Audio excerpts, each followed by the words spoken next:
No, should I stick the stall up anywhere? How much space do you have space? I don't have a table. Yes,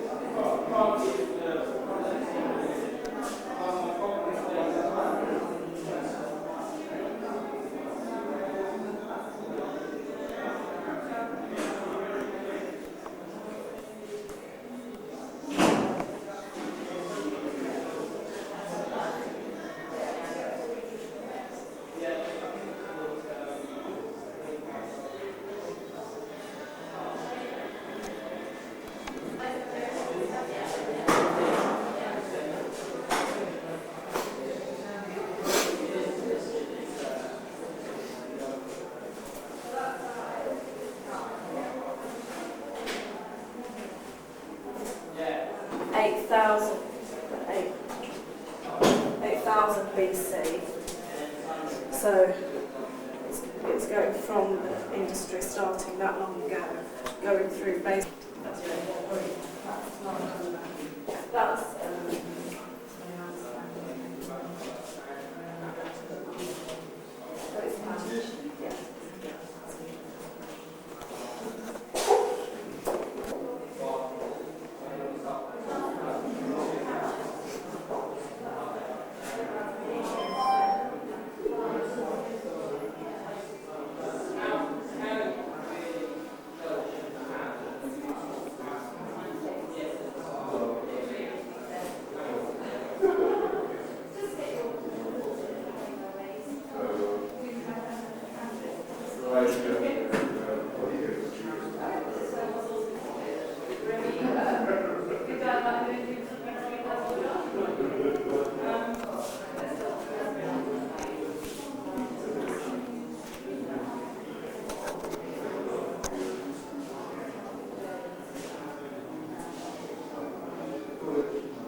I'll be with you in 1 minute. I've got to get set that description. Might get Matthew, the sheet has been hung up. Just need a set of steps in one. Okay. Well, Hemp is actually the people who own this premises here. That's the company. They're a wholesaler of hemp products, predominantly hemp textiles. Also now had a seed so they're very much on the back of the side. What I'm trying to do here is to educate people about what the venue word cannabis, their only connotation is to do with the drug inside. The thing is, as you can see here today, cannabis has many uses other than recreational drug sales. For example, we could become self-sufficient with paper, we could be creating local textiles industries. And if you think of also the environmental benefits of using cannabis as well, just growing it, you're actually putting a lot of good nutrients into the soil. Cannabis doesn't rely on herbicides and pesticides.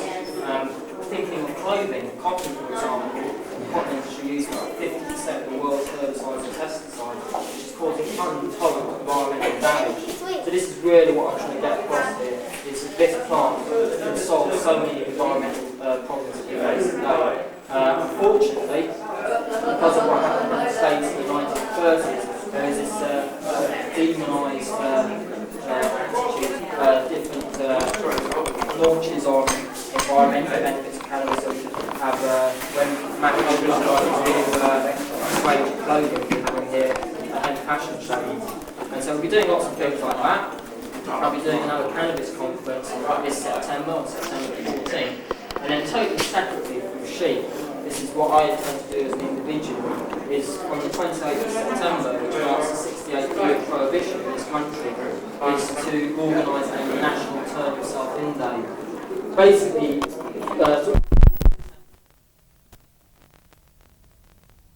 on for too long. The only way this law can really change is to be shown in total black world.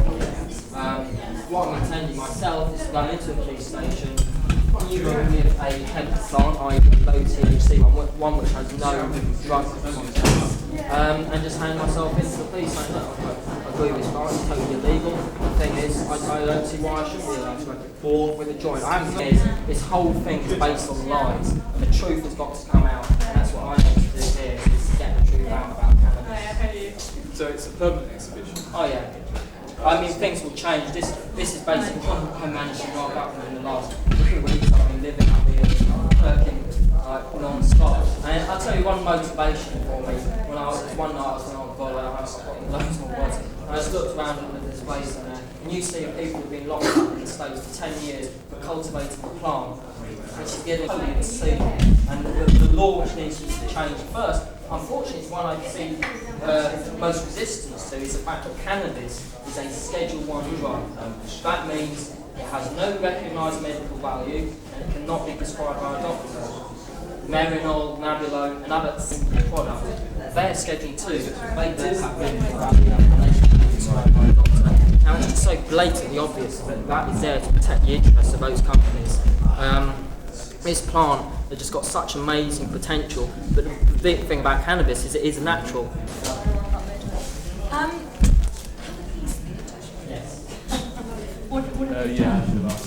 Well, yeah, please, it's basically from the press release that was put out yesterday. They were concerned about why I was giving Harold Mark such a position on the press release, and also they queried, were rather concerned that I put a selection of cannabis foods. They declined. How many came? Just there's a chief inspector and an inspector. They came around yesterday afternoon and they were quite happy with it. They've got. The thing is, I'm not doing anything illegal here, but the only two illegal things that I could be potentially doing is one, promoting the illegal use of cannabis. Yes. I'm not doing that in any way. The best people who promote the illegal use of cannabis are the government by prohibiting it. So you're just basically with your little exhibition, you're showing. I mean, let's look at this one. This is all just on nutrition. Yeah. But that obviously there's the drug, there is the equipment which is used in the illegal use of cannabis, which is part of the exhibition. That is just promoting it. No, that's purely just showing, how it is formed within cultures. It doesn't actually say any. Actually, if we wander over there. Yeah.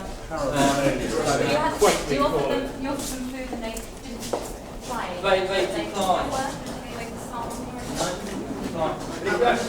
If you actually look at this display pattern, all the products down here, these are all seed based, that's all totally legal, 100% cannabis on the shelf. All these products, they're based on back fibres. This top shelf here, I'm going to put top shelf. All of it, that's modelling, right? And that's on the back end. What you decide to make. Right, how you doing? Hello.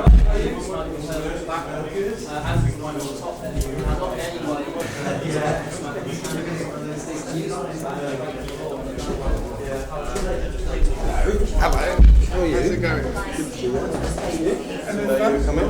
Yeah.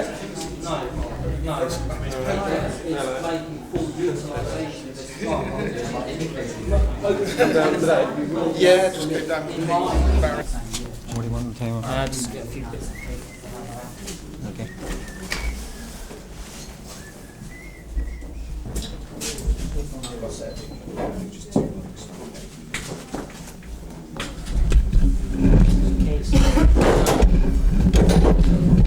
Someone else quick rush around, make sure everyone's here that's here.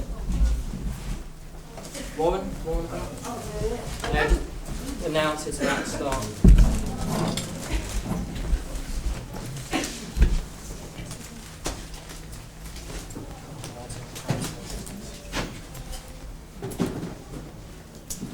Okay, just waiting to see that everyone's here and then we'll make a start.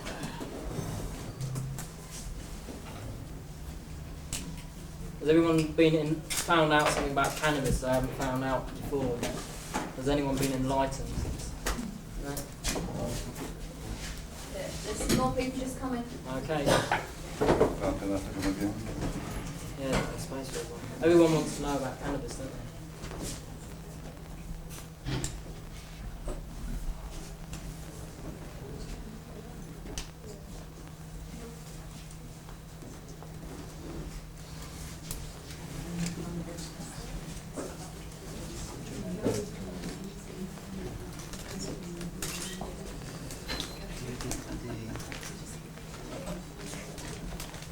Is that it?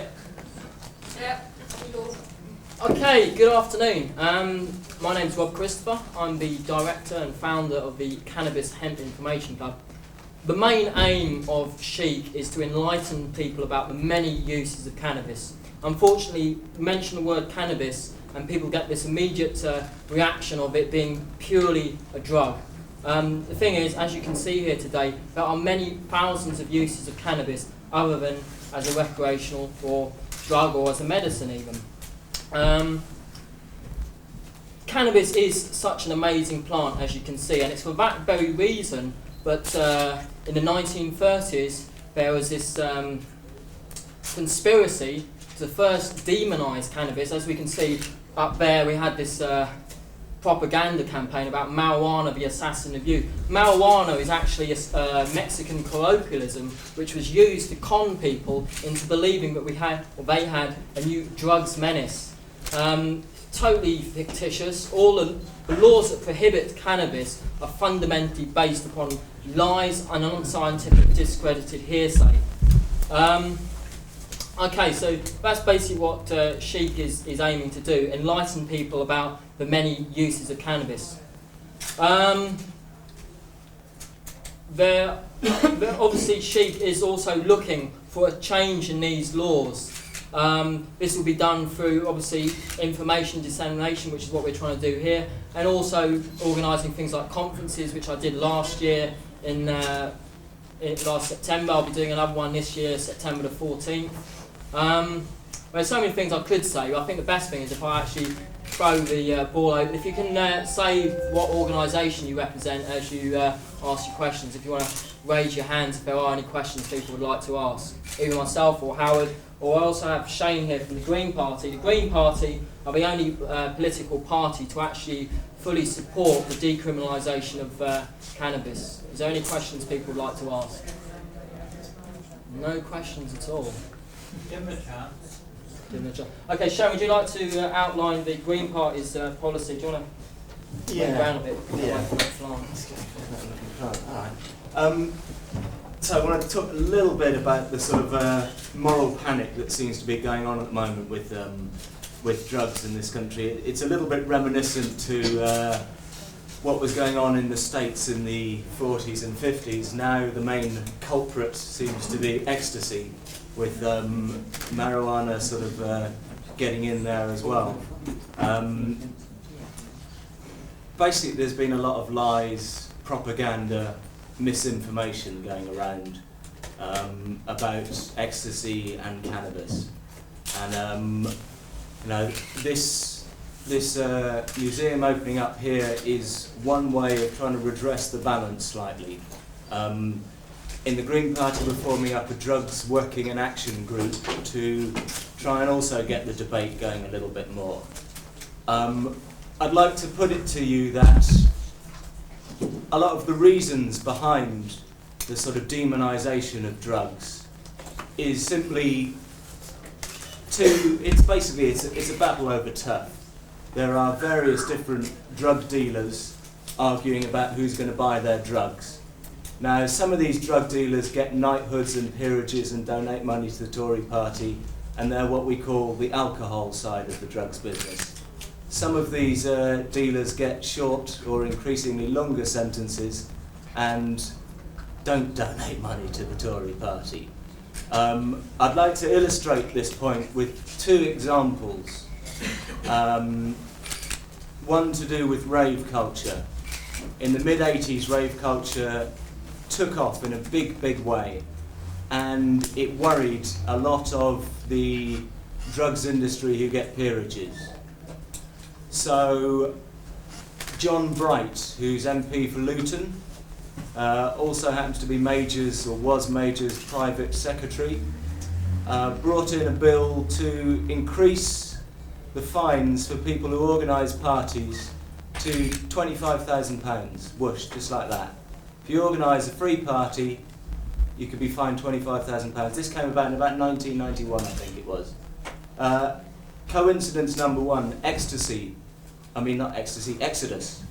are based in Luton, one of the best proponents of free parties in this country, of basically giving people what they want, music in a quiet spot away from other places, a chance to relax, just get the drudgery of the day out of your system, to hang out with mates and dance. The other coincidence with Bright is that Whitbread breweries are also based in Luton. Whitbread breweries noticed that whenever Exodus put on parties, their sales dropped rapidly. This was worrying to them. Other example of the turf fight to do with drugs, much more recently, in the wake of Leah Bett's sad death from drinking too much water as a result of misinformation from ecstasy, we had a lot of, on the face of it, very public-spirited advertising agencies and design companies coming up with this sorted campaign. I don't know if you saw it on billboards near you. A picture of Leah Betts and just saying sorted in big letters. And we all thought, oh, that's nice, advertising agencies all pulling in together for once, not charging any money, looking after the kids, all this sort of thing. And that was bullshit. That's propaganda.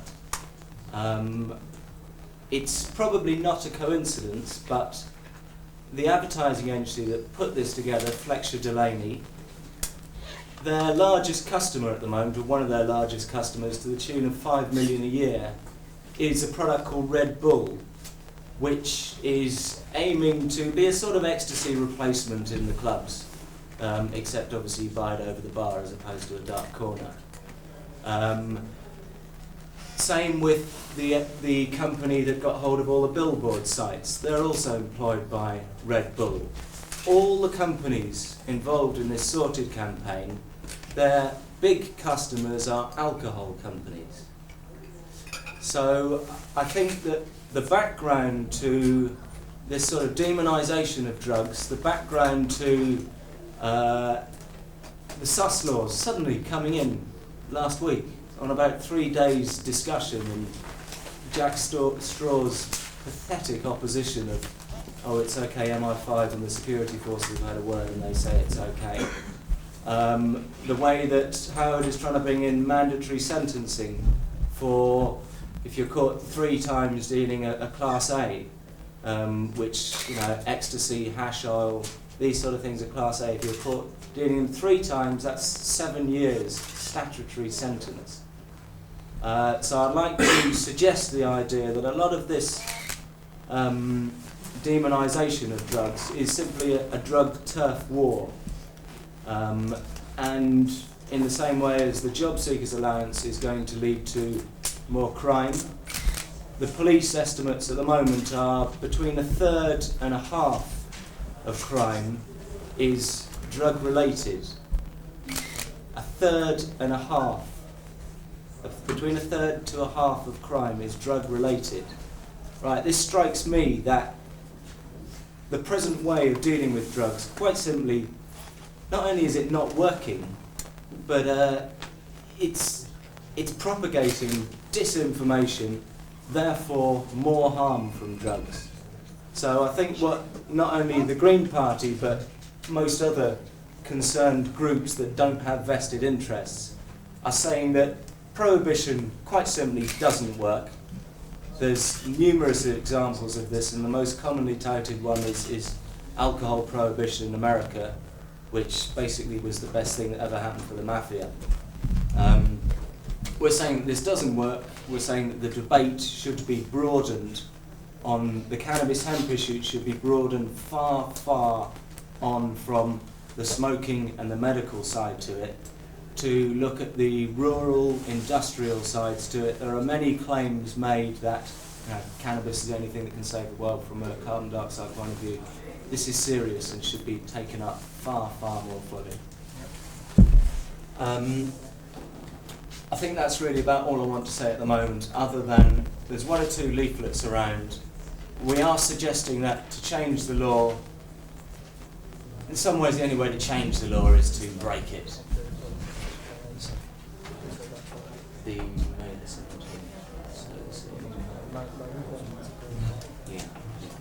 So one of the things that the Green Party Drugs Working Group is suggesting we're going to be getting loads of leaflets with hemp seeds attached onto them. In fact, Steve's got a few more copies at the back. Putting these leaflets out and suggest to people that May the 17th, the full moon, traditionally a good time to plant, that we simply plant hemp. Because if the law is an ass, the only way to show it as such is to challenge it. And hopefully within a bit of luck, in a few years, hemp may return to being a native species in the UK. Okay, on that point,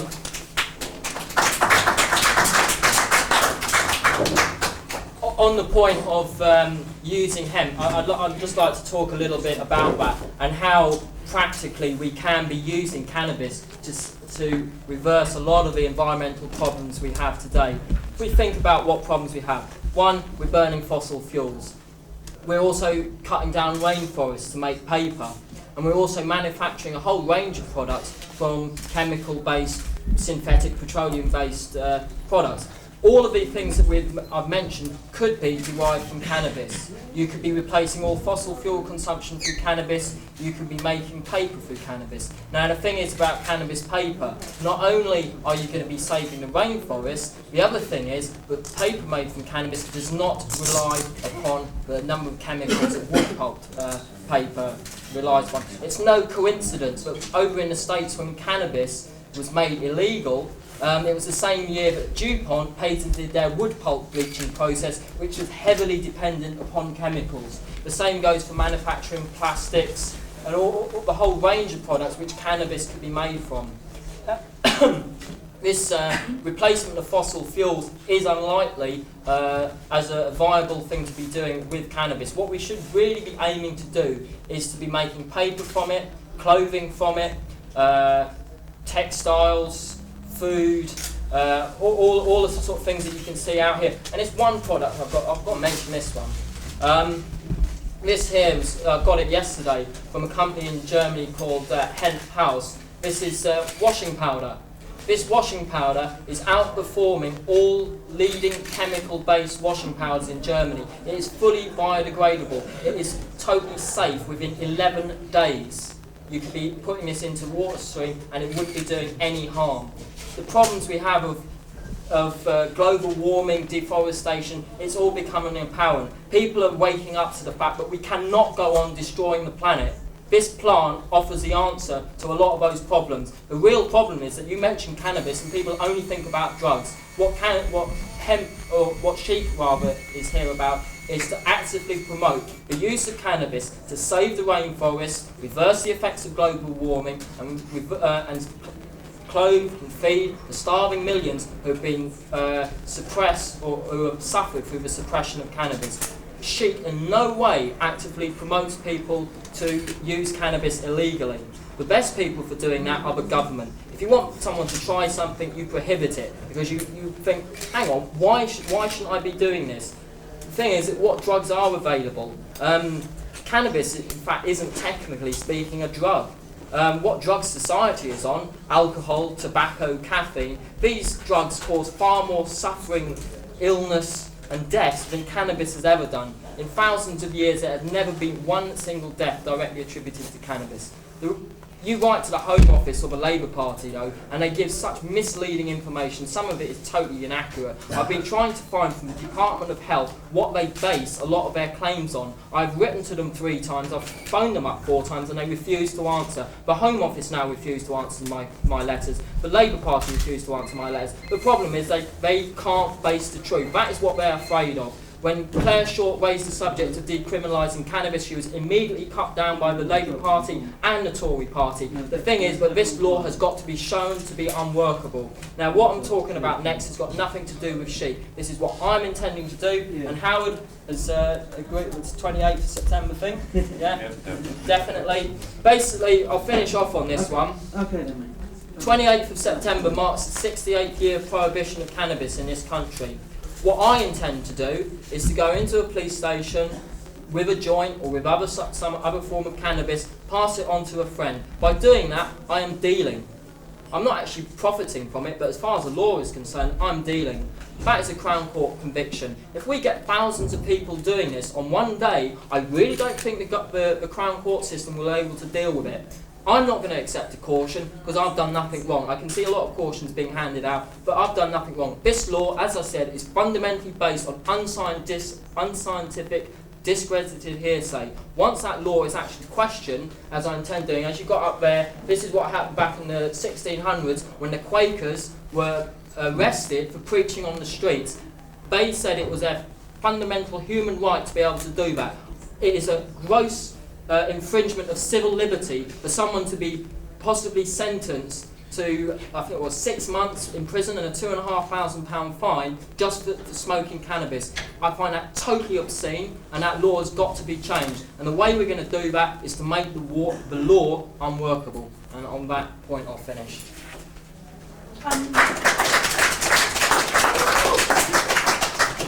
Any questions?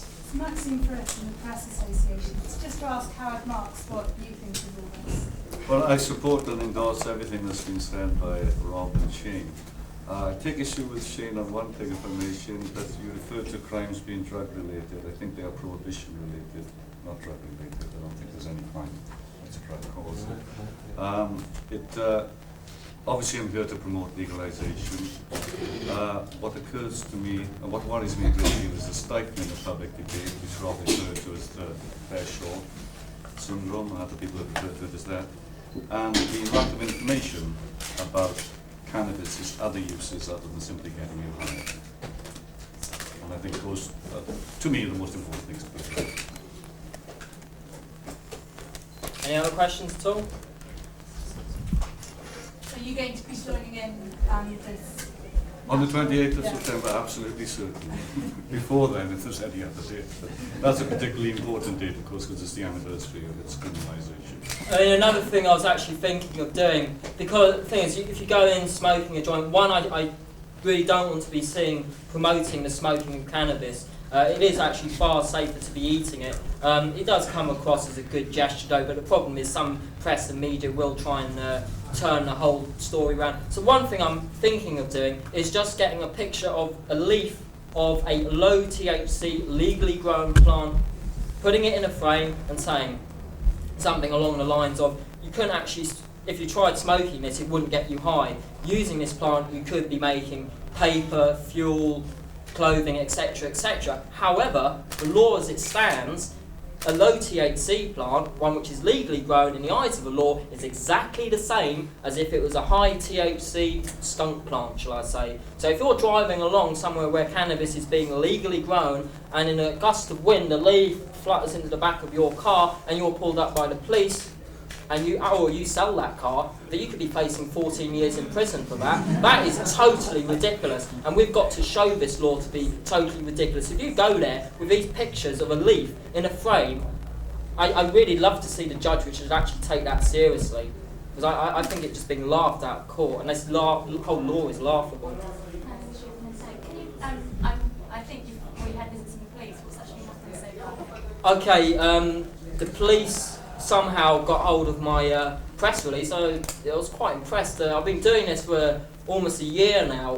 This is just the launch today. I've never had any problem with the police at all, but yeah, they said, why is Howard Marks' name given such a prominent position on your flyer? How did you get to meet Mr. Marks? I actually met Howard only a few weeks ago up at a club in London called Megatripolis, where he was doing a night with Lee, who's just walked in through the door there. Promoter of, at Megatripolis, and that's where I met Lee. So that's how I met him. They're questioning that, and also the fact that I was saying that I was offering cannabis food. Now, as soon as he read that, he thought I was giving out hash cookies, and I said, well, I wouldn't do anything illegal, because as you can see around here, there's nothing illegal about what is going on. The two things I cannot be doing is showing the leaves and flowering tops of the plant. You won't see that here. This is actually an artificial one. I don't think it's actually that realistic. I hope to get some more realistic. What I'd really like to do is have a plant made out of cannabis, but legal, with flowering tops and everything, and that would really confuse them. Anyway, and see, so I had to ratify that. I had an inspector and a chief inspector from Bethnal Green come up here. They looked. This was yesterday afternoon. They had a look round. I offered them a 9 bar, which they declined. The 9 bar actually is not a 9 ounces of cannabis, it's 9 different types of seed, one of which is cannabis. They declined. And they didn't sell one back. And they left. I mean, obviously they're going to... The thing is, there are powers at force here. Police have got to be seen to be upholding the law. That is their job, okay? But the thing is, I'm not actually doing anything illegal here. I think they should be interested, and there are a lot of senior police officers who are totally supportive of a change in the law. Because as far as I'm concerned, as I said before, this law is there to protect the interests of various multinational companies. Who are the police there to protect? Are they there to protect the people, or are they there to protect large companies? Unfortunately, as we're seeing in Newbury, the police are just being used as bully boys for this government, who are so short-sighted that they've got to build more and more motorways. As you can see here, this marijuana not motorway sticker. The whole ethos behind this is the fact that if we are generating local industries, producing all the things that I've talked about, we won't have this need for motorways, because everything will be grown and manufactured locally, giving local employment, and you won't need to build all these motorways. The trouble is that the government, well, I'd love to know how they really think things through, but it's not really long-term goals other than destroying this environment. That's all they're doing. How are you funding the campaign? I mean, are you doing something, I mean, are you working with Hemp or something at the moment? No, my mother died 5 years ago from modern medicine. She had cancer. She was getting treatment for it. There was no problems at all. She had what was called a relapse, and she was actually getting a lot better. Then they put her onto this drug. I can't remember the exact name of it. She took it twice. She read the label on it. The doctor hadn't informed her about this, and it said side effects may cause stroke. 2 days later, she had a stroke and she was dead. That money I'm using to get back at those people who have basically killed my mother and are killing a lot of other people. I find it totally sickening that someone who grows a plant which is giving them, curing them from an illness that modern medicine has failed to remedy, they can be facing up to 14 years for doing that. That is totally obscene and sick. Yeah, basically. That's where the money's come from, not from any other.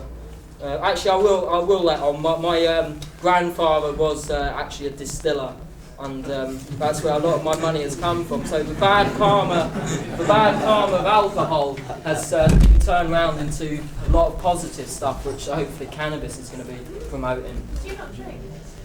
I do, but yeah, I do. The thing about alcohol is that in moderation, I don't see it as a problem. I do like to have a drink. The thing is though, a lot of people, I'm not trying to be judgmental here, but because of the restriction of other drugs, people are offered what? Tobacco or alcohol. Look at the problems of alcohol in society. We read recently of what's happened in Cyprus, was it Cyprus or Crete? 3 squaddies get pissed, go out, mug someone and rape them. It's alright, they were only drunk, that was their defence. Imagine if they'd been stoned. They wouldn't have gone out and done that. But they would have been in far more trouble off the military establishment, maybe not of the civilian police, etc. But within the army, you know, drug taking is seen as a terrible thing. So yeah, I think society has got to ask itself what drugs are they on, because cannabis isn't a drug, but you know, more definitely cannabis should be legalised, so you know, beneficial to the society in general as well. Any other questions? How are you planning to keep this open through sales and all of that? Right. Basically, the next few weeks I'm going to have more press, and there's been a lot of film companies wanting to come up here and film it. I'll be inviting other people.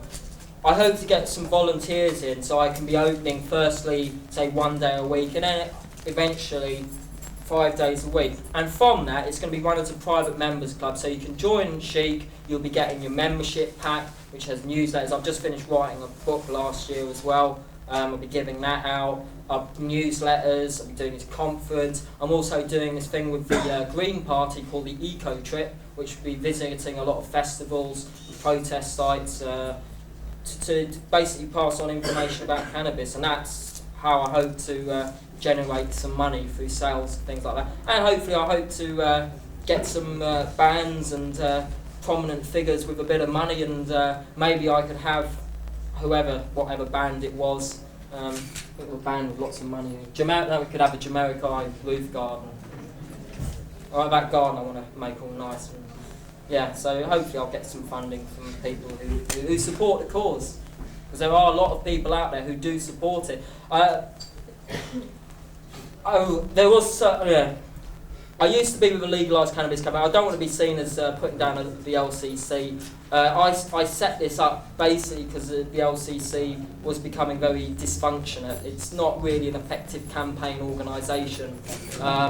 There's a lot of people who would like to join an organisation which is campaigning for a change, not only the laws, but also the utilisation of cannabis. And I'd urge all those people to support what I'm doing, because obviously I need a little bit of money and I can take this whole thing a lot further. This is just a start. We've got a lot. I'm glad that we've got Howard Marks here today, but I'd love to have Michael Howard here, because I'd love to have a chat with him. But the thing is, they're too scared, because all of their arguments are based on lies, and they don't want that coming out. Any others? Steve? Yeah, I'd like to ask Howard about police corruption. One of his stories coming out of Holland, the members of the Dutch police are dealing 350,000 tonnes a year. And if it's happening in Holland, which is a much more open and liberal society than ours, can we reasonably expect that it's happening here as well? It probably is happening here, but generally I support recycling, so I think it's okay. No, of course it's terrible. I mean, it's hypocritical that the police should obviously be busting things on one hand and selling it the other. It's hopelessly hypocritical. And it's an obvious consequence of prohibition, of course. But whether they're actually involved in the trafficking, I mean, my understanding is in Holland actually actively involved in trafficking rather than just busting stores and dealers and then selling them on. Sorry, I didn't. Sorry, I was interrupting. I was just being careful what you say. There's a report just come out of Holland. We were in Amsterdam a couple of weeks ago. Yes. That the Dutch police are actually actively involved in trafficking. So they're not just busting dealers and then selling it on. Sure. But the Dutch police are one of the biggest drug trafficking organisations in Europe. Yes, yeah, I mean, this is kind of precedented to a large extent by what's happened in America, where loads and loads of DEA agents and cops have been busted for directly trafficking, yes. So it doesn't surprise me that that is happening, but I think it's just an unfortunate consequence of prohibition. The other thing with the police, basically we are now in a state of decriminalisation as far as cannabis is concerned. We had, I think it was the head of London Drug Squad on Panorama a few weeks ago saying that if you're caught with small amounts of cannabis, it would be dealt with with caution. Personally speaking as well, you get caught with a small amount of cannabis, even Class A's as well now, a few ecstasy pills or tabs of acid, whatever, you're most likely to get a verbal caution on the street. Now, what I want to know is, where's all those drugs going? You call the police and you ask them about, is there any random drug testing that goes on within the police, or in that matter of fact, within the Houses of Parliament, they get very negative because they believe that there's no drug taking going on in either of those circles, but I'm sure there is.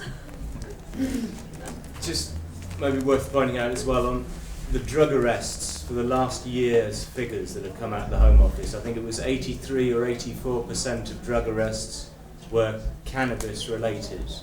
And it's always been roughly that figure, in fact. Yeah. Now, some people may feel that hard drugs are simply a large problem and that police resources should concentrate on them. And not so much police resources, but more, community resources, people. I'd like to suggest that while police are spending most of their time going for a drug that people really don't have any problem with, cannabis, they're never going to get cooperation of people to deal with all sorts of other issues. So I think it's really short-sighted that the police are, I think, wasting their time going for people who smoke cannabis.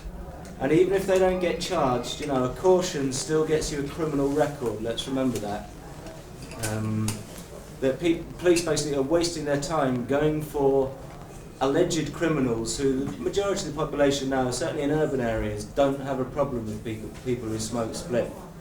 And by doing that, they are losing the support of a lot of people in the country, urban areas in particular. Can I just ask, if Say you did get your wish and it was legalised. Would you want to see an age limit on who could buy it, and where would you want to see it sold and in what form?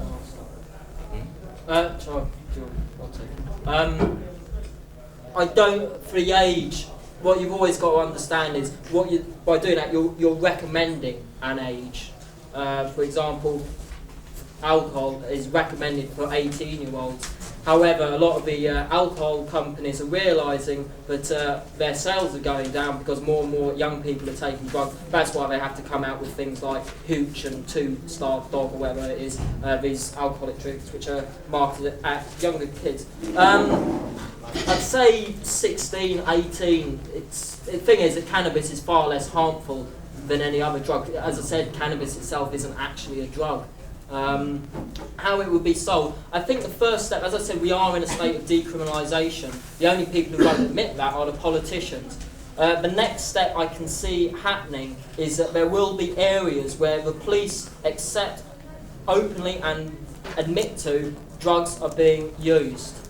The next step then is that there is licensed selling of cannabis within those establishments in the same way that there is in Amsterdam. The thing in Amsterdam and Holland, cannabis is still totally illegal. It is tolerated, however. Their society is a little bit more advanced, shall I say, than ours, and that they have learned to accept cannabis within their society. So that's the next step of actually having areas where it can be... Final point. When we do eventually come to legalisation, obviously it will have to be taxed, or it will be taxed and sold. It may happen that what was cannabis is going to be sold in some packaged product. You've got to remember with tobacco, pure tobacco is actually quite psychoactive.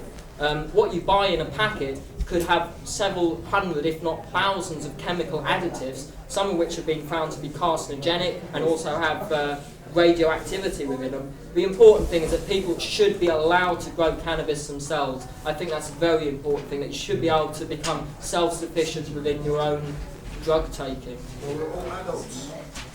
Can I just add on to that, you know, from a Green Party perspective, if you like,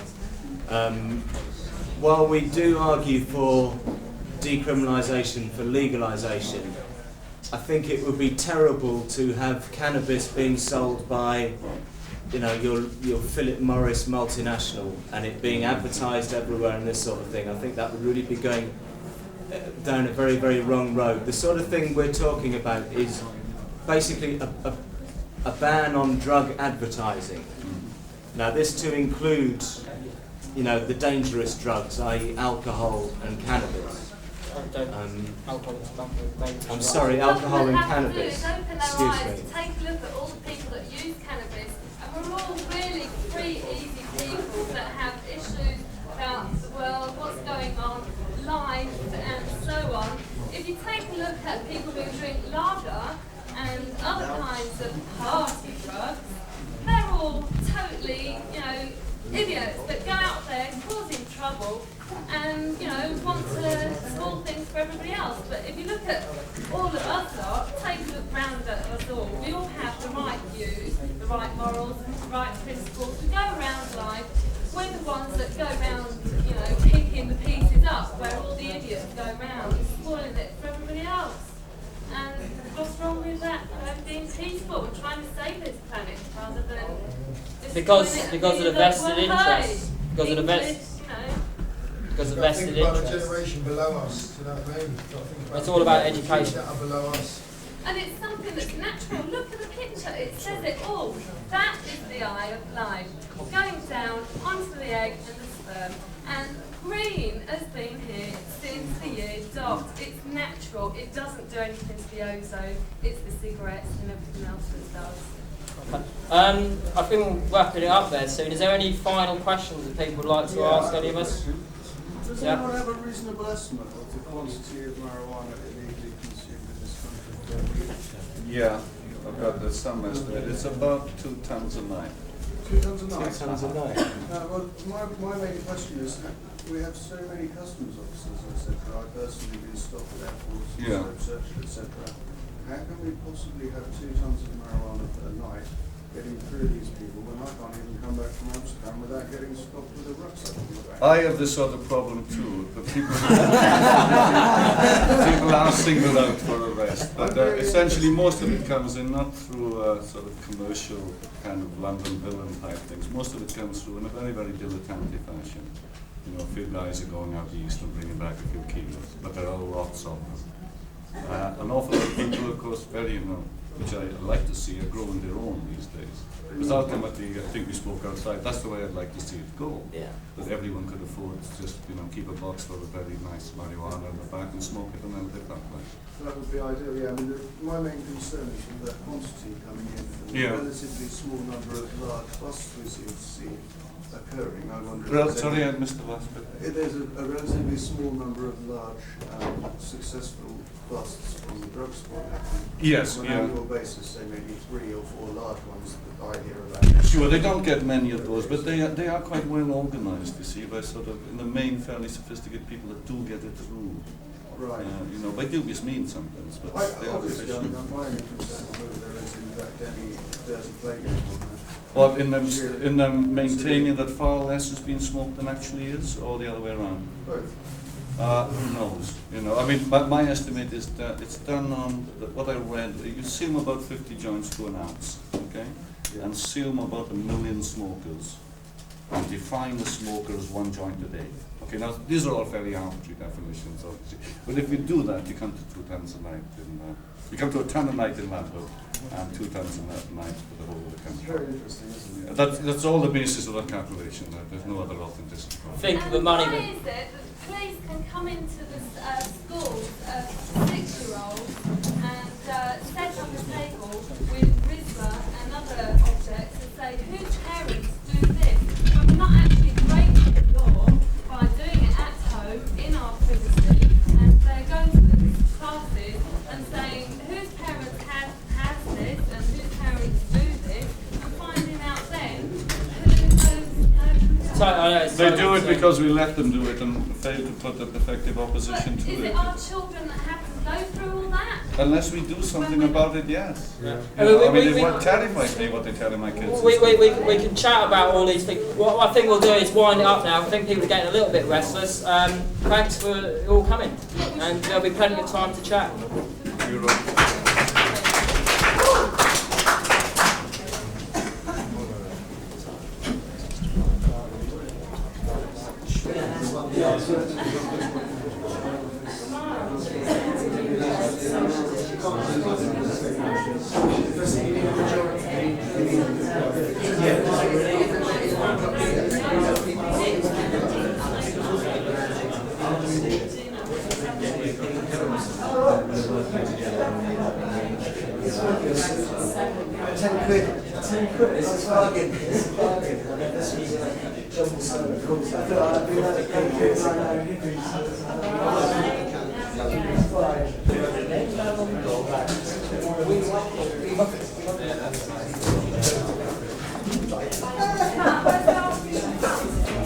Because it was something like September last year. That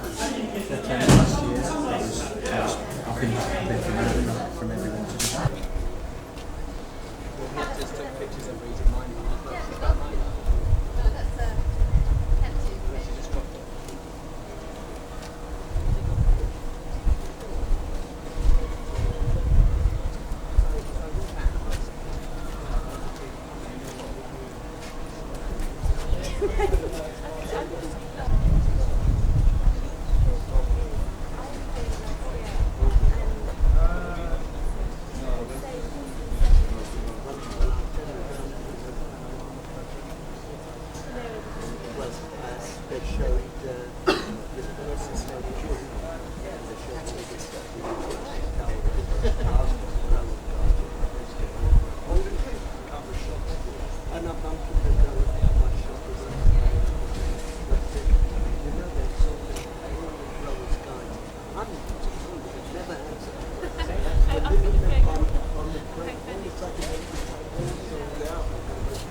But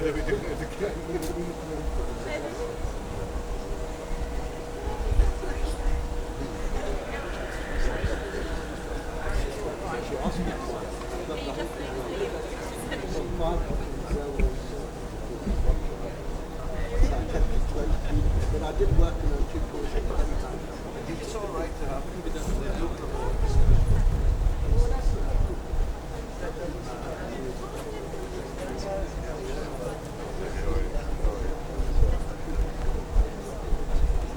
yeah.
Yeah, I've got one time.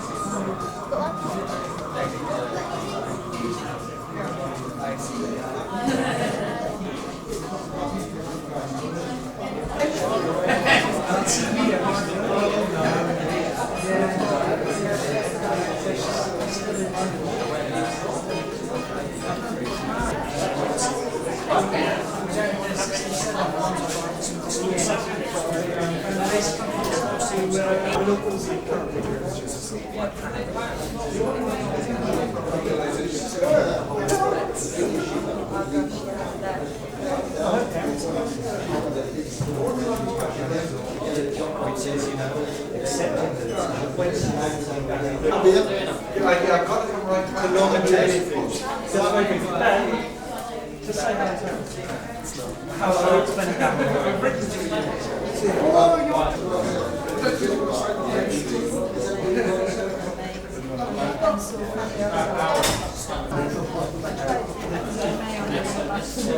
Thank you very much. Okay, did you give us There was something. I had them today yes, I'll get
Show left or yeah.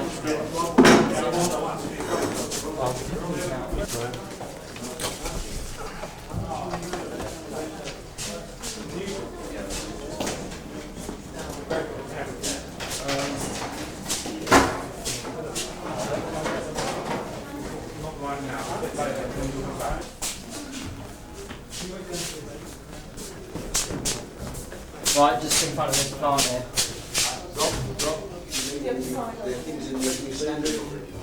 Yes?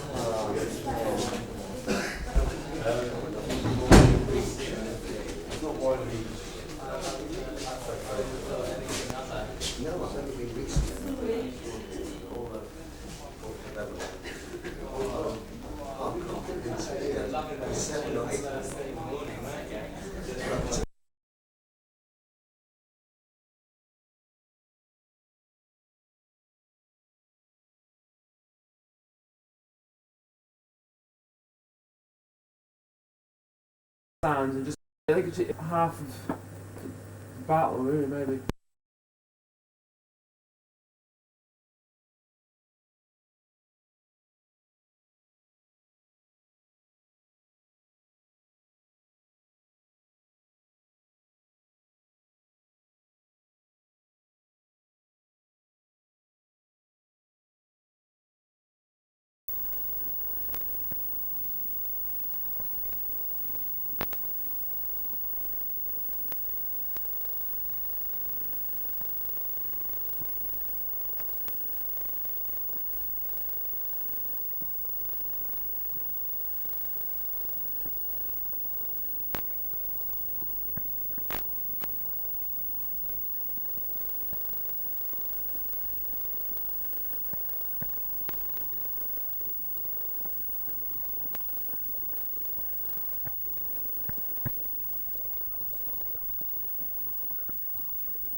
an aphrodisiac incorporated into ceremonial sexual practices. Turning to the ancient cultures of Western Asia, we find that the Assyrian word for cannabis has been translated to mean Indian hemp, which suggests that India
time this picture was taken.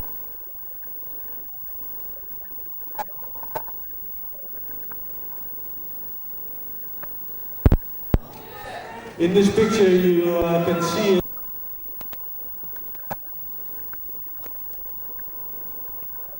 situation. Old Ed, the guy on the right hand side.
En ik kan answer all.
knows Mick about?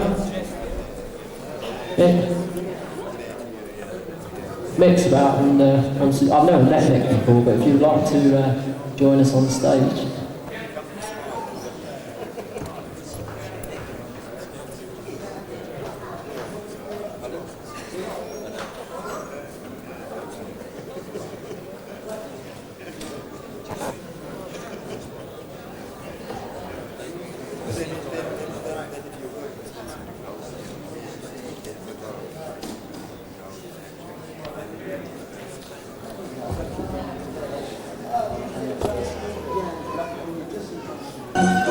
Well, you calm down because we're ready for a super session now. Okay, we just want the photographers to finish one more, please. You're holding it up, please. Thank you. Yeah, just like firstly. Ladies and gentlemen, not only have we have Howard Marks here, but we have Mick Marlowe who just arrived here, who came out yesterday having served his 12-month prison sentence for writing the tricameral Sinsemilla. Welcome, Mick Marlowe. Meet Howard Marks. Thank you. Thank you for coming, Mick, the first day out. And that's it, yes.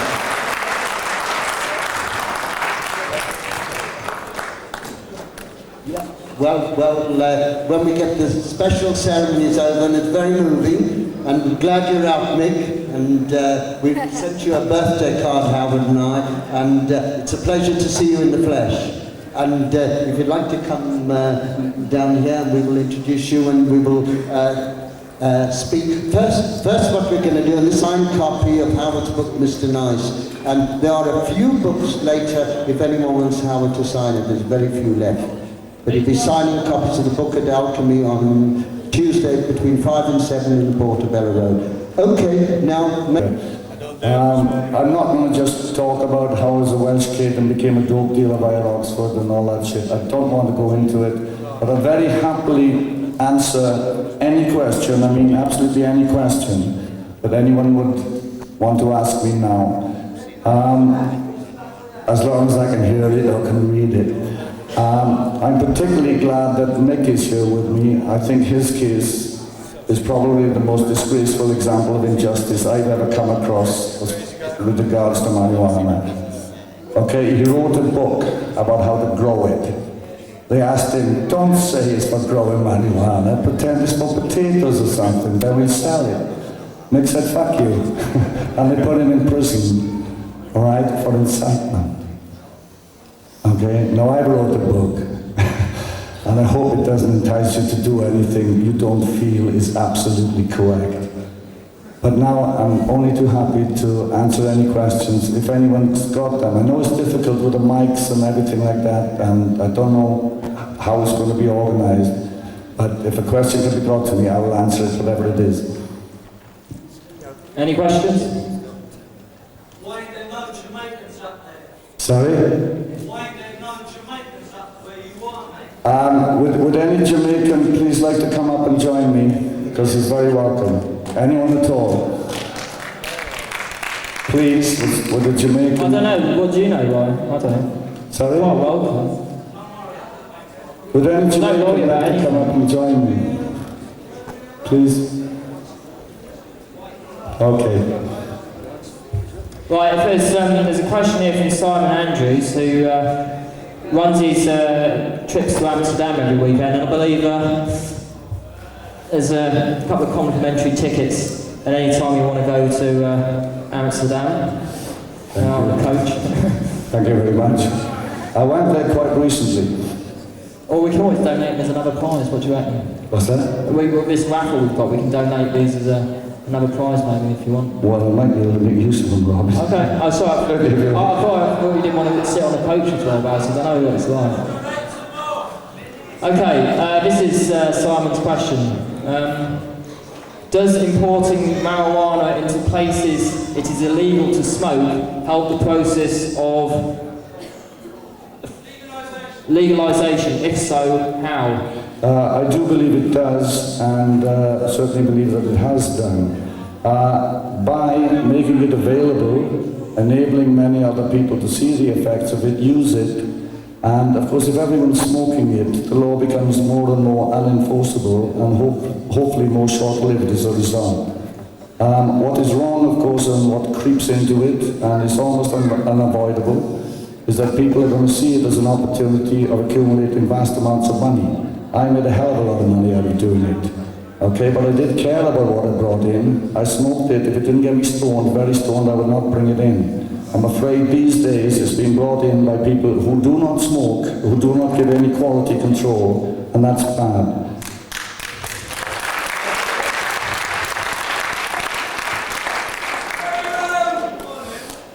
Don't smoke the soap bar. Sorry? Sorry, what was that? Don't smoke the soap bar. It's a good motto, but if that's all I got, I know I spoke it.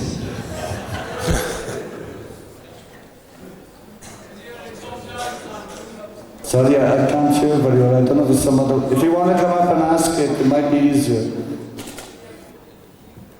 Well, there's another question here. This is from CLCIA, who I know are proposing to nominate candidates for the next election. And Howard, would you consider standing as a legalised cannabis candidate? Yes, as long as it would be a single-issue party, that there wouldn't be anything else I'd have to pretend to believe in.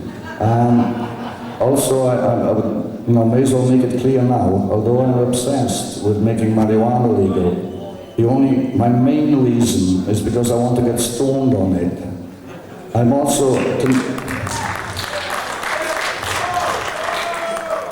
also concerned about other things and support them for various different reasons. I support the complete legalization of all drugs.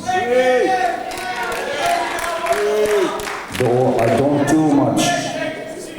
do much in that area. I just say that I do support it. If anyone wants me to stand, realizing that, of course I will do so. I think that's all on that. Any other questions? Is there a question from the back? Sorry?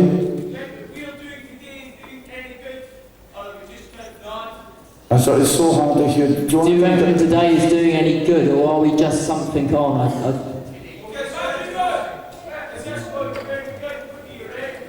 Are you saying that this day isn't actually achieving anything? I think so. It seems that perhaps, nothing results from this other than, I tell you what I think I'm achieving is that I'm meeting a hell of a lot of nice people. Now for me it's a fucking great pain. But that's maybe because I haven't been around or because I just come out of prison or whatever, It was a special pleasure for me to meet him. I don't know whether these meetings will produce anything, but I don't want to work with anyone I don't like in anything. So I'm very happy to meet people I like.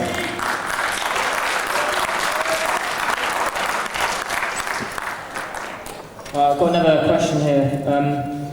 What was the scariest moment in prison? Oh yeah, when I arrived at the penitentiary and saw a graveyard of people who had died there, I got a bit scared. And then after that, there's a supplementary question. Do you have any regrets, or if you had to do it all again, what would you change? I'd leave out all the bad bits for sure. But the only regret I have, I certainly don't have regrets as to spending years in prison. I knew that was the risk.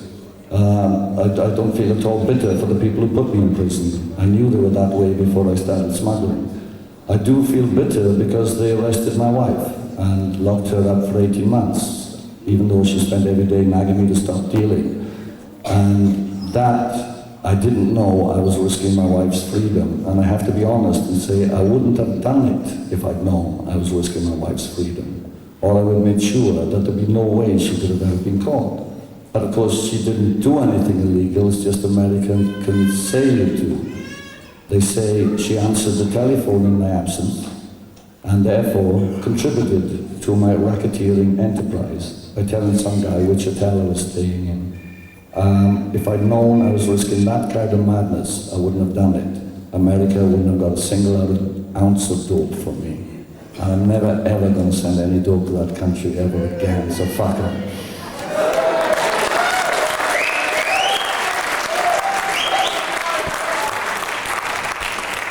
Any more questions on the floor? Show of hands, any questions? Jack?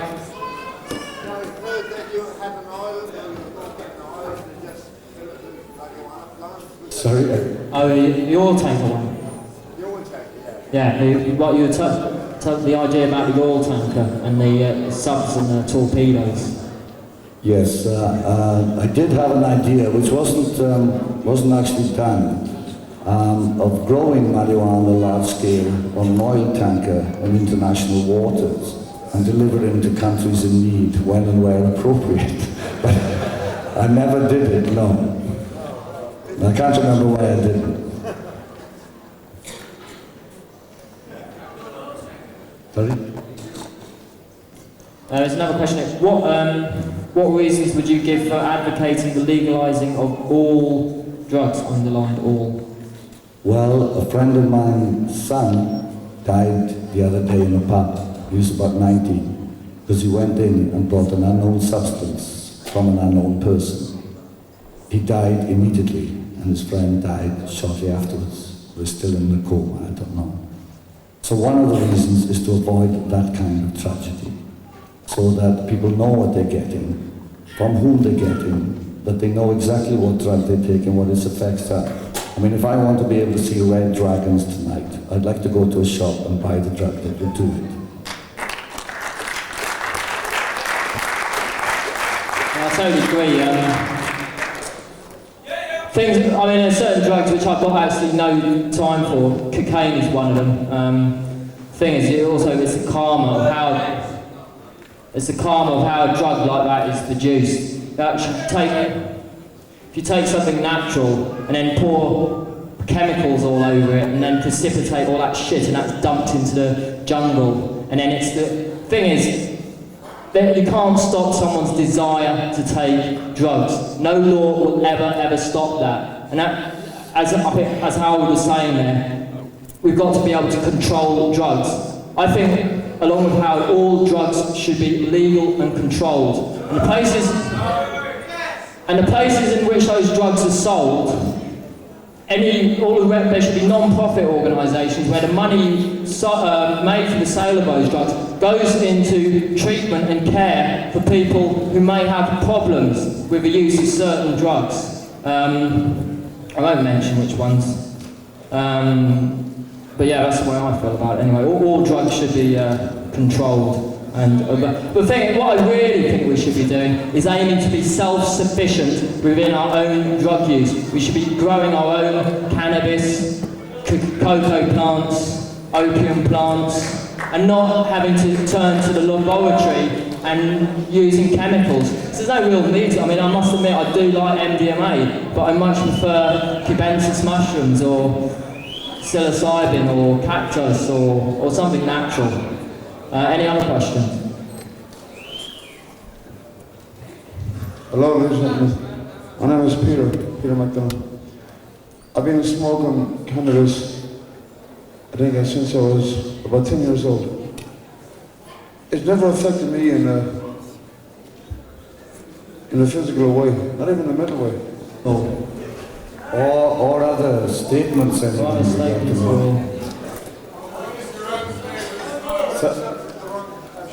The wrong hash? I don't know. Jack.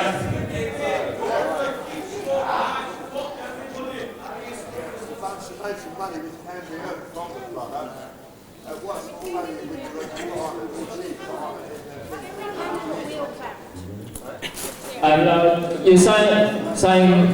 Do you want to come up and ask it?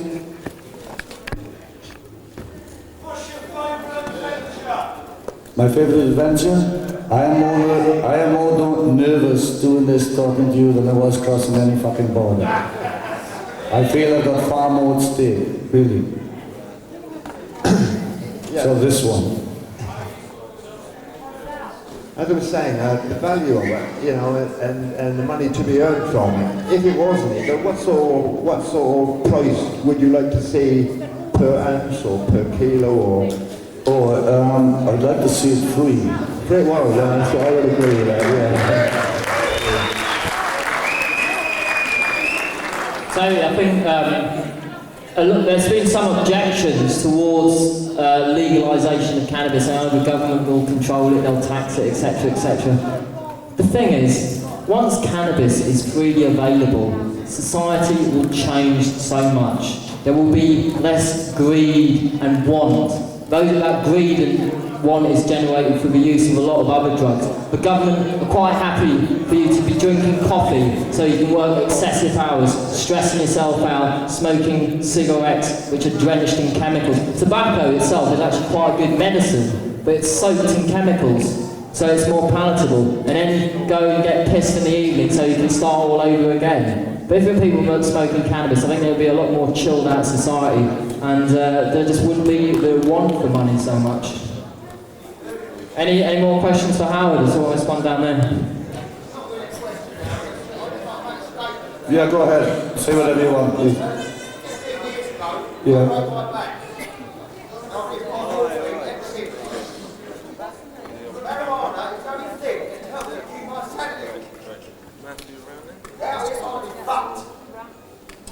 Do you mind if I repeat your statement to everyone? Can I tell everyone else? This gentleman here has just said that he broke his back many, many years ago, and if it hadn't been for marijuana, he would have gone completely insane with the horrible consequences of something like that. Thanks very much.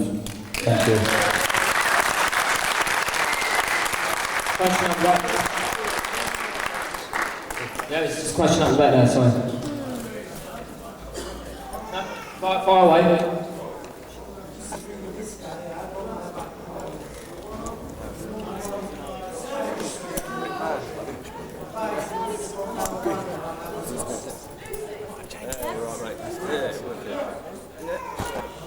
Yeah, a lot of doctors really do support the use of cannabis. Unfortunately, in the situation they're in, under this law, cannabis is listed as a Schedule 1 drug. That means, as far as the government is concerned, it has no recognised medical value whatsoever. That is the government's line, but we know that's bollocks.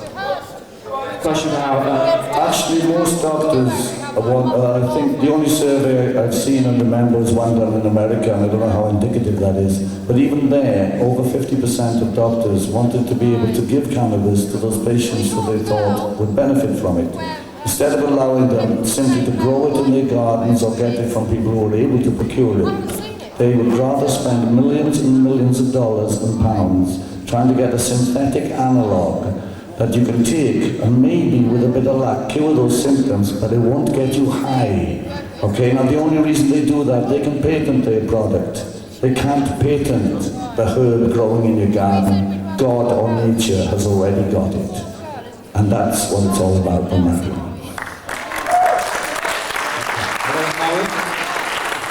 Howard, I have a question for you. Yeah, go ahead. From my friend Greg up there. Okay. Greg would like to know, on a personal level, what would you recommend? What is one of your best smokes? What sort of dope or grass gives you the special high that you...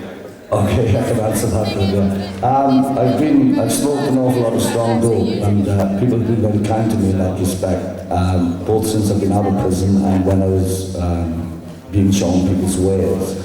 The best smoke I've ever had was Neville's hash in Mustang in Nepal.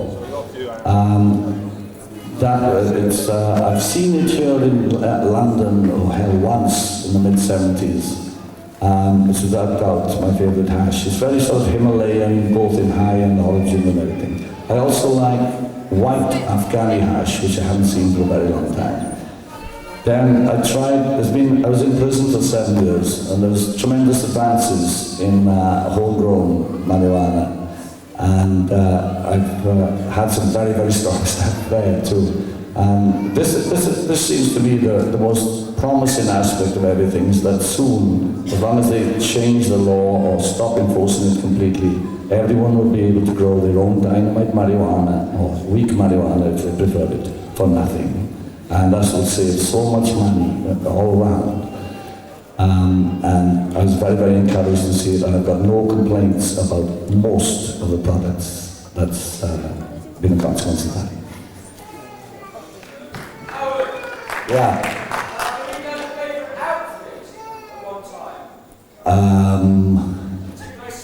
I know which one wasn't my favourite outfit. That had stripes on it. No, some disguises, I mean, they weren't really disguises. They were very transparent. I don't have the ability to disguise myself that much, but I would try to look like the passport photograph. What? Well, depending who I was at the time. I quite liked being a Mexican terrorist. That was quite fun. Yeah. No, he was actually a government worker in Mexico. He was employed by the Mexican government. He was a government official. He retired shortly afterwards. What? To answer that honestly, I might have to commit perjury. If it's important enough, I will. What?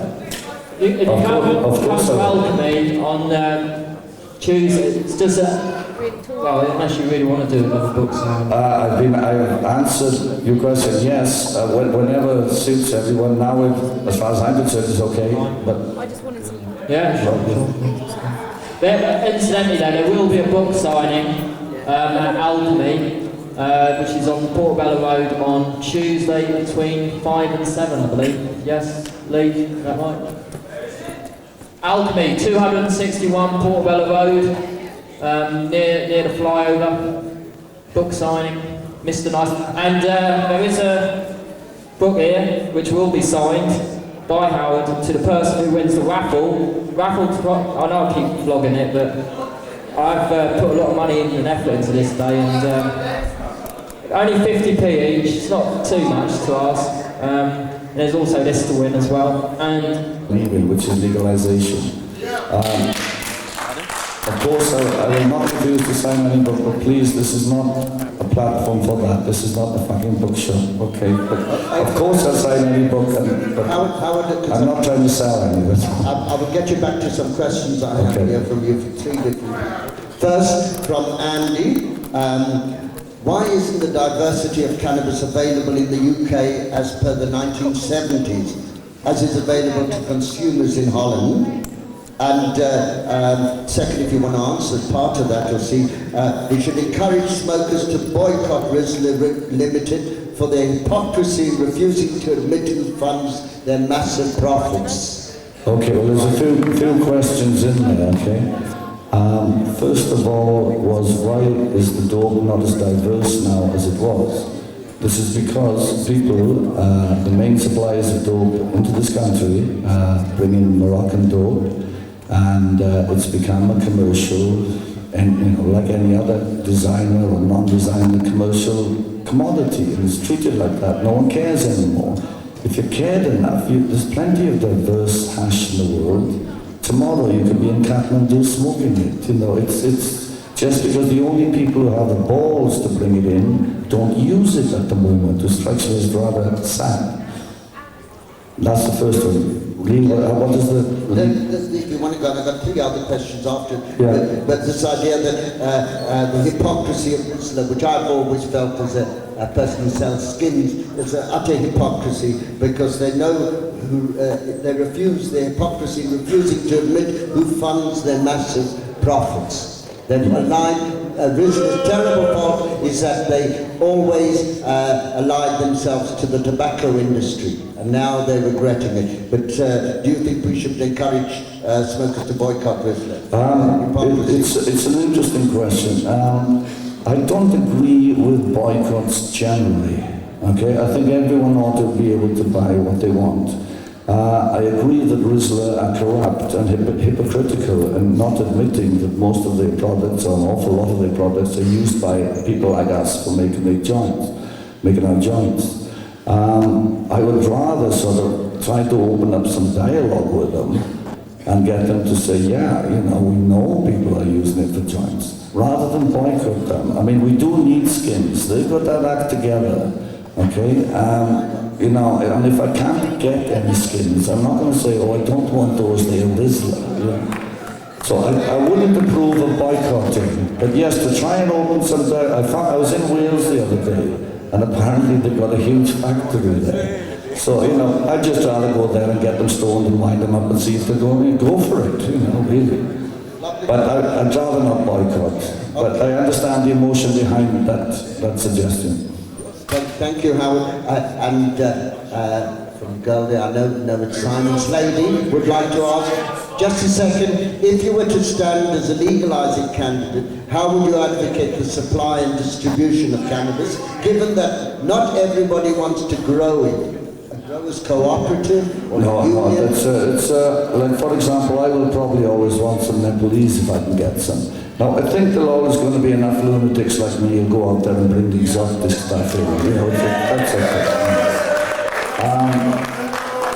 Then, as to where it should be sold, I have no firm idea about it. But the ideas that I've considered very seriously and haven't sort of like discarded are police stations, chemists. But what I've got against chemists is that I don't want to have to go along and say, I'm ill, I would like a joint. So I would rather... What? About head shops or culture shops? Or head shops or culture shops, I would have no objection to them, providing that they kept on their staff someone who knew all about the drugs that they were selling. Okay? Right, I've got another question, I've got two more for you. I think this is from a lady over here. Are there any plans for a film or documentary of your story? And would you be in it? There are plans, but in other people's minds rather than mine. Because it looks like, if anyone reads Mr. Knight, it looks like it'll make a great adventure story. Many exotic locations. And there's another question here from someone handed me. Do you know if there's any truth in the assertion that it was the synthetic rope manufacturers who schemed to demonize cannabis or hemp? Yes, I can't sort of give you the quotations now, but I do have them sort of tucked away somewhere. Yes, they were instrumental in the prohibition of marijuana, but and I don't know if they still are. I think there are two sets of reasons. Those that initiated the prohibition of marijuana and those that currently maintain it. You know, there's more reasons now, like probation officers and screws in prisons and prosecutors and lawyers and some dope dealers would be worried about legalization because they won't make as much money. Those reasons didn't exist before, they do now. So the lobby against us is much stronger and to some sense has more validity because we're not trying to put guys sort of out of work or anything like that. But people are afraid of that now, they weren't before. Well, I think that we've given Howard quite, I'm sure he's enjoyed answering those questions, but I think one way or the other. Maybe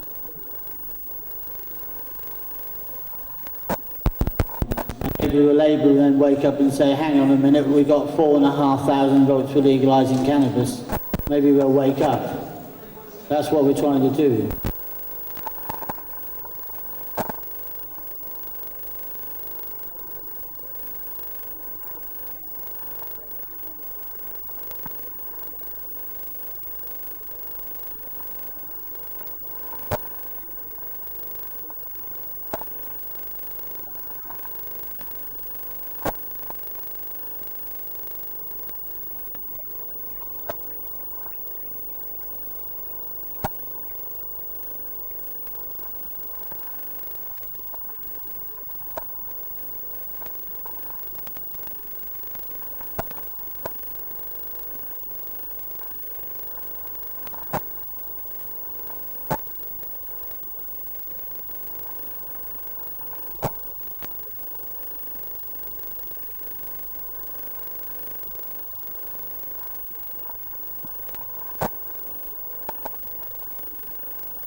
the New Zealander Warren Bryson. Now, Warren I met around in the...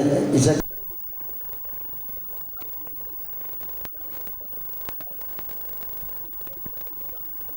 or what a few people, quite amazing to hear, and I hope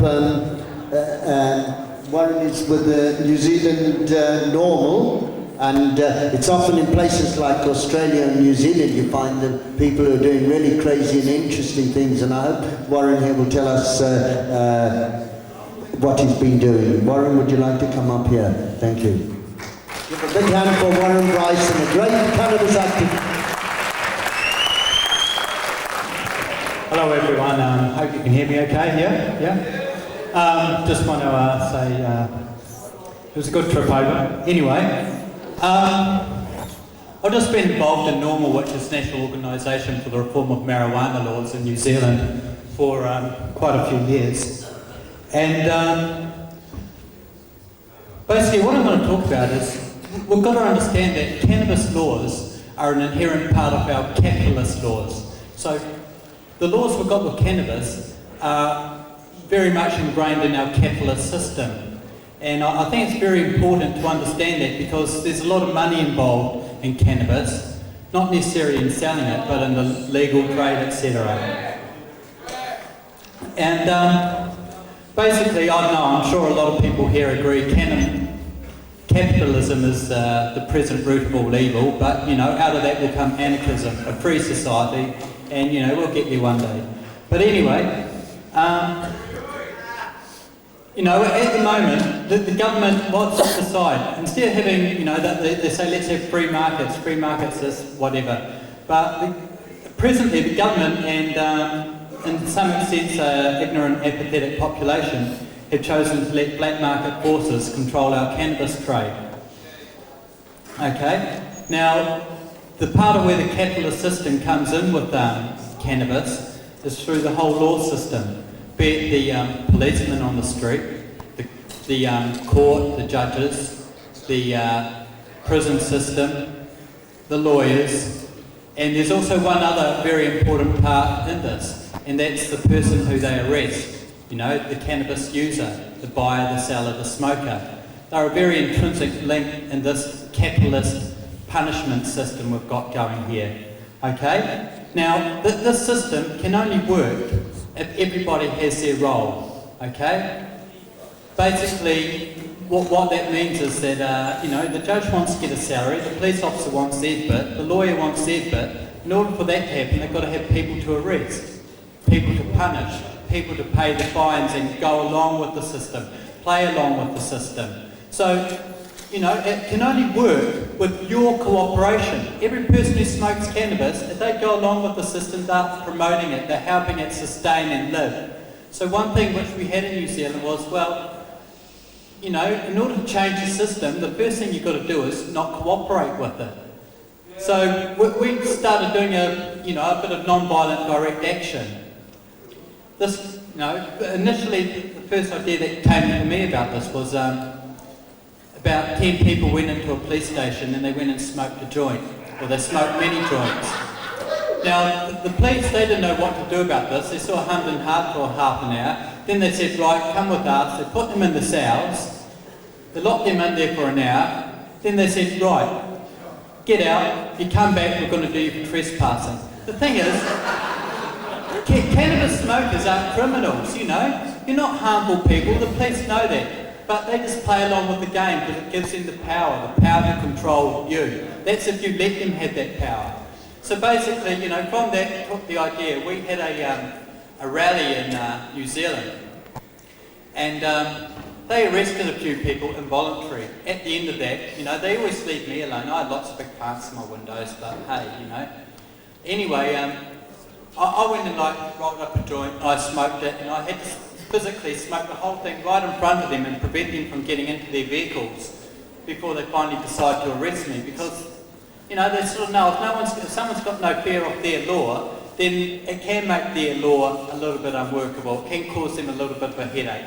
So basically, you know, I smoked this joint. They were very fucked off that they did have to arrest me, you know, but Well, that's that. And then when I went to court for that offence on the Monday, I took along a plant with me, you know, something 6 inches tall. And I just stood on the courthouse steps and I got arrested again. I went up to the judge for the first offence. He said, what's this for? And, you know, I said, well, I was smoking a joint and the police arrested me. And then he said, how do you plead? And I said, well, Your Honour, I can't really plead because I don't recognise your law. I don't recognise the system. You see, in my eyes, it's the law that is wrong. So I can't cooperate with your law. So what I said to him was, you know, if I've committed a crime, then yeah, I agree I've got to be punished. But tell me, who's the victim? I can't see any victim from my actions, so what's the big deal? He didn't know how to deal with this, so he just said, right, I'll take that as not guilty. You're going to appear again in a few weeks' time. In the meantime, the police, you know, took me off to the station to get charged. I went back to court that afternoon, saw the same judge. He said, didn't I see you here this morning? And I said, yeah. And he said, well, what's the deal? And I told him again. He said, right, I'm going to place you under bail conditions that if you smoke or possess cannabis, you're breaking your bail and you can go to prison for as long until you, you know, stop breaking your bail conditions. And I said, well, okay, Your Honour, you might as well put me inside now because I don't recognise this law and I'll continue to do whatever I want to do, providing I don't harm anybody else. When I said,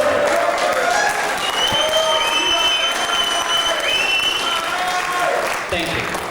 Anyway, so, you know, I had a joint in my pocket when he said that. I went out. A couple of weeks later, I went back to court again. Came up, the judge says, you know, what's the situation? How do you plead? And I said, well, you know, again, Your Honour, I can't plead. I can't recognise this law. I can't recognise that I'm a criminal, so therefore I can't play along with your system. I suggest you either dismiss the charges or put me in prison because I'm not going to cooperate with your law at all. He said, well, you're a smart fellow or something. He gave me a $200 fine. I said, excuse me, I'm not going to pay this fine, so you're wasting your time, you're wasting my time, so just put me inside and let me go. He said, $200 fine, and he basically made me you know, get out of the courtroom. A couple of months later, I went back to court again for non-payment of fine. The judge says, you know, why didn't you pay your fine? I said, I'm not paying my fine because I'm not a criminal. Then I went back to court again, you know, for non-payment of fine. They put me on community service or something, you know, you've got to remove stickers off walls or whatever, you know. And then I told him, look, I'm not going to do any of this, self-harm nobody, yeah, same old story again. Eventually, I went back to court for again, and they gave me probation, which means that for the weekends I'm meant to be doing some other sort of work. And I went back to court again for failing to do probation.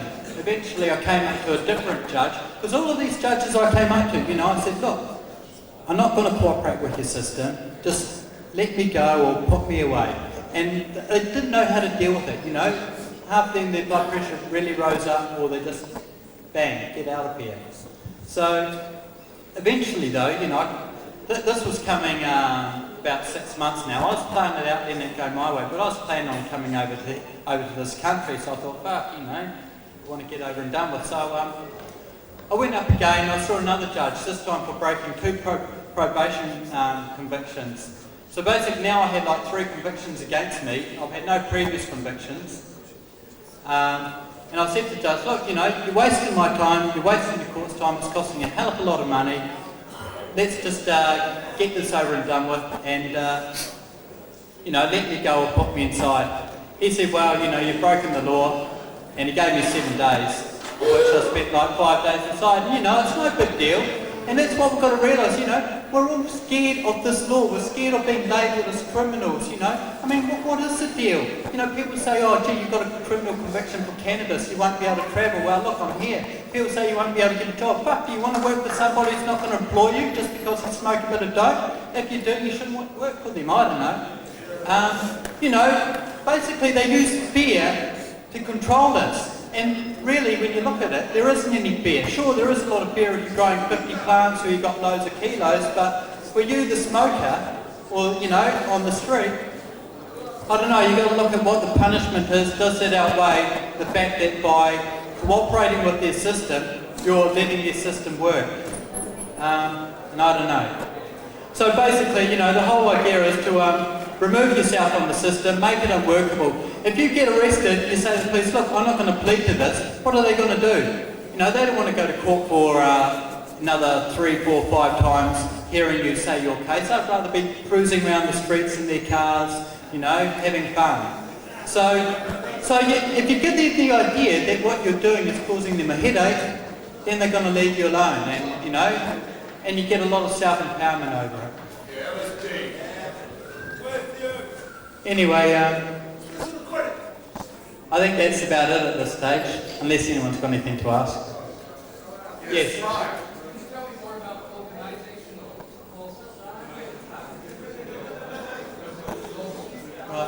Okay, questions just about organisation. You know, it's great to have lots of lovely friends to go and like come along to court to you know, hold your hand or whatever, because it is a bit daunting, you know, getting up there. But I know, you know, it's something you could do as an individual or in any sense at all. The thing is, yeah, I mean, half of why I did this was to get press coverage for it. You know, when I stand outside the courtroom with the plants and television cameras there, just making a total mockery of the law. I mean, but here I was arrested for one plant this big and for smoking a joint, for which by the time they arrested me, it all gone anyway, so they had no evidence, you know.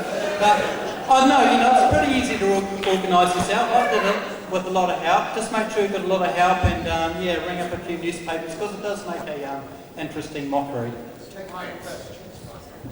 Okay, what would you like to say? Hold on.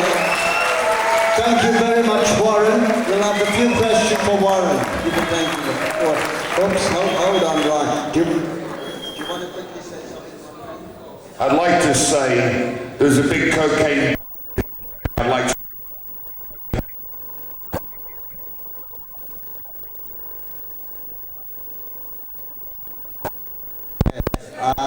That's an interesting observation from some old foot soldier there. Right on.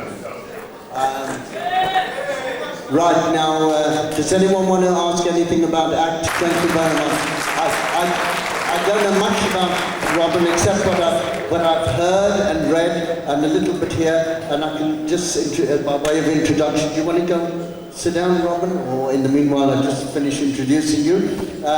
Robin, along with his wife Adrian, have the Medical Marijuana Foundation, and they've been charged with cultivating of cannabis. He'll tell you about his case. The plants were being cultivated for the development of marijuana pill and other medical applications. The case, which starts in September the 30th at Truro Crown Court, is scheduled to last 6 weeks. They will be pleading not guilty on human rights ground. It is Robin's intention to make this a show trial and is keen for people to come forward and give evidence. Right on, and I would like to welcome Reverend Robin Scott. We're honoured for him to come here and talk to us. Thank you very much.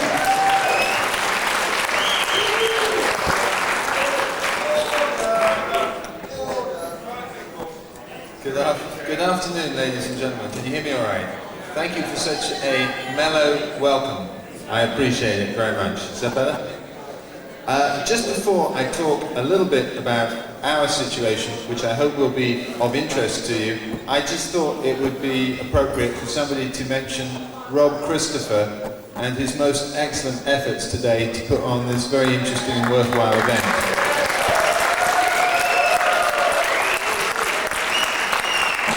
I notice he's brought a small self-portrait with him just to remind you of his presence at all times. The Cosmic Pixie. In tribute to Rob, I should say that he is the most outstandingly gallant, brave, courageous and mega hero champion of cannabis and marijuana and hemp, and he's a shining example to us all. Thank you, my friends. My name is Robin Scott. I am a reverend.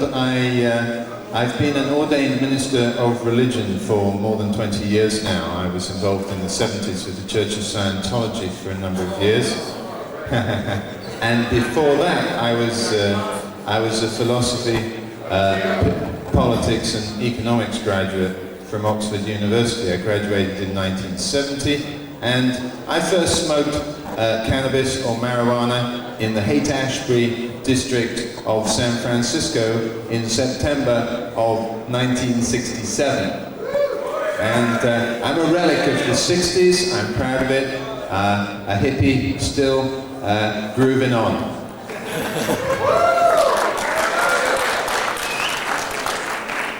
Thank you, comrades.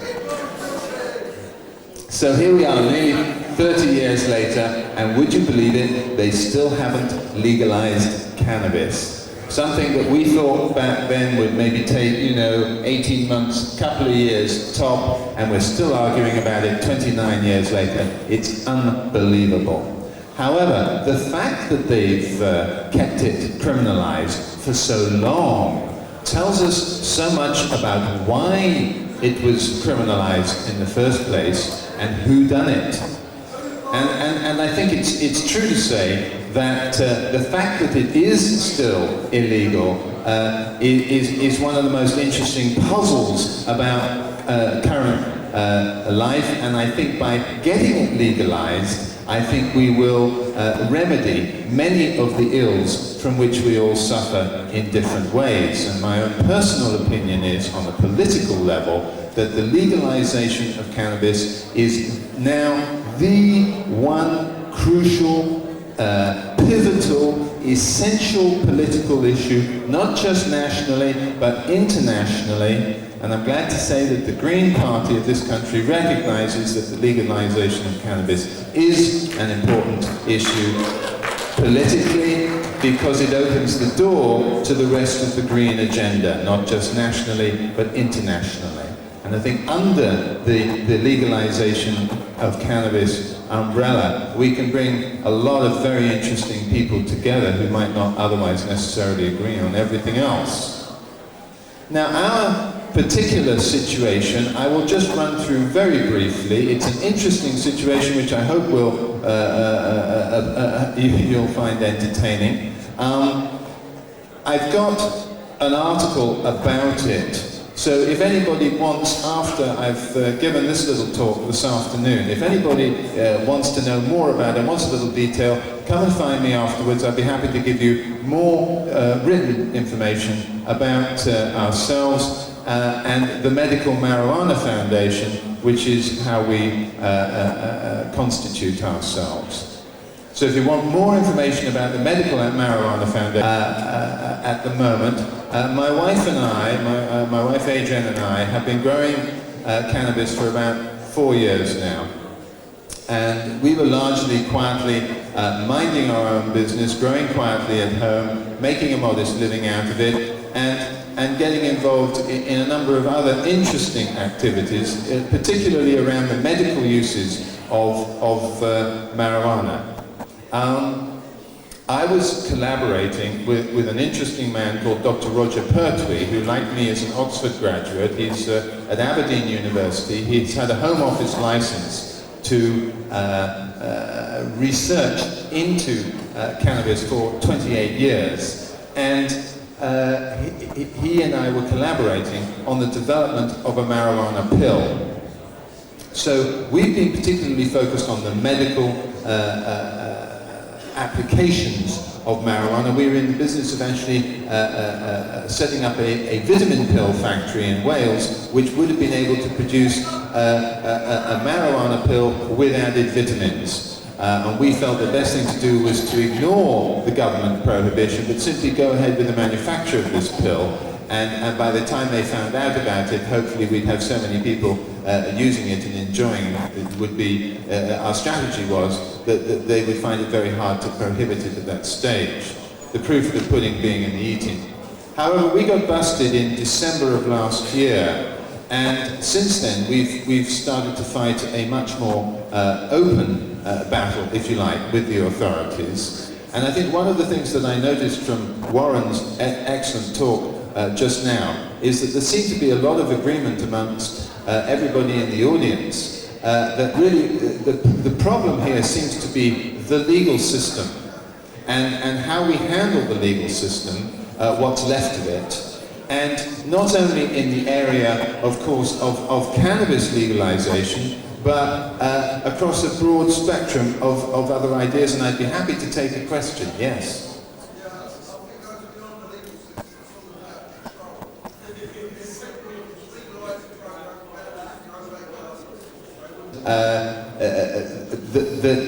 Really what needs to happen is that every individual needs to be empowered to grow their own, and that really that's what it boils down to. Yes. Okay. Oh, I like that. That's great. Everybody likes that. Okay, so let's talk about growing, because that's really what I'm here to do. But I've got another question. I'm very happy to take questions, so please.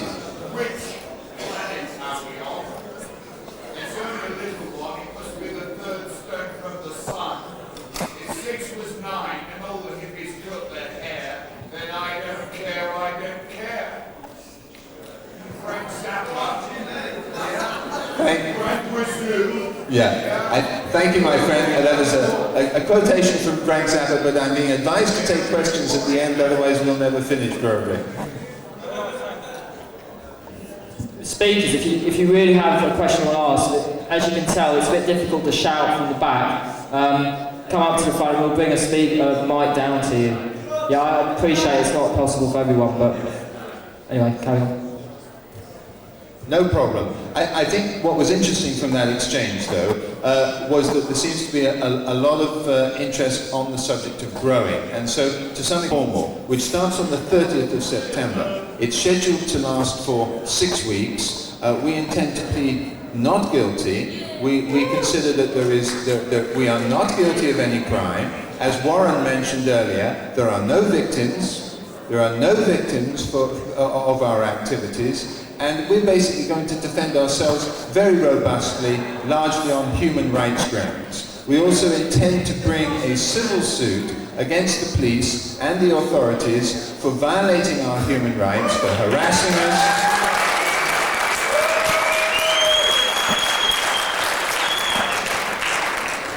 And one of the messages that I would like to communicate to you this afternoon on the subject of the Criminal Justice Act and the legal system generally is that our experience, without going into a lot of detail over the last year since we were busted, has convinced us that it's terribly important that you maintain your right to silence despite any attempts to deny it to you, covertly or overtly. And that you, on the whole, don't use a solicitor, don't use legal aid, but represent yourself if you possibly can. Demand a trial by jury, tell the jury why you did it, and ask them to be decent with you and let them off. Make the jury system work. Yes, so make Magna Carta work. That's what it really boils down to. That's just a sideline. Okay, so we will be defending that case robustly in Cornwall later this year, and I hope you'll be reading about it and seeing us on the news and so on. And we hope to win, naturally. We hope to win. We think we have a very good chance of winning. We've got some very good lawyers, and we're going to stick it to the system. Because, like probably the rest of you, we've had enough of the bullshit. So, one thing, if anybody here is an expert witness on the subject of cannabis and would like to take part in that trial, because we do hope that it will be a landmark event in the freeing of the weed, that if anybody here feels that they would make a good witness, please come and get our details at the end of this talk. And that is being legalized. My own personal opinion is that if it doesn't happen this year, it's bound to happen next year. Absolutely bound to happen next year. Because what I sense talking to people around the country is that just like when the Berlin Wall was finally knocked down, it happened very quickly, very unexpectedly. It's like mankind suddenly got to the point where mankind decided, I don't need this bullshit anymore, and it was gone.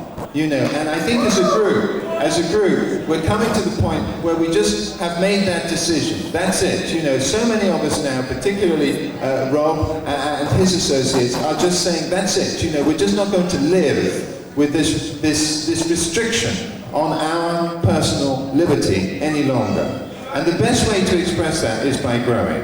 And the Medical Marijuana Foundation exists in part to help you get yourself established as a group. And I hope to talk to some of you individually during the rest of the day. Party on. Thank you very, very much, Robin. Great talk and very inspiring. Thank you for your efforts. I think, first of all, before Rob adds one or two quick little things, I would like to say that I'll tell you a bit about the next lot of speakers, but we're going to have a break. But first, to let you know what's coming. I think we got, coming after the break, Richard Rudgley, who's an anthropologist at the Institute of Social and Cultural Anthropology at the University of Oxford. He'll be talking about the cultural history of cannabis use.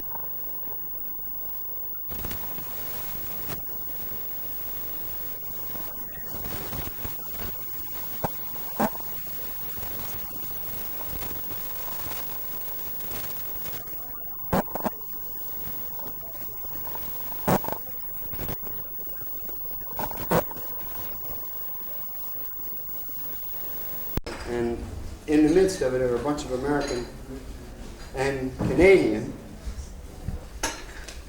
If you smoke every day and you don't want to cough over the back of the neck, every time you look up in your rearview mirror, there's panic if there's an ambulance. You got dead like anywhere in the world. So this is a refuge city, Amsterdam, since 14, 15, 16, etc., right? For intellectual people to exercise discourse and set an example. So this is our lounge. Downstairs our exhibit area. Upstairs quietly, computers, newspapers, blah, blah, blah, blah, blah, blah, lots of talk. And in the theater upstairs, eventually, occasionally, and eventually daily events for the 2,000 tourists that walk right out of Central Station past the red light. Geez, they're growing pot in the front window. I better, we got to come back to there. Got what I'm saying? Lounge at midnight. They're open till midnight up there. Woo!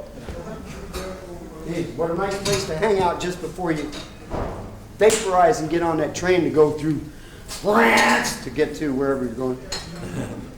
Etc. So, in that, realize that this is your lounge, our workspace, and it's a haven for those with ideas of how to end the American drug on wars, or war on drugs users, and they're a successful export of that to everywhere. For the Brits to stand up and say no, the Dutch government to find the spine to say 25 years is a good enough example. They can let us grow at home and etc. legally. And in the real instance now that we're talking about, we have people here amongst us that are working with prisoners in jails in America and other countries.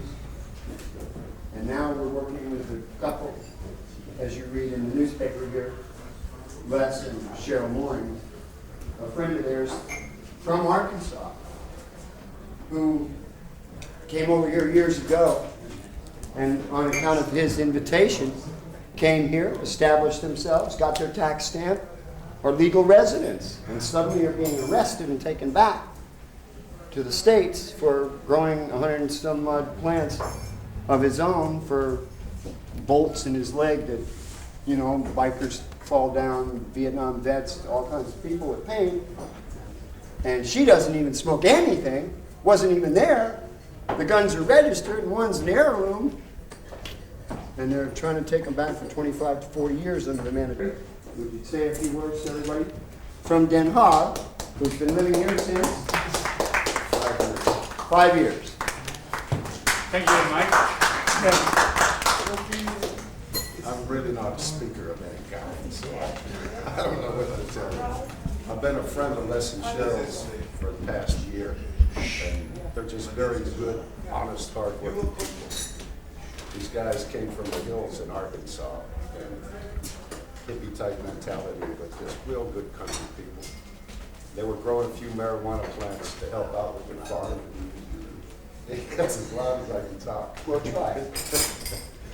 They were growing only 150 to 200 marijuana plants, just trying to subsidize their farm a little bit. And they got busted. Because he was busted one time before for 40 plants, they called him a multiple offender. So the federal government stepped in. They told the man that he had to turn informant for them, or else they were going to press him to the maximum, and his wife. He refused to become an informant, so they told him that they were going to ask for 40 years in prison for growing less than 250 marijuana plants. 40 years in prison, it cost them, they say, $50,000 a year to keep one person in prison. So think about the waste of money, taxpayers' money, for such a small, piddling offense that doesn't hurt anyone at all. Marijuana laws in America are really barbaric, stupid. America rants and raves in the media. You have to read activist-type magazines to really get some of the true information. But anyhow, the drug, if any of you are in town at the end of the week, on Friday, we have a bus going down to the trial, and we'll do some partying in The Hague too afterwards. And that's about all I got to say. Talk to you later.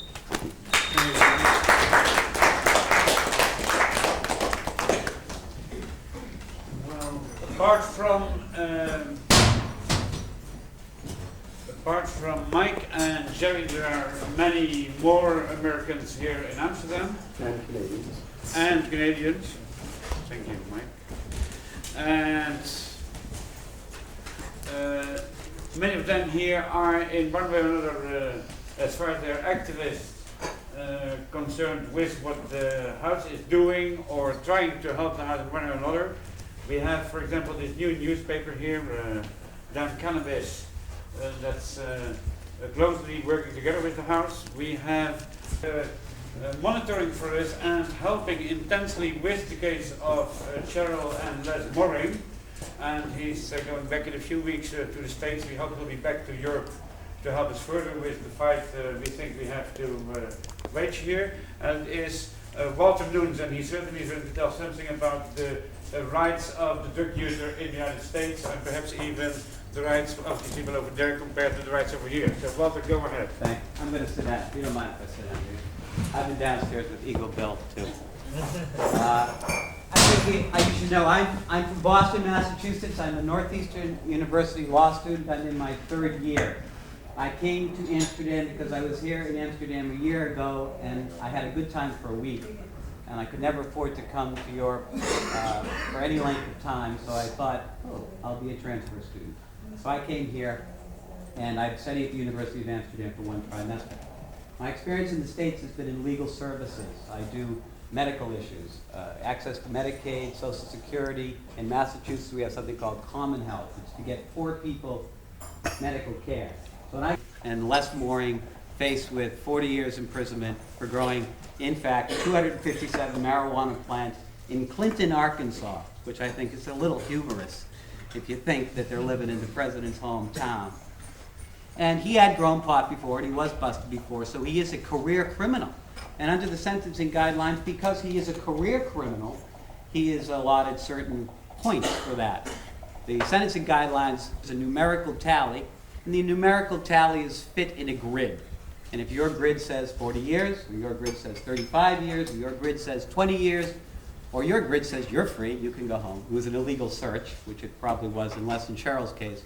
The judge must abide, which is a real offense to me, despite all of the haranguing that lawyers get in the United States. I have great faith in the judicial system and the Constitution of the United States, and it pisses me off that judges can't judge, that judges are being dictated by the legislature how they must determine sentencing after a person is found guilty. So the only thing you can do is the jury can nullify and say, we refuse to find people guilty, therefore judges escape the burden of having to sentence. Point of order. Right now in England, there is a big thing about what we call informed jury as to whether or not a jury can find the law doesn't apply. Is that correct? I heard that at the conference.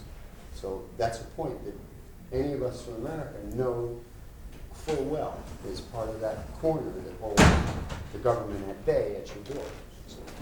Thanks. I don't know much about that, but I do know that the United States is an Anglo judicial system. That was common law, it's judge-made law.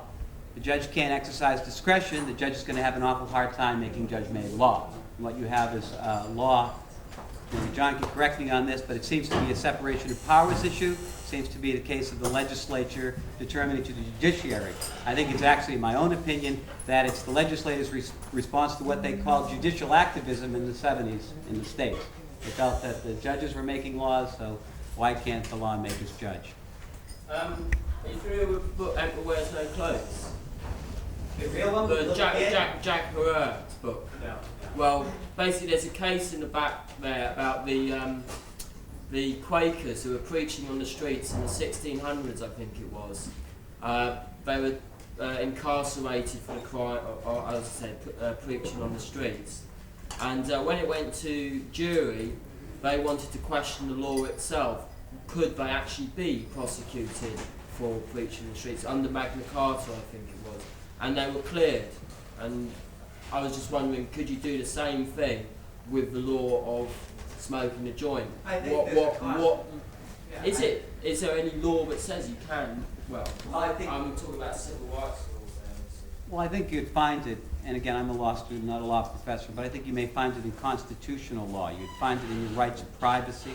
I think would be the strongest place to find it. But speaking about constitutional law in the United States, one of the biggest affronts to the Constitution is the Fourth Amendment. It's a very nice man downstairs selling space cookies, chocolate chip cookies with hash resin and marijuana resin. He's here not because he fled the United States, but because to keep his job in the United States, he was forced to urinate in front of two security officers, one staring at his dick and the other staring at the cup to keep his job. And that eventually, it was an affront, you know?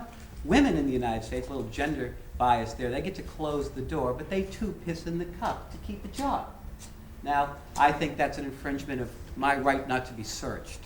That has been, I can't tell you if it's been tested. It should be tested again and again and again. There are lots of constitutionals that, personally, again, the United States is a climate of fear. People have agreed to these sentencing guidelines because they believe that judges let people go. They don't want to let people go. The rest is history. Insofar as Les and Cheryl getting back on point, they're victims of this. Their case here in the Netherlands is extremely formal. Extradition law is about as formal as you can get. Maybe it's like getting a driver's license, you know? And if the S. That's a good. I knew that one. And when you said Clinton, Arizona. Did I say Arizona? Arkansas. Arkansas. No, you might. Yeah, that's Clinton. Where he's from. I have to conclude. No. Just a coincidence. Yeah. It's a coincidence? Yeah. Great one. Well, they got me. He's from Hull. Contain traces of cocaine? Out of all American dollars that are in circulation To throughout the conduct a globe? search, a cop must have a reasonable suspicion. Now, that's the problem. Well, they got the RICO Act, which entitles them to walk in and take anything they want off you, your mother, your children, or any of your friends, and then you have to hire a lawyer to go into court, and 3 or 4 years later, if you win, you will get your house back.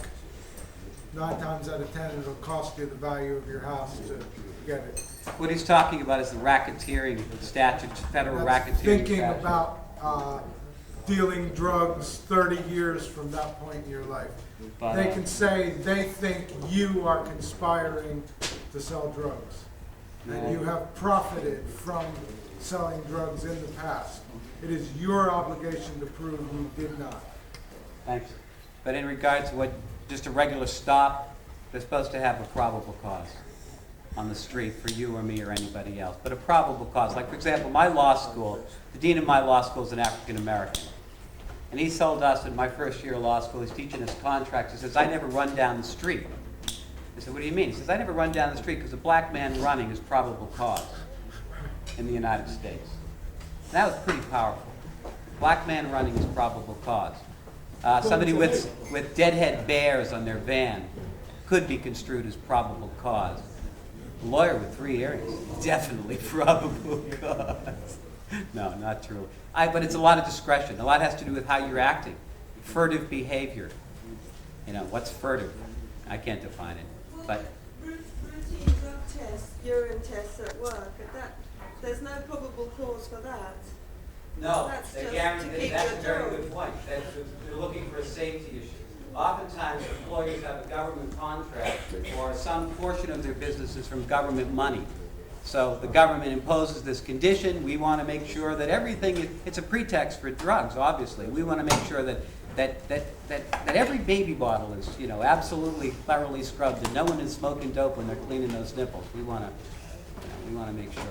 Yeah. One thing that a lot of people ask me is, do any of these kits in the back of High Times work, these detox kits? I cannot. You're not willing to do I'm that? not tox, so I don't know about detox. Well, no, for people who say you've had a urine test, Oh. using these detox kits. Well, I've talked to lawyers. I can tell you what that goes. I mean, lawyers, believe it or not, I don't know what kind of lawyers they are, but who work for like a utility, Boston Gas Company, Boston Electric Company, they have to pee also. Personally, I don't see how any lawyer worth his salt is going to pee in a cup. But nonetheless, there's a tea you can drink, or so I've been told. But I mean, why do you have to go through the process of drinking tea? I totally agree with That's you. the issue. But the thing is, Do they work? I don't know. well, we sort of have to live in this reality that they've created. I mean, I really think that that's the issue. I mean, maybe I'm ridiculous, but the more we live in it, the more we will continue to live in it. I mean, to say that it's a constitutional Yeah, but we can question cheat it. to piss in a cup is not a flamboyant statement. It's a very, very reasonable question of this law. And the more that Americans don't question the law, which is what they're doing, the more their freedoms get lost. I think No, this is just a very quick. worthwhile point. As I understand it, it's with fascism, where do you draw the line? Never mind about drugs, but if they require you to get your dick out and piss in a cup to get a job, that doesn't have to do with drugs. That has to do with how the state and your employer is treating you as a human being, as I understand it. That's the point of this. And JP, who lived down in the south, Sorry, down I mean, downstairs. you have a different point. If you stand up and say, I'm not going to do it, the fellows in the town and your own respective Clinton, Arkansas say, what have you got to hide? And this sort of, you know, guilt just by the fact that you want to stand up and say, hey, I don't do this. Why should you be put in that predicament? That's my only point. Exactly the same way, and lit up, passing it around. Under our law, as if you're passing a joint to a friend, that is dealing. Now, a dealing conviction, as far as I know, has to be tried in the Crown Court. So everyone pleads a dealing conviction. I'd say most people would get a caution, but what I certainly intend doing, as many other people as possible, is to refuse the caution and say, look, question the law itself. On the point of, if you pass a joint to a friend, is that dealing? I don't think so. And obviously the whole bigger issue of smoking cannabis. And has anything been done like that before? I'm a bit anxious about what I'm taking on here, that's all. I don't know, but I can only answer this. In October in Boston, I was at a dope rally, which I wandered down because I didn't have any dope and I figured somebody would get me high. And while I was there, I watched all these kids listening to Sam Black Church, which is a really good hardcore band, and jumping around and moshing and stuff. And there were cops everywhere. There were cops everywhere. And people smoking dope left and right. Little kids, 13, 14 years old. I'm smoking dope, let me finish. I watched these cops roust this one guy, grab him, he's drinking a beer. They make him dump out the beer. The point I'm trying to make is there was discretion in the enforcement of the law. They had a no bust order on that day. How can they make marijuana legal on Monday and illegal on Tuesday? How can the cops have such discretion? The reason being is they didn't want to load up 5 buses full of 15-year-old kids from the suburbs who all had professional parents. Same thing with the war in Vietnam. It wasn't until Lily White, me, and my buddies and our parents, we got arrested. I didn't, thankfully, but were involved in people, you know, and it struck the more middle-class sections of the community. It took hold. That's the key part, I think, in getting any kind of awareness with the people. I have a disagreement here, but on that issue. What they were really doing was telling the community that they couldn't afford to spend the $30,000 that would have cost in overtime and buses and moving these people around? And was this a priority in the community as far as crime? Everybody knows these kids are going to smoke dope. Well, I can deal with that. But on that other point, in that same event, I thought very significant, Harvard Community Health Plan, which is the largest managed care, it's the first managed care plan in the United States, which is where physicians get a capitated rate to perform services. They had a plane going around saying Harvard Community Health Plan, which was a sort of a clandestine endorsement of what was going on because you're really. And the mindset is I'm a criminal. The only, and it's never been decriminalized in the head. But perhaps through medical marijuana is the only way that people can see it as such, and then through continuity with it, they will have a changed attitude. But I don't know. I thought that often that the moral argument you will win will be for medical marijuana. And you look at in Britain anyway, there's been phone-ins. There was this big program on time the place. Yeah, hundreds of thousands of people phoned in, and 92% were in favour of its legalisation for medical use. Yet, when it comes down to the crunch, and we talk about this laws being changed, there's this early day motion going through Parliament at the moment, and there's only 28 MPs have signed it, and it's purely about medical marijuana. Then you're talking about the same problem we have in the United States. And they manifest grotesqueries all over the world. But it doesn't mean to me that the value in the judgment and the value in the law is completely pointless. But the reason why these lunatics are controlling the show is that either there's so much apathy or so much lack of energy in doing something. College. Fine. You know, it's apathy. Come on, Well, tell regardless, the story the way it is. Well, I think nobody's I was going to telling the vote story. when it's not one man, one vote. Okay. So you're suggesting a referendum. But my position, and you can take the show after I'm through, is that there is a large degree of apathy in the United States. There's a large degree of non-committal in the process. I don't care. If it's still the electoral college, the delegates are made up of the people. The people are not doing jack shit in the United States, and they're pissing in cups, and they're going along with it, and they're living in fear. And that's what so we have sentencing guidelines so that less than Cheryl will do 40 years, so that if I get busted as a lawyer for smoking dope, I'm disbarred. I'm through. I mean, but maybe I'm an idealist, maybe I'm naive, but the legislature is made by the people, the laws are passed by the people, the cops are people, the judges are people. You have to be those people. You have to be those people. That's the solution. And I'm begging out. Thank you. Thank you.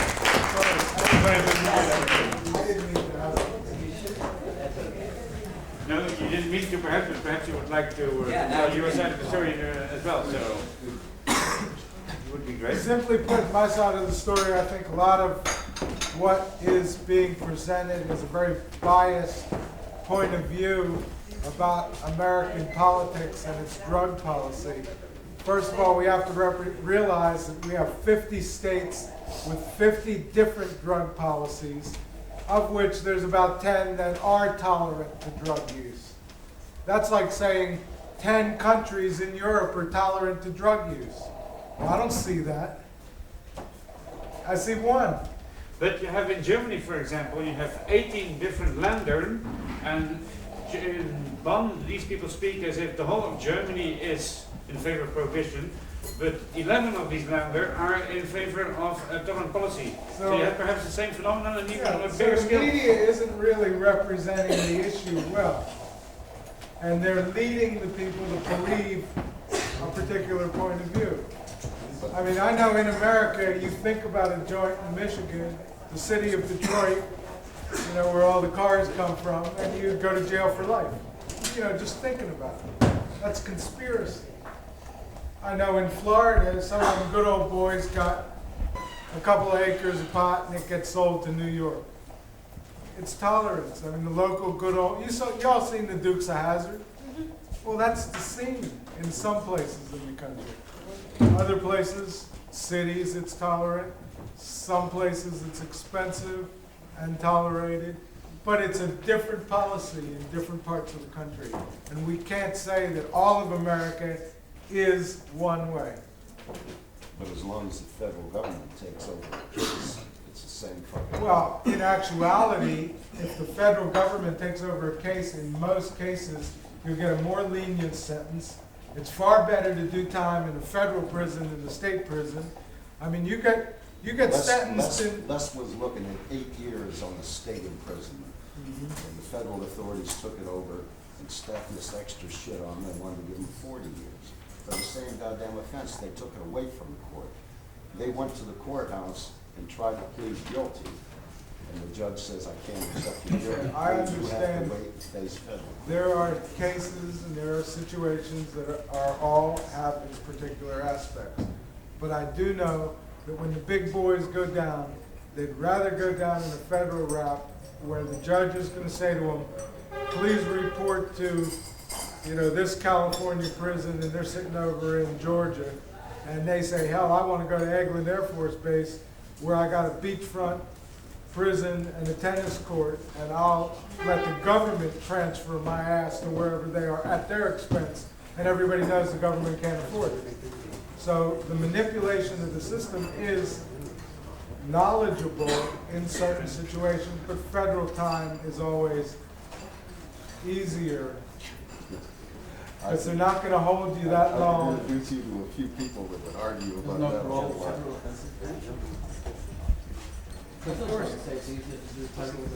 Of course there's parole in federal.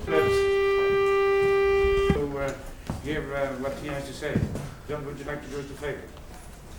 I don't really have too much to say except that I think that the United States government is the center from which drug war feeling emanates. I think the American elite has a vested interest in pursuing the drug war, and that it covers a multitude of sins such as racism and other forms of court control and economic domination.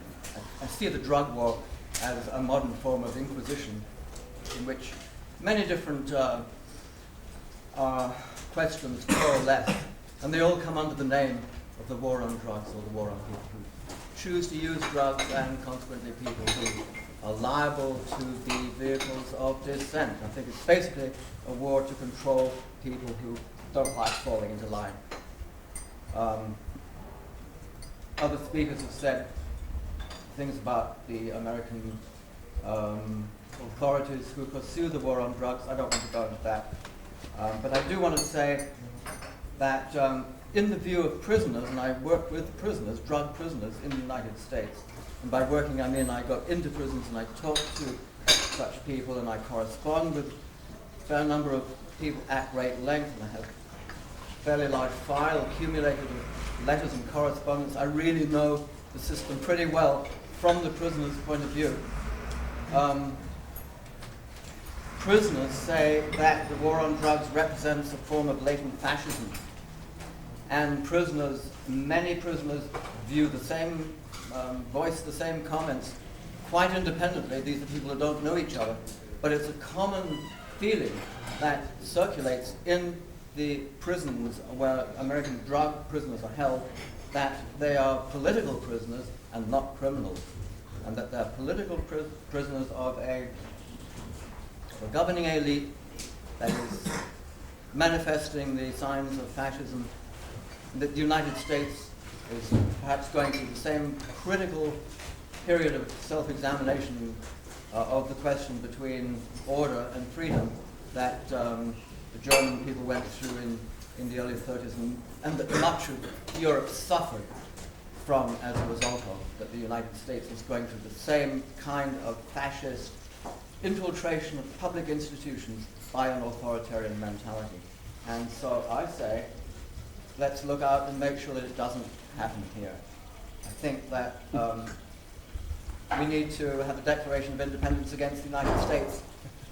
Just as a couple of centuries ago the United States had a Declaration of Independence against, in this case, England or Britain. I think we need to do this the other way around and declare our independence as a rational, independent-thinking people, Europeans in general, that we don't need directions from the US authorities, and we don't need lectures on morality from them either. I do know that the Drug Enforcement Administration, the DEA, in the US is active in pursuing the policy of having a uniform drug policy worldwide. I was told by a journalist from the new country of Slovenia, while I was in Heidelberg a couple of weeks ago, who said that because it's a new country, they don't yet have a drug policy, a drug enforcement policy. And right now, these people, there are approximately 500,000 people in prison for drugs right now in the United States. But anyway, I don't want to emphasize that story so much as an act of resistance, just saying no to United States drug policy. If we can just say no and act on our own, from our own standpoint, what suits us, what we think is right and wrong, I think we're doing ourselves a big favor. And point number one, point number two, just as the United States intervened in the 1940s and basically saved us from the threat of fascism, why not we return the favor and say to the American people, we'd like to help you people out. And anything we can do to help you escape from this threat of fascism that is overtaking your country, we'd like to do. That's my basic point.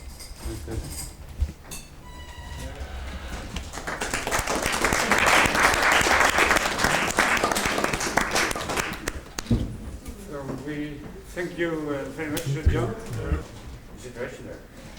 Right. I've got to say from the start, I did some MDMA earlier, so I might go on a few tangents here and there. But I'm really happy now because this is what I wanted this conference all to be. People to join together, network with each other, who are all working for the same common cause. Because it makes it very hard for individual people to fight those oppressors.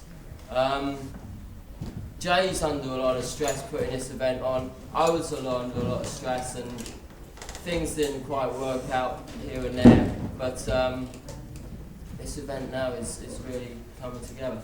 Anyway, what's happening, that's what we were talking about. What's happening in the UK? Well, basically, we're in a state of decriminalisation, but it's not official. You get caught with a small amount of cannabis in places like London, Brighton, I know from personal experience, and other places, Manchester, Liverpool, etc. At most, you'll get a little lecture, as I got, about a quarter of an hour I was spoken to, and then eventually he turned around and said, well, you're only going to go out and buy some more, so I'm not going to bother. You know, you've lost half an hour of your time and your hash. And the hash, which I think he was going to smoke, because I had this little plastic bag, and there was a bit of Moroccan, and there was also this little bit of Nepalese, which had gone all squashy on the inside as an oil. And he looked at it and said, oh, is that really strong stuff? And I'm sure, as I'm sure you all know, they're smoking it as well. So that's what's happening on the streets. You do get situations, of course, where people do get... Is it tobacco? So I've given up tobacco, so I've got to keep checking. Hard drugs being handed in my direction. I only want soft drinks. So I was talking about what's happening in Britain. So what's I talking about? I know, yeah, state of decriminalisation, yeah, and yeah, I was sure he was going to smoke it, but so that's what's basically happening on the street, and people are still, however, getting busted, especially if they're trying to do something to take that power away from the state, because basically Babylon would never legalise cannabis. It would never allow cannabis to be legal. And when I talk about Babylon, I talk about the society in which we in Britain, and more so in the States, are in, where you've got big fucking companies like Shell, I'm not going to list them, go through petrochemical, pharmaceutical companies, tobacco companies, etc., etc. And they're the ones that are ruling it all. And anyone who tries to work against them or fight against them, sure, these laws are going to be used against them as well. But out on the street, average, you're going to get away with it. However, politically or legally, it's going a totally different story. Claire Short comes on the TV and says, yeah, we should all sit down and talk about decriminalisation. Just the thought of actually discussing the subject, she was immediately struck right down. She had to, retract her comment as well. At that time, I started writing off letters to the Labour Party, and to this day, after 6 repeated letters, they still will not answer me. Why do you refuse to discuss the subject of cannabis? They refuse to even discuss the subject. Well, the thing is, they're not going to face up to the truth, you see. And the more they're so frightened of the truth coming out, they start changing the laws. So I'm getting back to the point now. Michael Howard, under the Criminal Justice Act of '94, I won't talk about that, I'll be here all day, increased the fines for just possession from £500 to £2.5 grand. Thing is, since that's been passed, it's become more lenient in most cases. In most cases, I know there are exceptions, and I'm sure people will be able to talk about them. And the thing is, it's then, I take the sort of attitude then, I'm alright, I'm just scoring a bit of gear off someone, and I'm alright, I've only got this little bit, I'm never going to get done. What about the people who are supplying it? Some people see the word dealer as being like an evil thing. They're supplying you with the drugs that you want. Now, things like cannabis and other drugs, fine, that's on a small scale, they're not criminals. The real criminal drug dealers are the tobacco companies. Mr. Big is Philip Morris, really, not some head of some cartel carrying guns around. But anyway, as I'm saying, the politicians are going along one alley, and the real world is going the other direction. So what I'm doing to aid the process a little bit is I'm trying to open this cannabis museum in London. I've got the premises already. I've got a few bits up there. If anyone can send me pictures or photos of stuff that should go up into this museum or has exhibits or anything, please send them to me. It will make me very, very happy because I'll be able to display them all. Because I'm hoping to open that by the 10th of April. Other things that I've got lined up, well, it's not me, I'd love to work with so many more people on this mission, I assure you. But with the Green Party, they are the only major political party, although someone just told me a friend of his is Lord Such and has just been reading all my stuff on hemp, and he's going to try and get Lord Such to get the hemp message into his manifesto, which would be good. So anyway, the Green Party, maybe as well with Lord Such, are the only parties to support the decriminalisation of cannabis. So obviously smoke green, vote green is the logo we should be going on.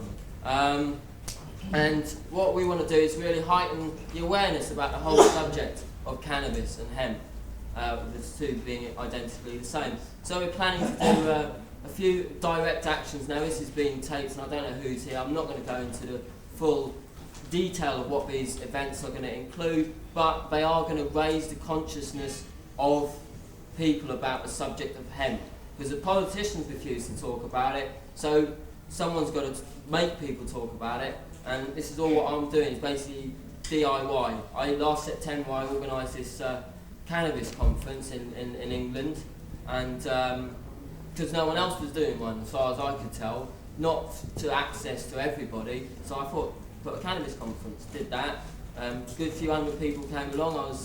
I did MDMA that night and I loved it as well, and I'm loving this.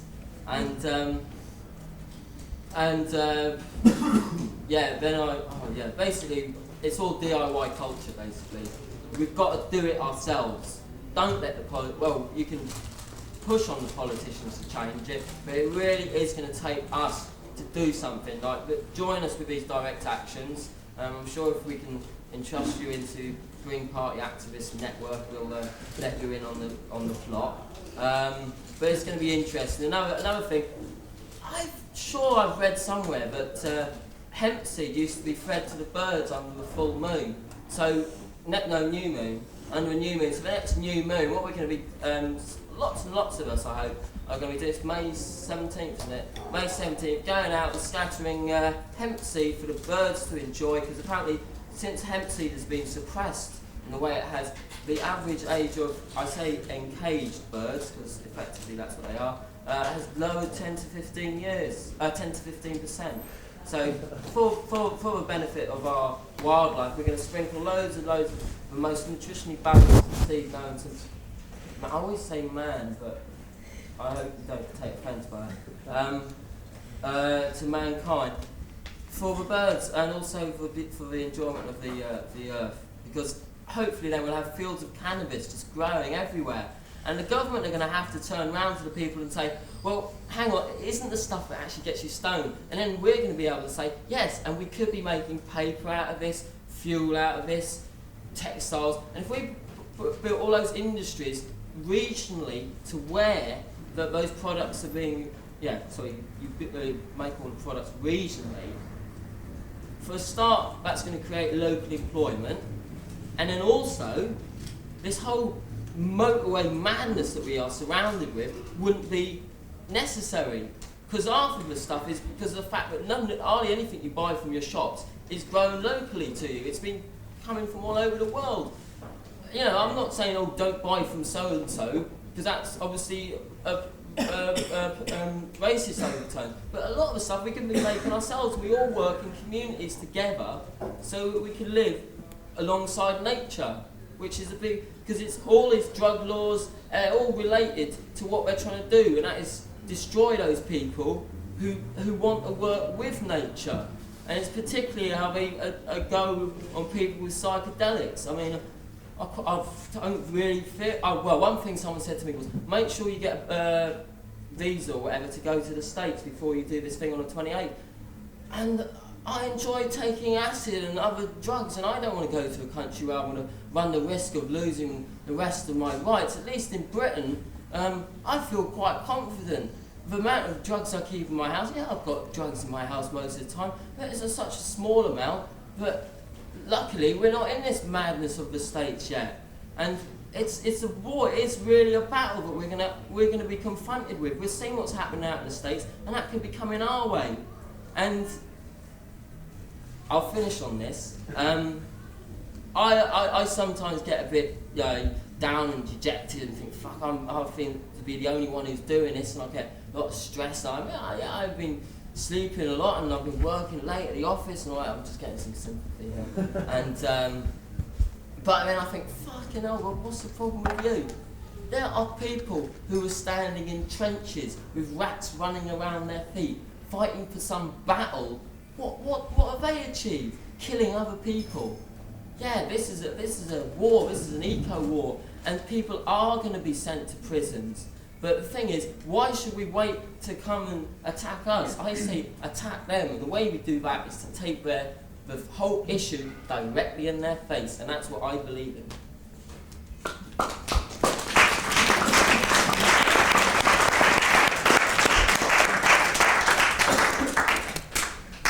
Thank you.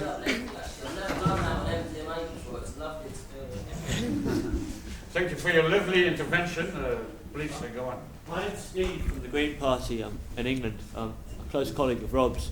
And the one point that I'd like to just raise is that there are a lot of people working on the issue, but one of the things that prevents us from making progress is lack of communication.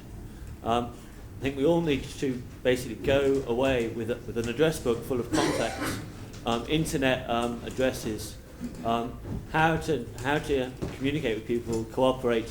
I mean, I hope that the Dutch will maybe do this May 17th initiative, and we could publicise it internationally as well as just in our own countries. And I think the Germans might be up for that if we contact them. Why not? But just to communicate with people, make a point of calling people up, asking what's going on. We're going to take hopefully a lot of the newspapers back and dish them around the clubs in London. Tell the kids of London what is going on out here in Amsterdam, so that people in London might think, well, we can do that, why not? If they only know about it, if they only were told what is going on, people would go, yeah, we can do it. So information is the key, and let's keep talking, let's keep communicating, because it's going to happen. We're swimming with the tide of history here. I mean, it really is going to happen.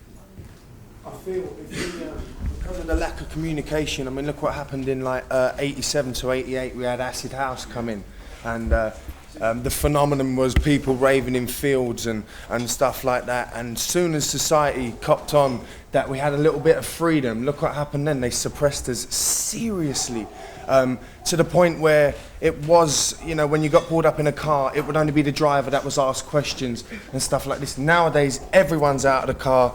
The car's being searched, you're being searched. I mean, so, you know, what's the fight going to be when we concern cannabis? You know what I mean? Look what happened to us with just music, you know? But the answer to that, I think, is you organise and you communicate with people. I mean, there are big, strong networks in England, like local communities, particularly young people, organising and to fight the oppression.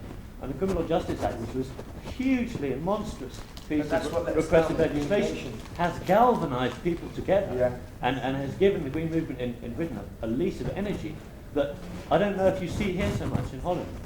And I think that maybe one thing between British people and Dutch people is to communicate about things like Newbury, which has sent a passion through the Green Movement, a struggle. You see images of people taking them on and winning, and it's inspiring stuff. So if we can spread the message. That's what I'm saying, yeah, that's what let us down in 87 and 88, because I mean the laws that abide to us now are ridiculous. That's because communication let us down, and if people talk about it more, and you know, I mean there's loads of festivals that go on in London and stuff where people find out more information about hemp and a lot of the other things, then hopefully it won't let us down. We can win one battle at least, you know. That's it really. What I'm interested to know is, what can we do in conjunction with people in other European countries?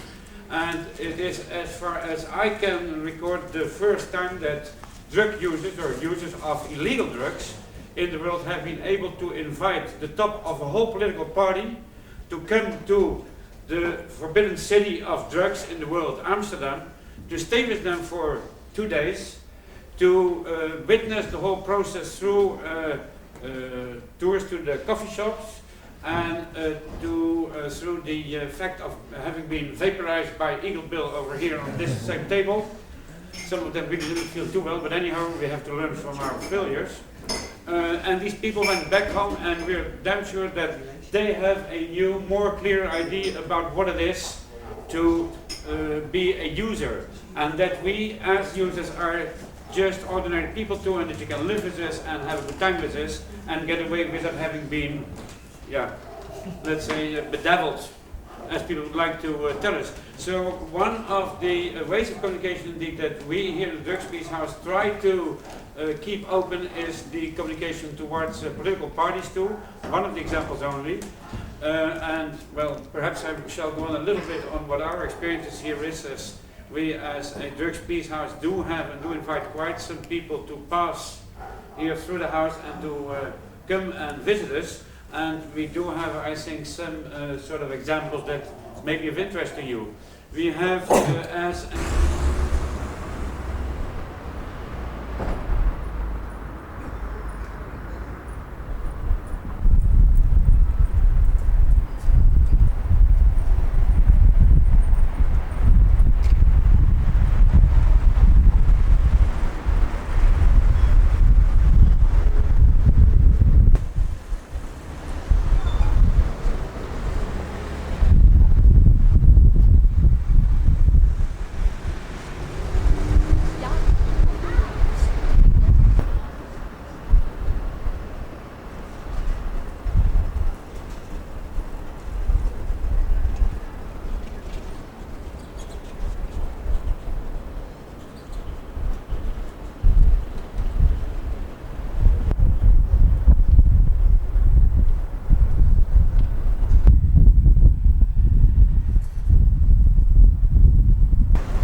the overwhelming majority of Europe feels that we've lost, that it's done, that there is no way out. And to the contrary, we feel that there is a growing community of people that turn drug policies.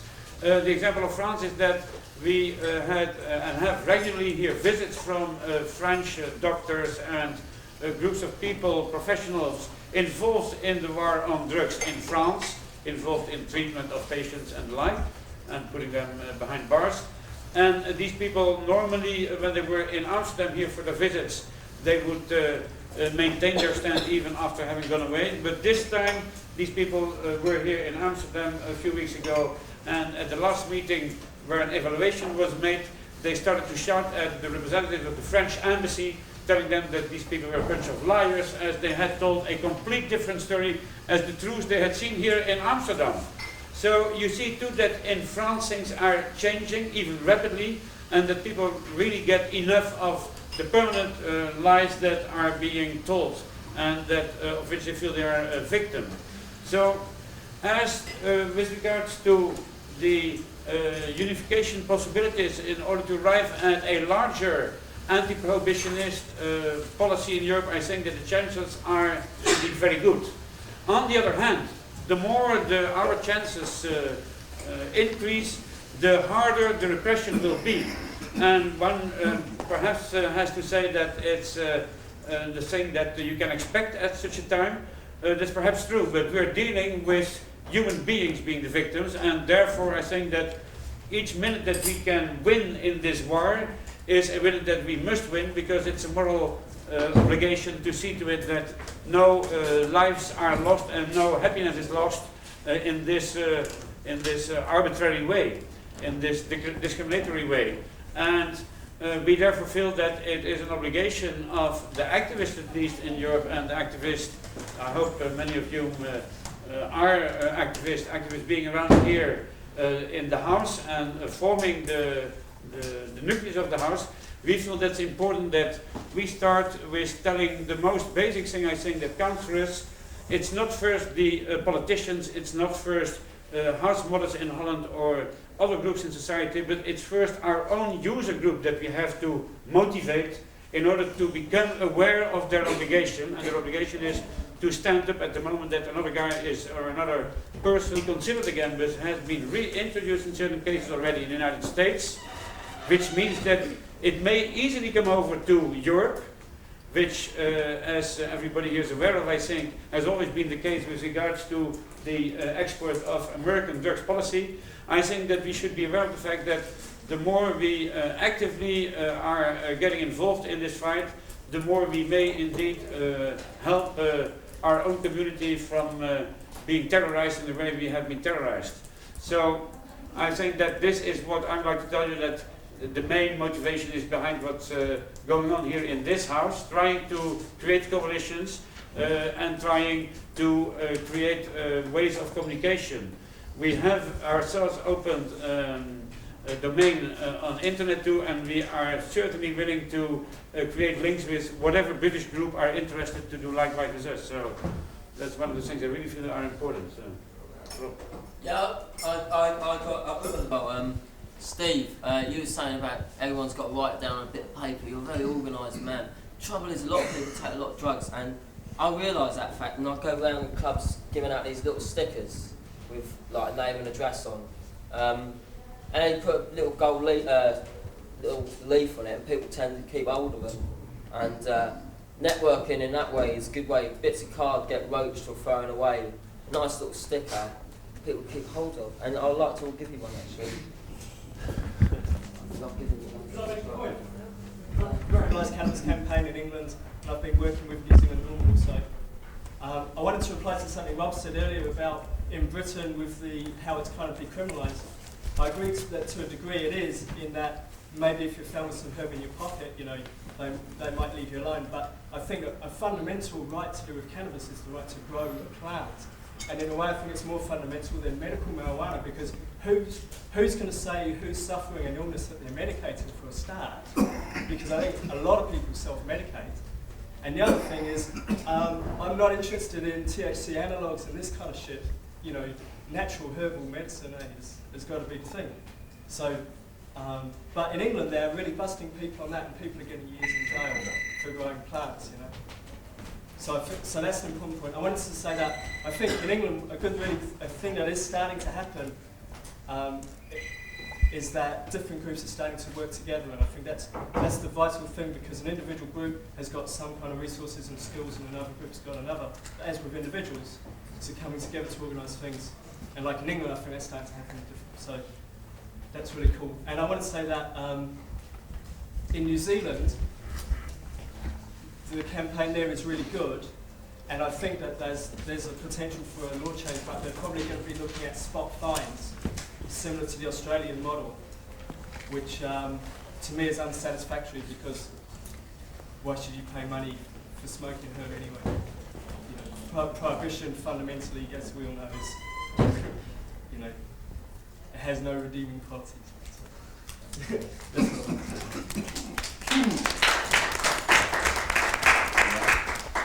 Aiken's just run out of room and said, I'm in charge. I love to say people tell me on drugs. Yeah, and who? Adrian Bronkhurst. Yeah, he started the Hash Museum in Amsterdam. He's also the founder of this Drugs Peace Institute here.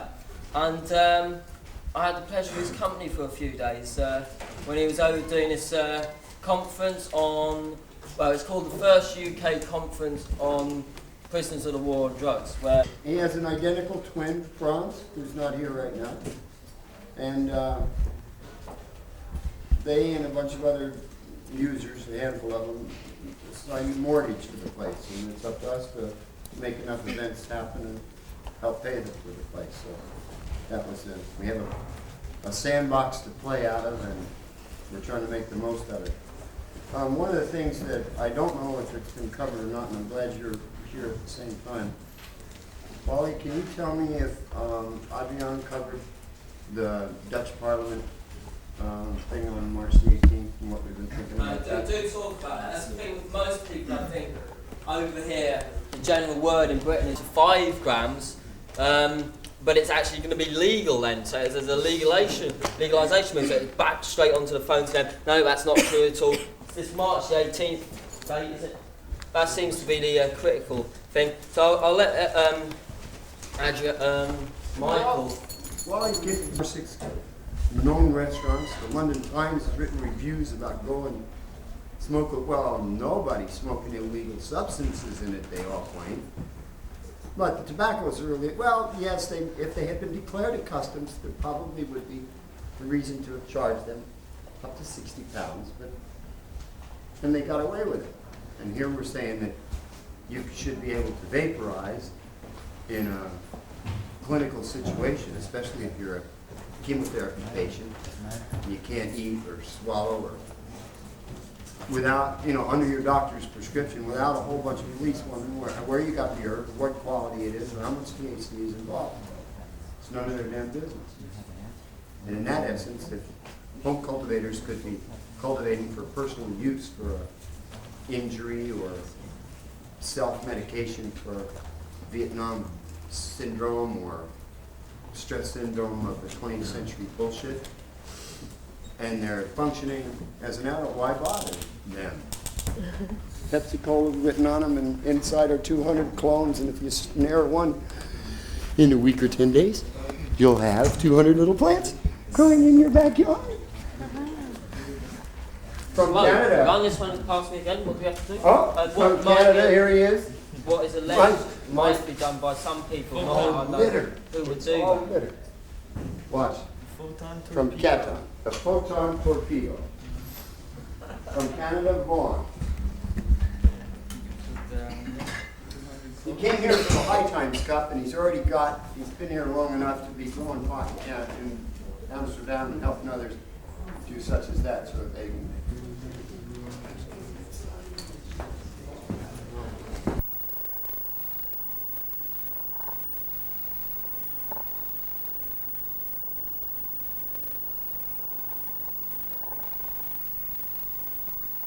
Drug.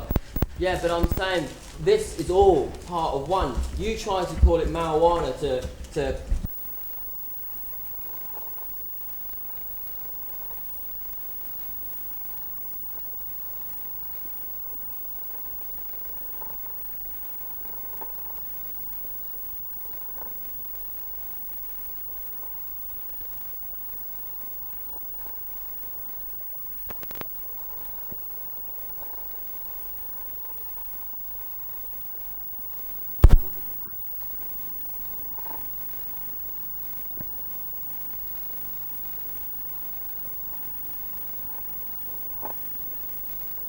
hash that we're going to smoke tonight. He's busy there, cutting it all up into tiny little bags and that. And tonight at 7:30, you're going to be able to show your class, which I made printed out on my computer with a happy smiley face. And you hand it over, show it, and you get this card, and you're going to get this bag, this little ream of drugs he's produced. We've got to sample a few of each, so we'll have a big pile of it, hopefully, where we can all tuck into throughout the night. Try and smoke it all tonight, because I don't want to be responsible for whatever. Yeah, smoke it all tonight. And I'm openly on the video saying that as well. Don't take any drugs home to England. Why not? Because they're easy to get in there, but they give you so much hassle if you're trying to bring back what you brought into this country in the first place. Yeah, but the thing is to piss them off. I mean, a lot of people don't like me for being too in the face about it, but if someone's pissing me off, I'll piss them off. Just don't believe in the authorities. Don't believe, all right. You would piss us off anyway because they don't want stuff. Eh? Well, yeah.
Yeah, but this that's fine. We're almost there. Now I want you to corner. We got to finish this corner and go back. There. We have. Here you go. This gentleman here. Jamie as well. There's two people. Oh yeah. I'll take number one. I'll take one. Number two. Go ahead. Yeah, you got to take it. Yeah, number one. Number two. And the last one is past five. Now we're going to put it together. Yeah.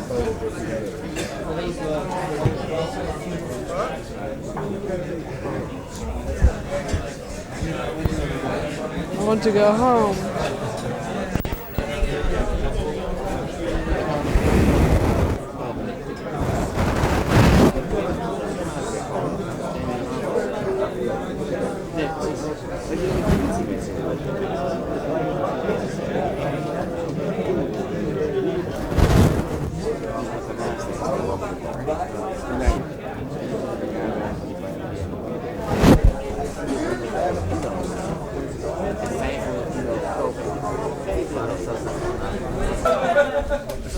What we'd like you to do is start smoking because you're going to have to make your vote by 9:30 p.m. This event is brought to you by the International Cannabis Club and the CHIC, Right.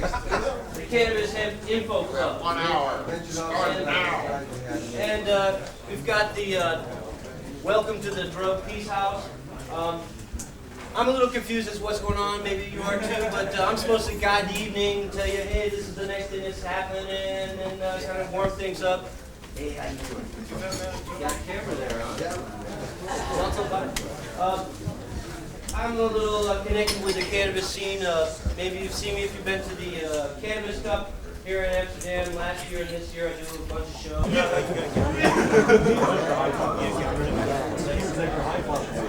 Wat die als laatste als ze dan echt nog even, dan de volgende.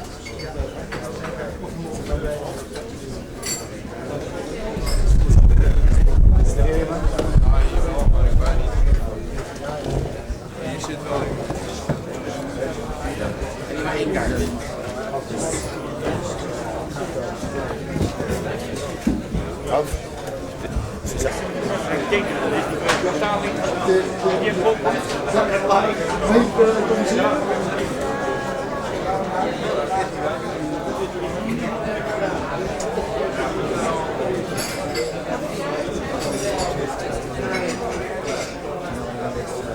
On this list, and you've all tried a few varieties. Have everyone tried a couple of varieties so far?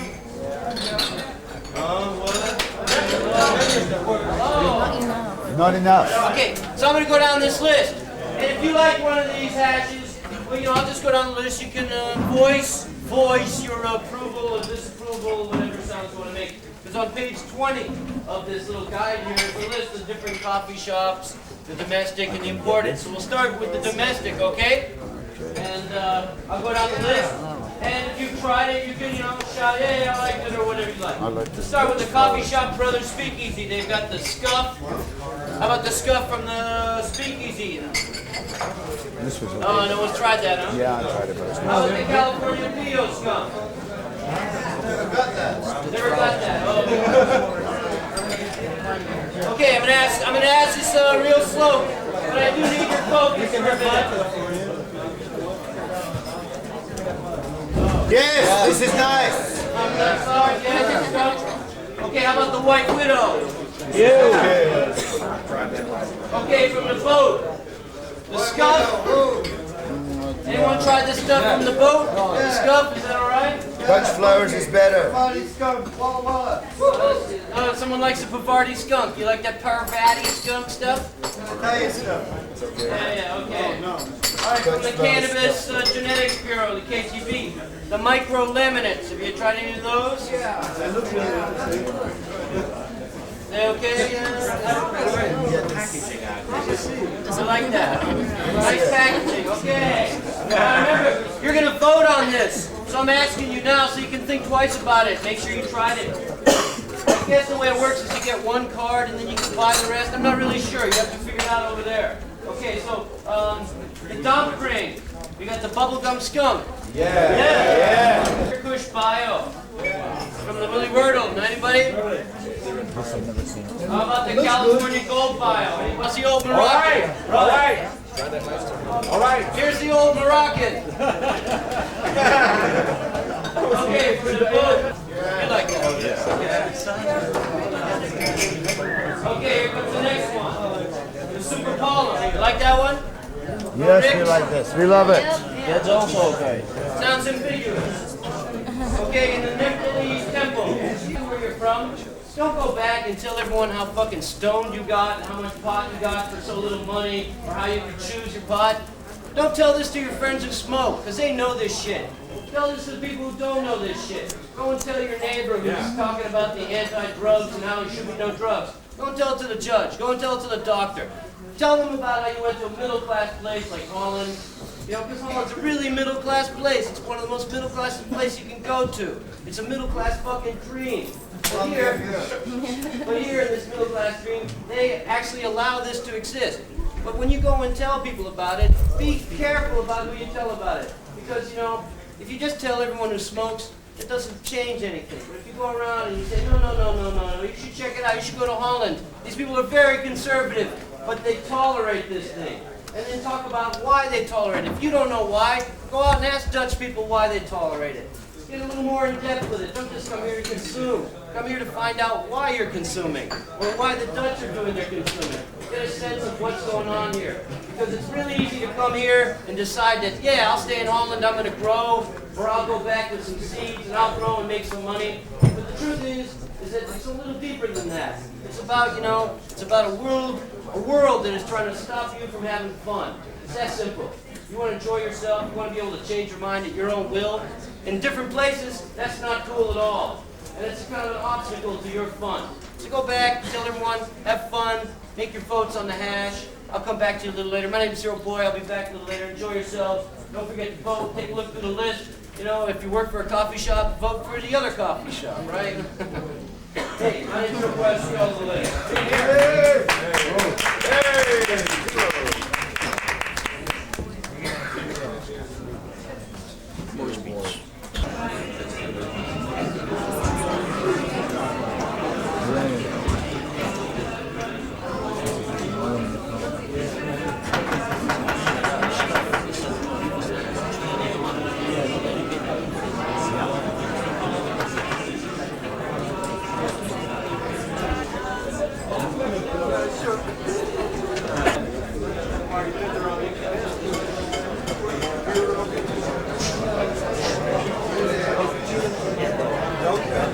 What's this? That was the,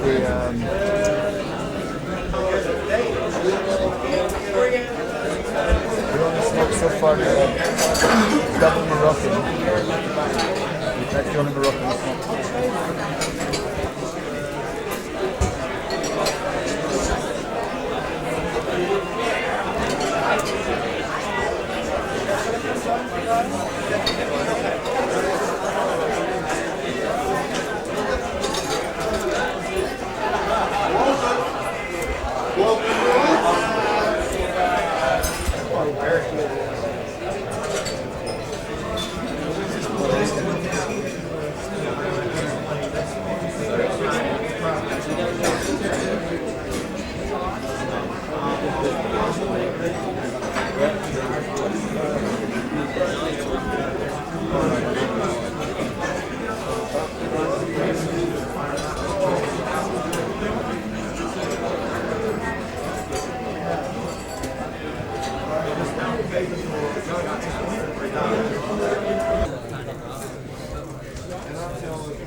So yeah, these all these companies were now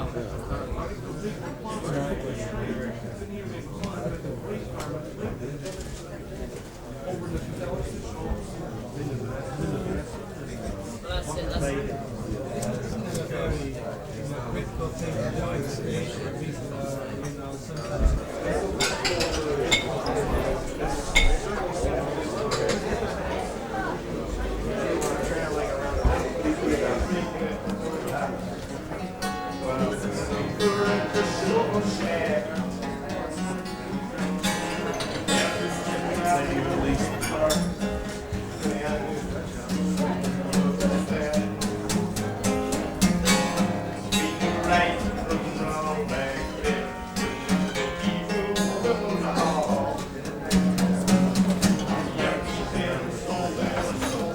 Bit of bubble gum coming your way. Don't stick it under the chair.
All right, everybody. I'm going to read off this list here so that you know what we're looking at. And then we're going to present the awards. So under domestic, from the Coffee Shop Brothers and the Speakeasy, we have their entry is Scuff and California Bio Scuff. This is under domestic. We've got Dutch Flowers, Scuff, and White Widow. Under Devote, Scuff, and Pavarti Skunk. And then from the Cannabis Genetic Bureau, we have the Micro Laminate. And from the Dump Cream, we have Bubblegum Skunk. From the Coffee Shop, we have Super Skunk.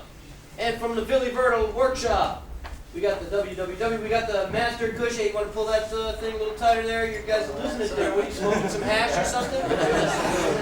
So we got some Master Kush Bio and California Gold Bio, or Bio if you're from wherever this country is, Denmark, whatever.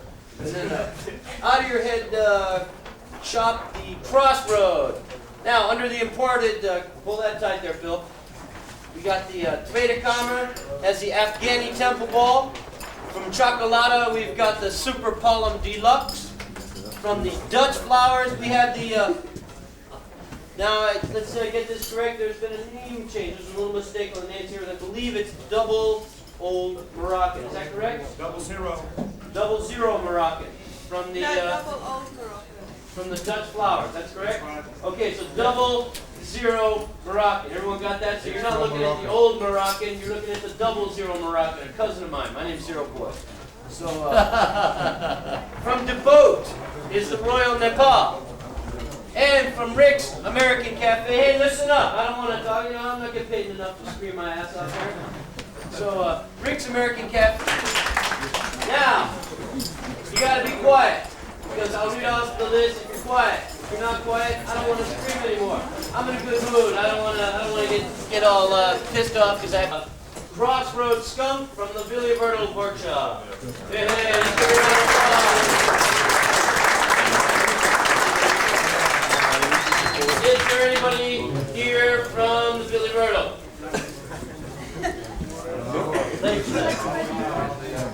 No, here. Hey, yeah, everyone, big round of applause. Yeah.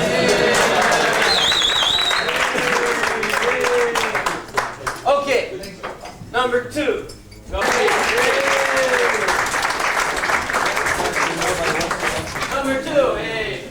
All right, everyone. Hey, congratulations. Yeah.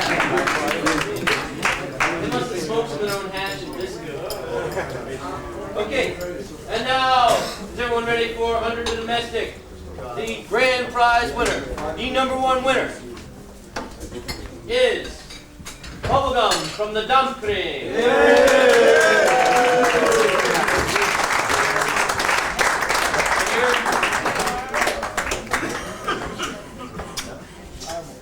All right, hey, congratulations.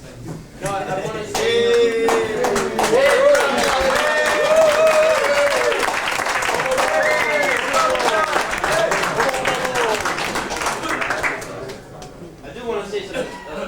at the Hyde Cannabis stuff, I'll reiterate this. I got the judges pack from one of the judges when they split. And I got everything that the judges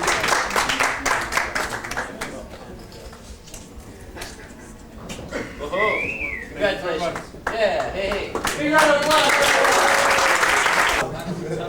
Okay, number 2. Y'all ready for number 2? Yeah.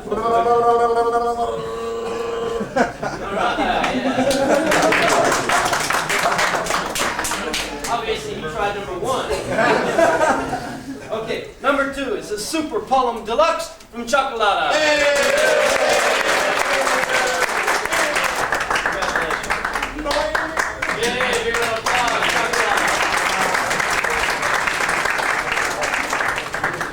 Yes, it melts in your mouth and under your...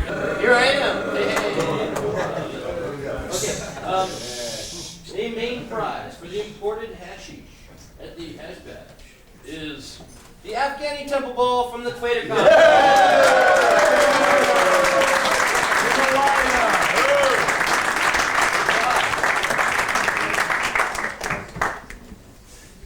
Bump Eric.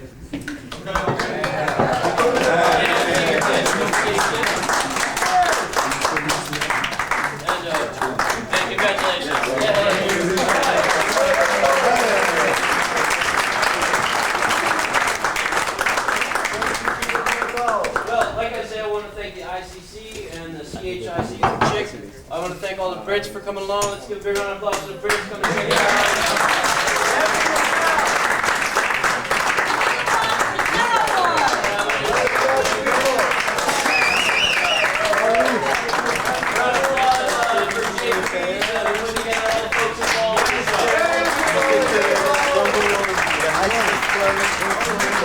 Well, enjoy yourselves. Have a good night. Thanks.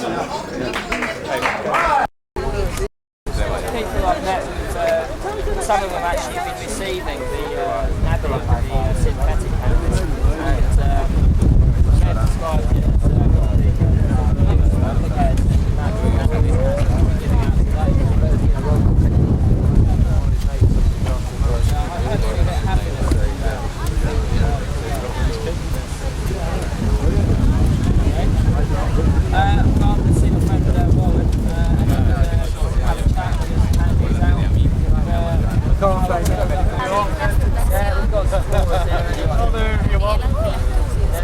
Danny, isn't it? Yeah, I'll be giving some to Danny, and then, well, we'll see what the police have to say about it.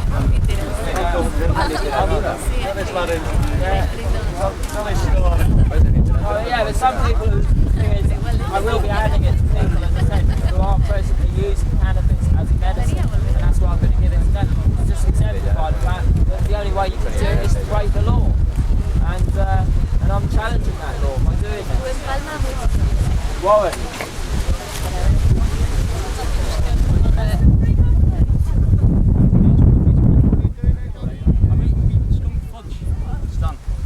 And it's very nice indeed as well. Like a piece.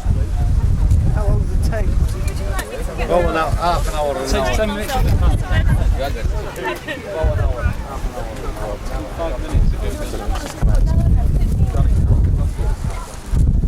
Only an hour or two. Nice and mild, it's alright, you know. Can you just hand it to This someone? is- So I've got you handing it to somebody. This Just is do that medical again. fudge, So this. wait for me, I'm going The to Duncans. Okay, can I hand it to someone?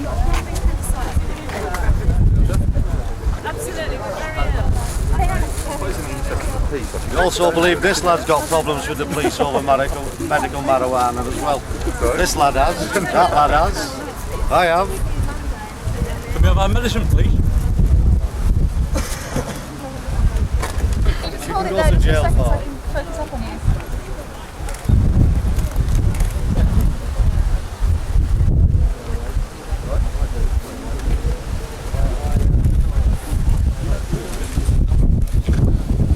Start dealing back.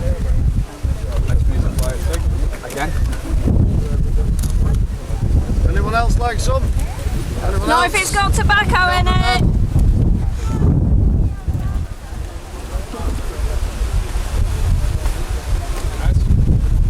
Anybody else like smoke? Anyone? No?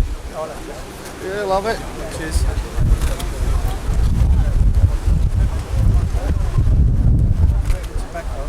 Oh, yeah. A lot healthier. Sorry about that, Doug. You know what I mean? Cheers.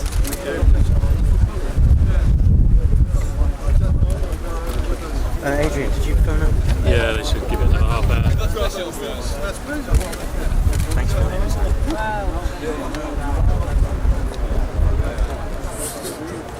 We won't get in any trouble in the night. Humpy's charging the morning. No, but Luke,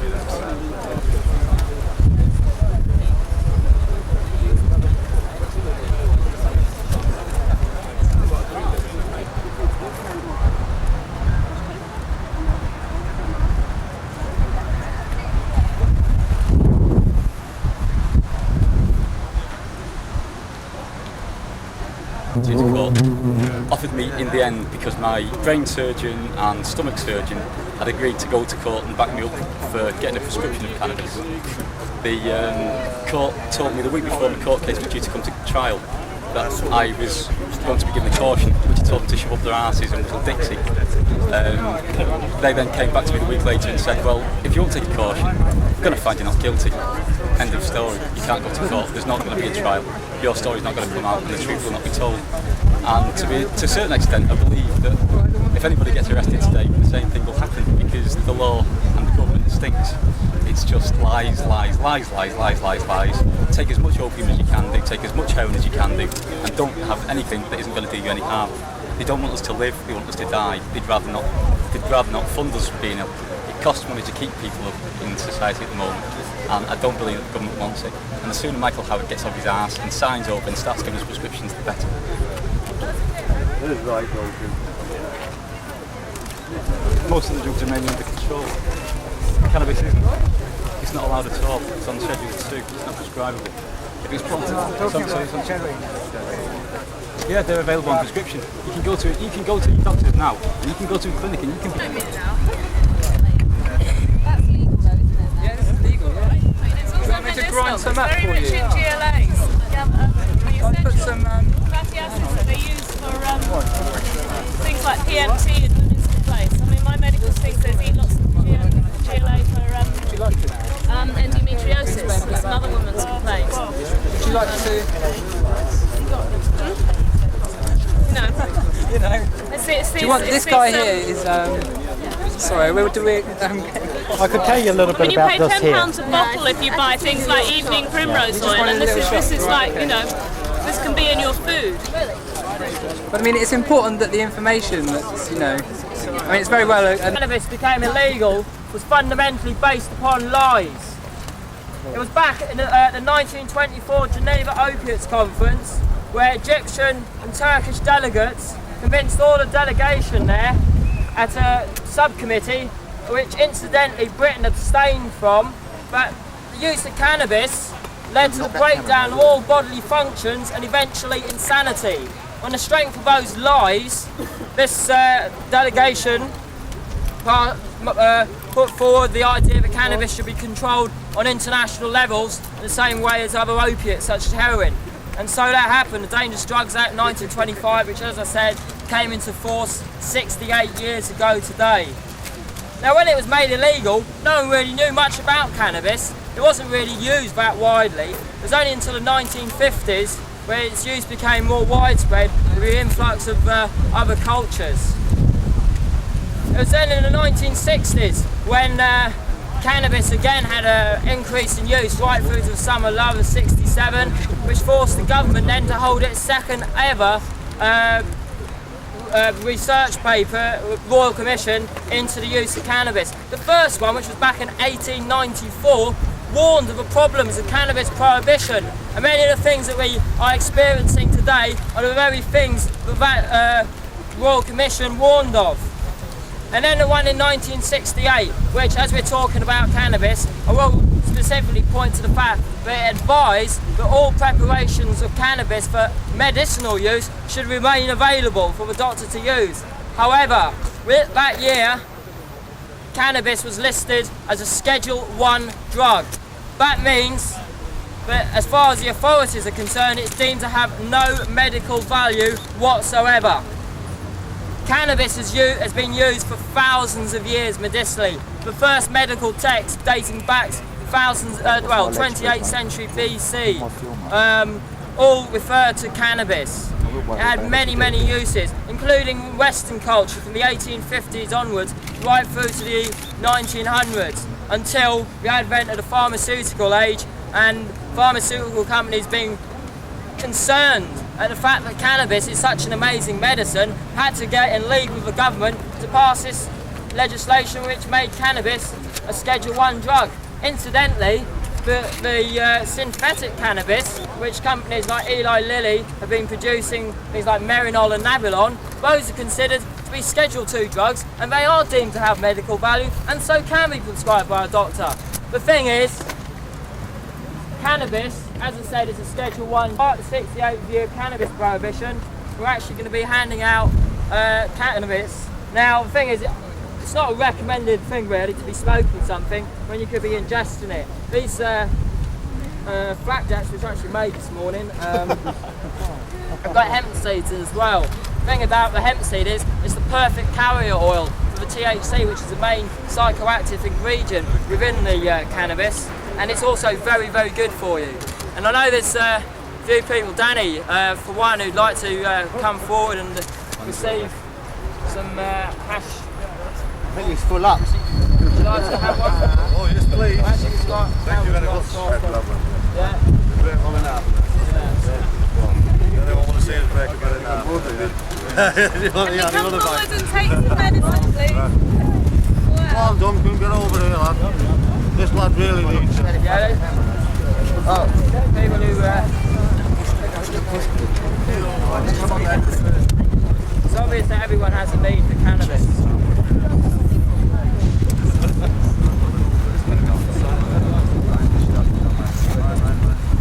Excuse my neck cable, people, can you?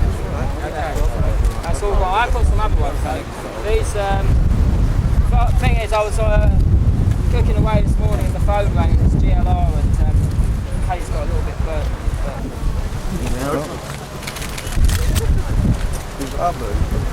Yeah, I know. You have one of the other ones, yeah? Who? You had one of the others. Yeah. Excuse me, mate.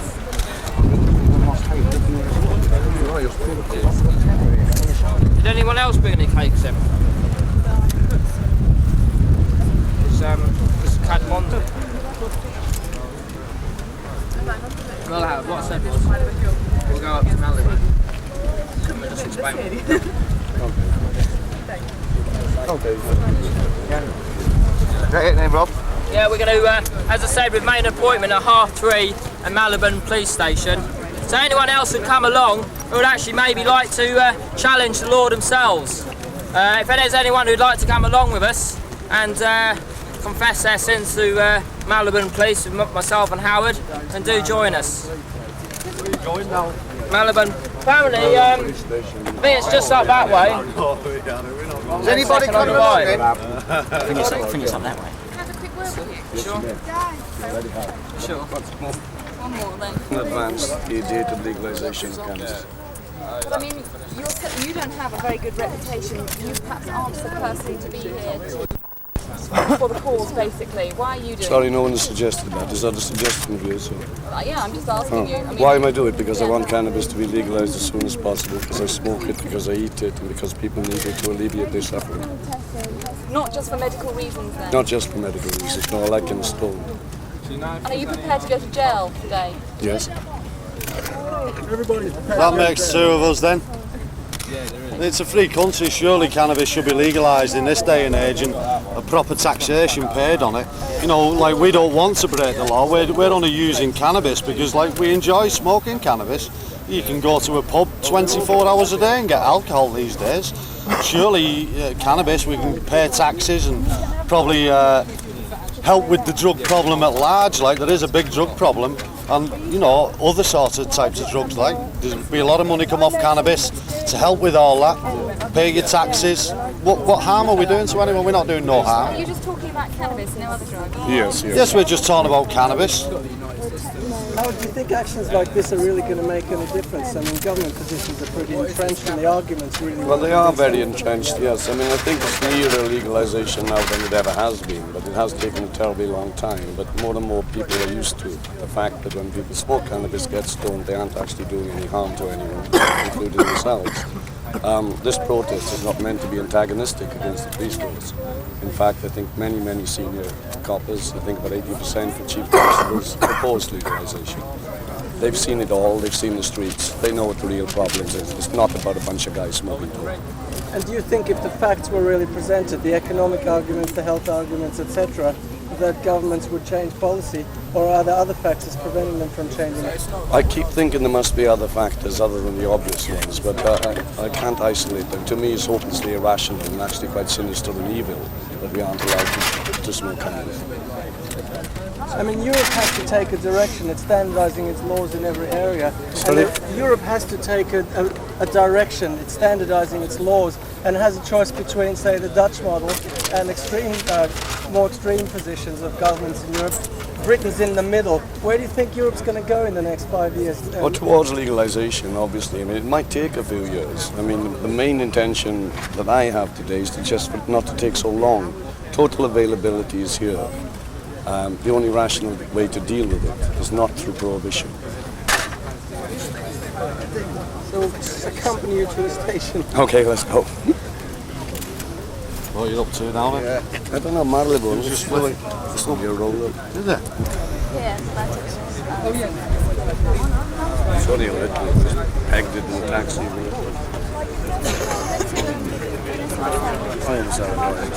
Oh, yeah.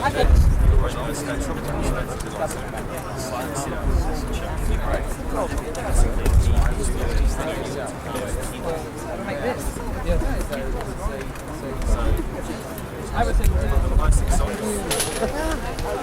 If someone else wants to take these and hand them round, Philip, do you want to give us a hand? We've been here too long. Do you want to give us a hand? Ali, just a moment. You do this one, No, man's got it. Ali, just do this one.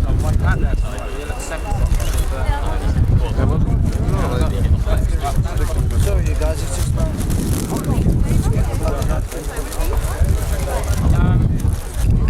how's that one taste, Rob? What's in these? From yesterday, that yourself now when you're here. But no photos of me. Oh, okay. Yeah. Rob, what do you want to do? Yeah. You guys do. We'll open the other one for Rob. Yeah, Rob. Let's get stoned! I'm not going to tell why you're all taking photographs. Yeah, could you not take pictures of Can you wave it off something? So we're trying to get the name. Yeah, thank you, one second. Right, if you go down on the other part of it, you'll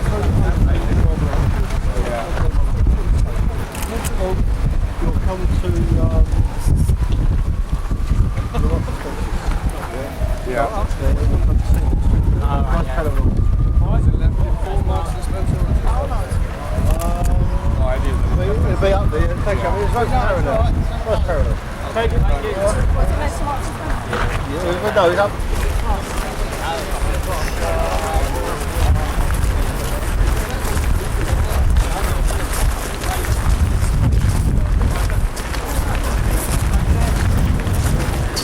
Yeah, I like to roll it, like, roll off like that one, then, mate. Oh, yeah, get that high.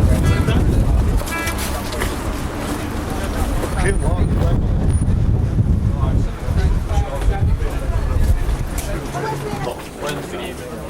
Oh, certainly down yesterday.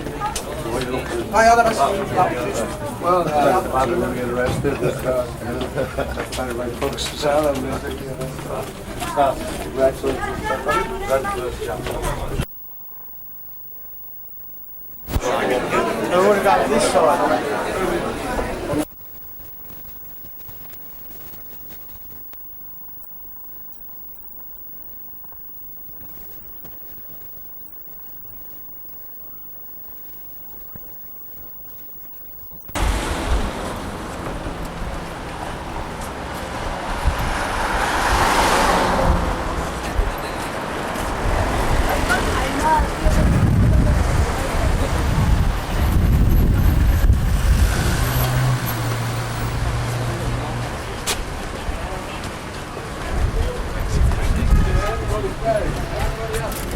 Everybody up.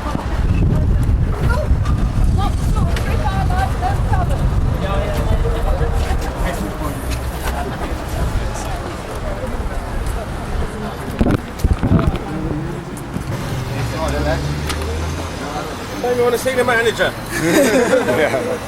We want the boss. The door's locked, is it? It's been locked out, but... Yeah, we're doing locked out. Water chasing the locked in.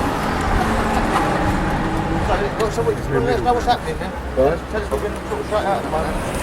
Explain. Well, yeah, they asked me what my business was, so I explained that I'd actually phoned them up and told them that myself and Howard Marks would be coming up here and offering ourselves for a rest. Can we just check in with the appointments we made? I think we were a little bit late, but these things go that way. I mean, they are busy. Oh yeah.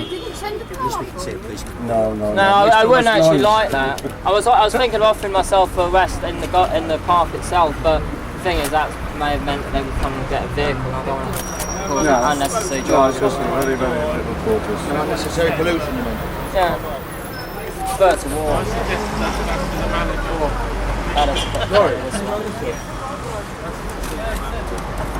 Gentlemen, can I get you to turn around? This space fine, James. You coming in your own, sir?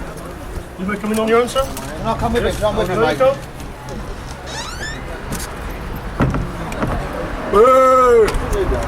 I don't know.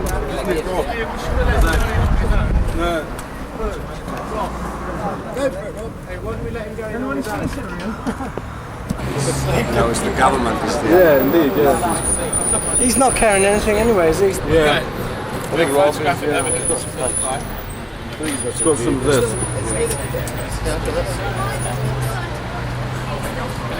Well, I'm sure if I was him, then yeah. Just trying to win. He's done shit.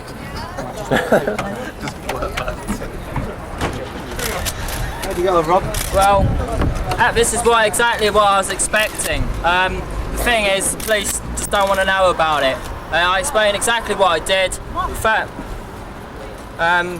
actually no, this is what we came to do. We came to eat cannabis. It seems even in a public place, you can tell people that you're giving out cannabis, breaking the law openly, go to the police, admitting the fact that you're breaking the law, and they're still not bothered. That's the way that this country has come to now. Now the thing is, this can be taken further. We could actually be opening up places actually distributing free medical cannabis. Yeah. Here. That day will come. I think they were frightened of the truth, and the truth is that they don't really want to be busting people for something which is natural. And these people aren't our enemies. And yeah, we want to work with the police, and they accepted that we've made our point. So I think it's a victory for us, really. Yeah. It's a victory for truth. Okay. Well done, Rob. Woo! Cannabis! Woo! Free cannabis, everybody. Did you actually invite them to arrest you? Yeah, I said I was offering myself for arrest. And what did they say? They just looked at me and said, well, made your point, thank you. Would you like to play? Thank you. Yeah. Did you offer them any? This is what we want. Oh, I told them about what I was doing. I had to take from my hand. Anyway, we're not.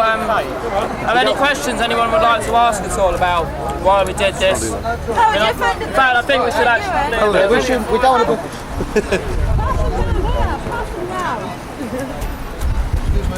Excuse me. Where are we all going then?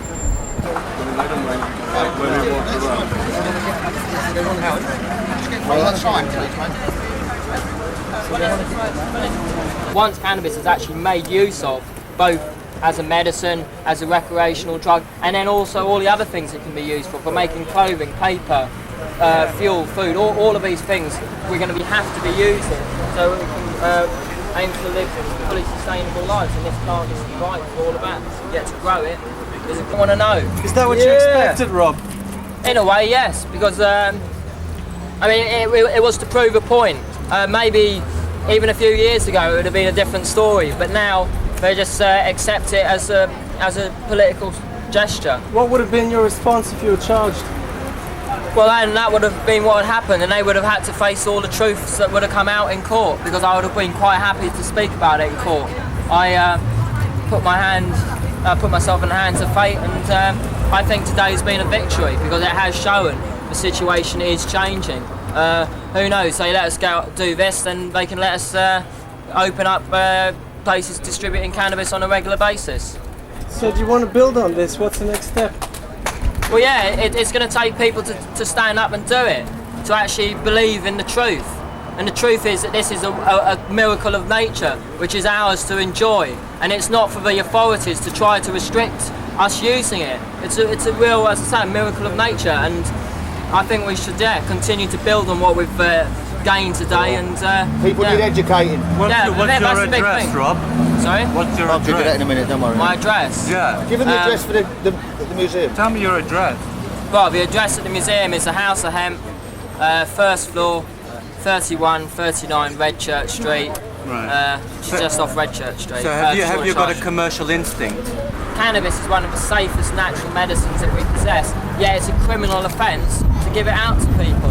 I've shown today, by just being upfront with what you're doing, the police just don't want to know. They don't want to be busting people for using this medicine in its way it's intended. Unless they catch you, and then the thrill sort of the thrill makes it worthwhile. Basically, I went up to the front desk and explained exactly what I've been doing, distributing. Start again from the top. Basically, I went up to the front desk and explained what happened in the park. Myself and Howard Marks had been distributing cannabis in the form of cakes to people who would benefit from physical medical conditions. And with these people ate the cakes, and we were distributing them in the park, which is against the law. And then we've come here now to offer ourselves to arrest, and they basically said, well, you made your point, fine, thank you. Why do you think that was? Are you surprised? No, I'm not surprised at all. The thing is, they haven't got the resources to deal with it. They had to accept it for what it was, a statement. But, you know, what court would want to go through this case of someone giving out a safe natural medicine to people? The jury, I'm convinced, would find in my favour, and that's why I was willing to do this. If it had gone through to a court case, I might do it again and push on it even more. What have you achieved today? I've achieved at least more of a truth getting out about this plant. The coverage of it is going to get. It has to be done. More and more people have got to find out the truth about this plant. This is a true miracle of nature, which has been denied us because of these very repressive laws, which are harming both society and the environment. Are you disappointed you weren't arrested and charged? No, not really. I can. The thing is, I can be more effective campaigning out, because I've got a friend of mine's got a court case coming up, so there's going to be a big show trial anyway. That's happening in Truro on Monday actually, where he's been charged with cultivation of 110 plants, but he was growing these for medicine. Okay. Rob, just ask a question. You said that it cost authorities a lot of money to charge, arrest, try and arrest you. Could you explain? Watch this. Look, officer, who's in charge? Who's in charge? You're in charge now. I'm in charge.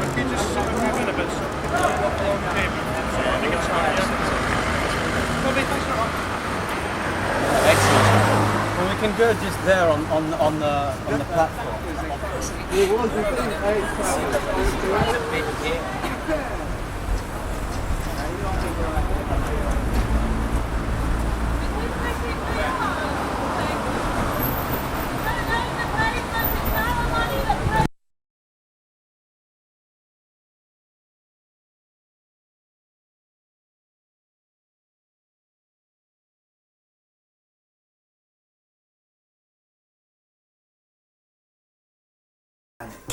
This is for sure. If they knew what we've got with the seed, because it's a wonderful food. It happens to be the only food that can successfully treat tuberculosis. Will it reach a bone extension? Does it have the same effect eating it as it does smoking it? No, actually it's more powerful. If you eat marijuana, if you eat cannabis, if you eat it, it goes to the liver and it becomes a metabolite, which is known as 11-hydroxy-THC, which is 4 to 5 times as powerful as ordinary THC. Smoke. Once they've allayed the nausea, we actually recommend for them to actually eat the herb in porridge or other forms. Do you see what I mean? Which is what, as I was saying, what each person we're supplying to already gets. We smoke cannabis in this country, smoke with tobacco.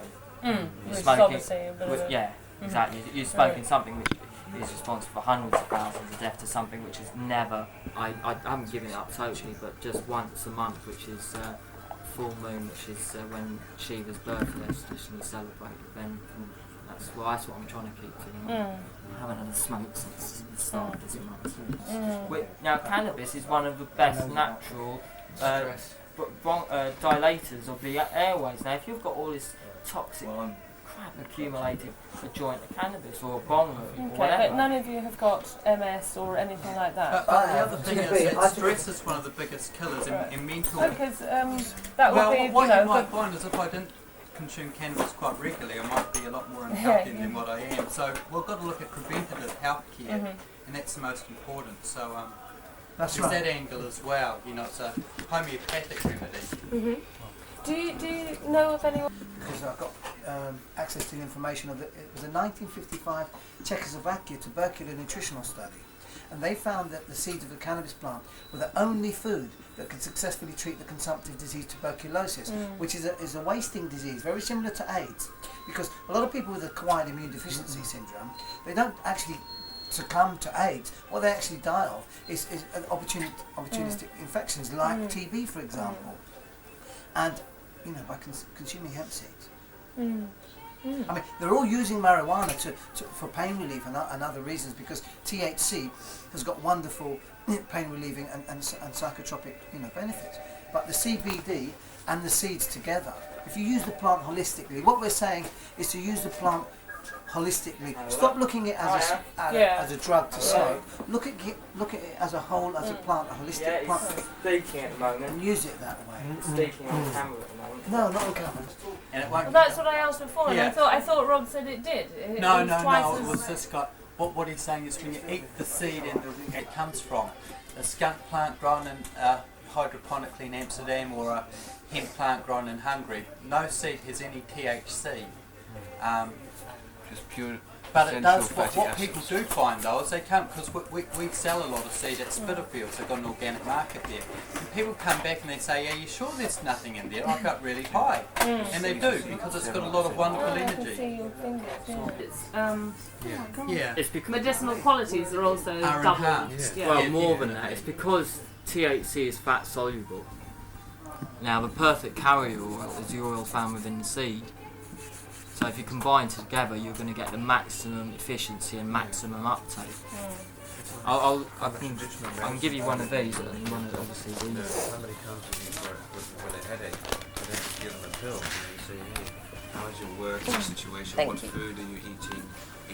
What's your history? Are you taking other medication? So you look at the whole person and try and treat that. So when you take cannabis, traditionally in the beginning, we just walked out. If you go to Africa, where I'm from, you just watch the wild animals and they just go up the plant, the buck and the lion and everything. They just go and munch the whole flower, because then they get the seed in the flower and they get the body, inspiration, the mind and the spirit, you see. So that's what cannabis is all about. It's a spiritual thing. So there's religious orders around the world, the Ethiopian Coptic Church, the Hindu religion, the African Khalsan tribes, Rastafarian, and modern sort of people are realizing the medicinal and spiritual benefits of using this plant. So we always recommend eating the seed too, so you can get the strength from the seed and the strength from the THC, to balance and harmonize the mental and spiritual level, which is what it actually does, the 1, 2, 3, which is the Holy Trinity. That's what happens. Where else are you from? Is it New Zealand, Africa? South Africa. Yeah. Anyone? The rest of you from England or different? Sorry, what did you say? Where are you all from? I just wanted to say if people reckon from New Zealand, Africa. Anyone else from any far-flung area? And did you all come together in May when this foundation was launched? Or? To Europe to help stimulate with other brothers and sisters here interest, because we can change the law in England. We can't do it in Africa, and in Africa and Asia, all the third world countries will follow us, and we will do what we can, to help spread the word. Praises, keep up the good work. I was going to ask Rob, just because I've got a bit of information overload, I just want to go over something again. Who at the beginning you were mentioning a god of Shiva. Shiva, how do you spell that? SHIVA. And what just explain? Shiva is also known as Lord Bang. Bang is the, I don't know if it's the Sanskrit, but it's certainly the Indian word for cannabis.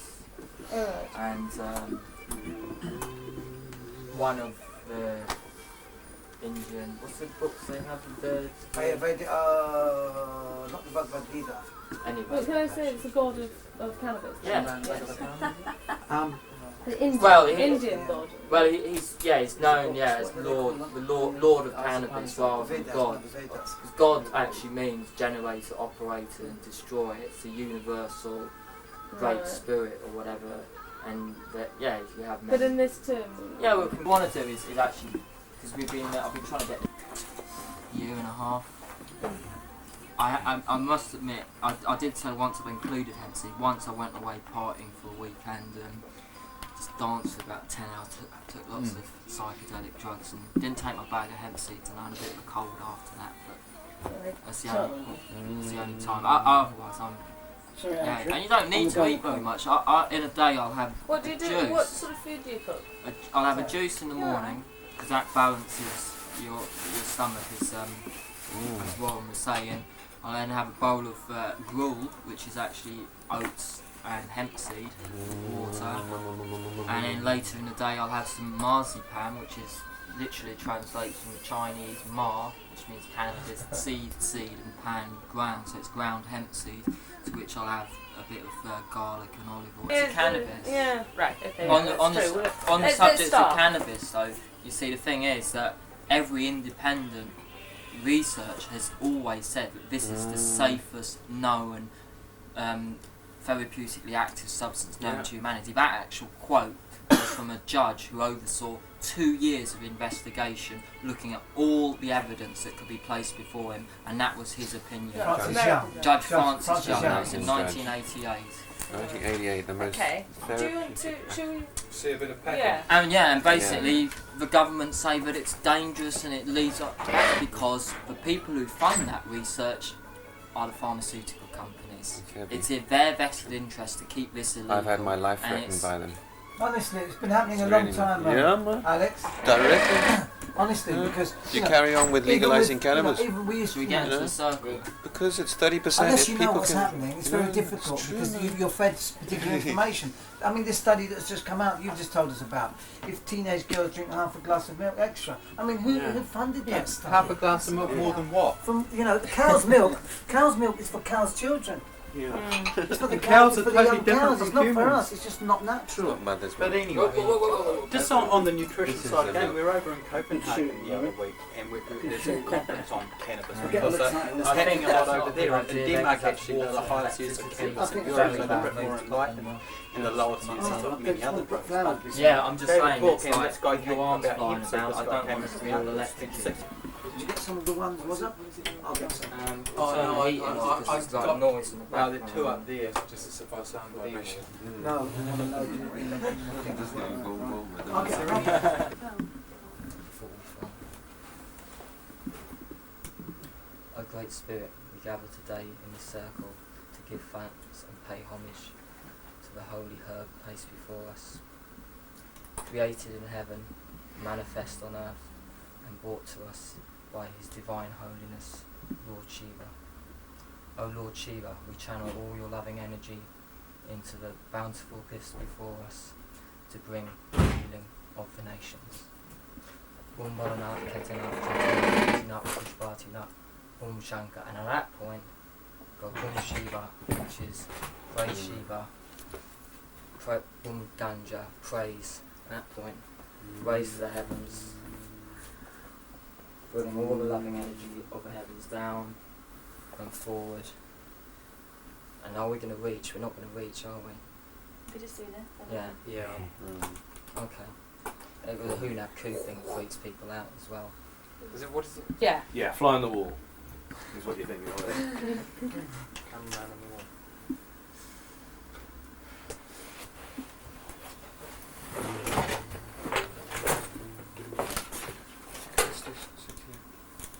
Because you look very suspect. You do. I said, tell you who looks more suspect out of everybody. You and him are the most suspect. Why aren't you in the circle? Because I'm letting you guys get on with it, please. Yeah. Please. Yeah. You guys get on with what you're doing, and I'll get on with what I'm doing. Thank you very much, ladies and gentlemen. O Great Spirit, we gather today in this circle to pay homage and to give thanks to the bountiful to the holy herb before us, created in heaven, manifest on earth, and brought to us by His Divine Holiness, Lord Shiva. O Lord Shiva, we call upon all your loving energy. O Lord Shiva, we channel all your loving energy into the bountiful gifts before us, so that we can bring the healing of the nations. Bum Balanat Ketanat Jetanat Muktinat Pushpatinat Bum Shankar Bum Shiva Bum Ganja Bum.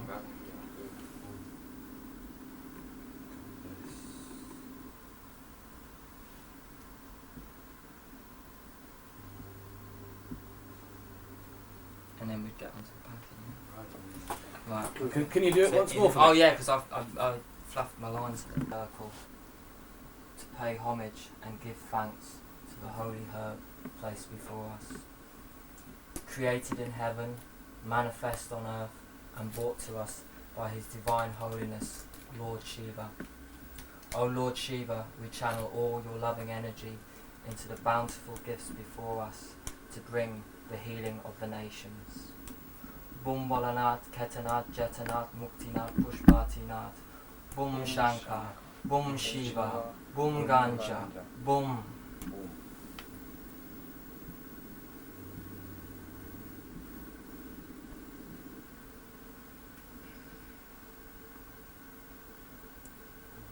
A lot of healing love. A lot of love. Channel that love.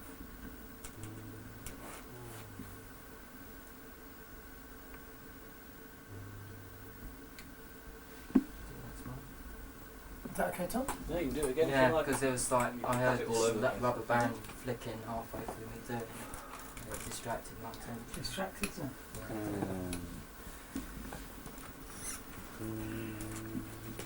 Easily Four distracted, times. aren't you, sir? I'm just pushing You're very easily distracted. button because I. Where are all the names Don't and the shake braces? those, whatever And you we've got do. pins down here as well. Yeah, pens are over there, names and addresses are all in the file, all ready. Right.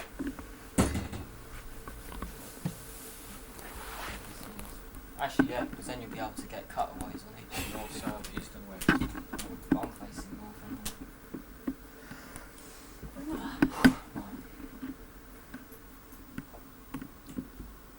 A great. Turn it off. Hello? Hello? Yeah. We're filming at the moment. Yeah. Is it Joe? Yeah. Half an hour. Bye. Another In packet. fact, what we can do is I'm go fine. upstairs and take the phone. Take it out. Take it.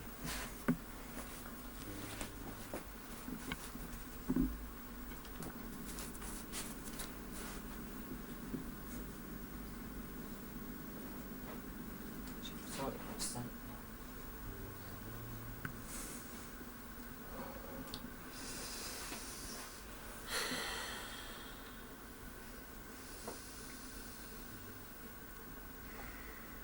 Just think about what we're doing today. When's this going out to? What's going to happen with this? O Great Spirit, we gather today in this circle to pay homage and give thanks to the holy herb placed before us. Created in heaven, manifest on earth, and brought to us by his divine holiness, Lord Shiva. O Lord Shiva, we channel all your loving energy into the bountiful gifts before us to bring the healing of the nations. Bum Balanat, Ketanat, Jetanat, Muktinat, Pushpatinat, Bum Shankar, Bum Shiva, Bum Ganja, Bum.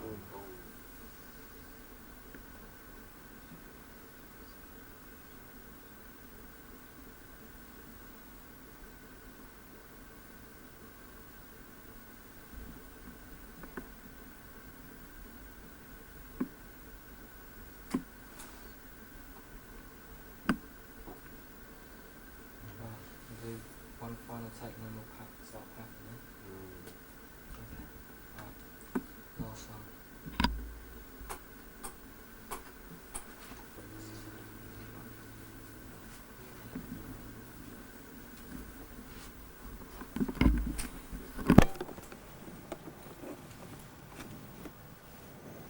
O Great Spirit, we gather today in this circle to pay homage and give thanks to the holy herb placed before us. Created in heaven, manifest on earth, and brought to us by his divine holiness, Lord Shiva. O Lord Shiva, we channel all your loving energy into the bountiful gifts before us to bring the healing of the nations. Bum Balanat, Ketanat, Jetanat, Muktinat, Pushpatinat, Bum Shankar, Bum Shiva, Bum Ganja, Bum.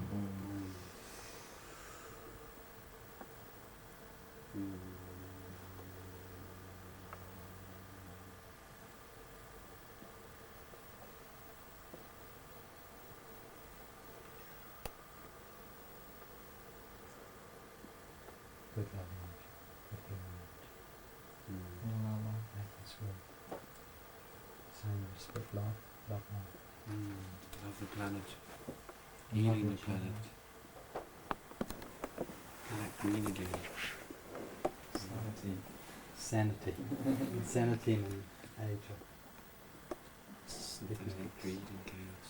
So, shall we begin? Yep. Let's get that medicine out there. Yeah.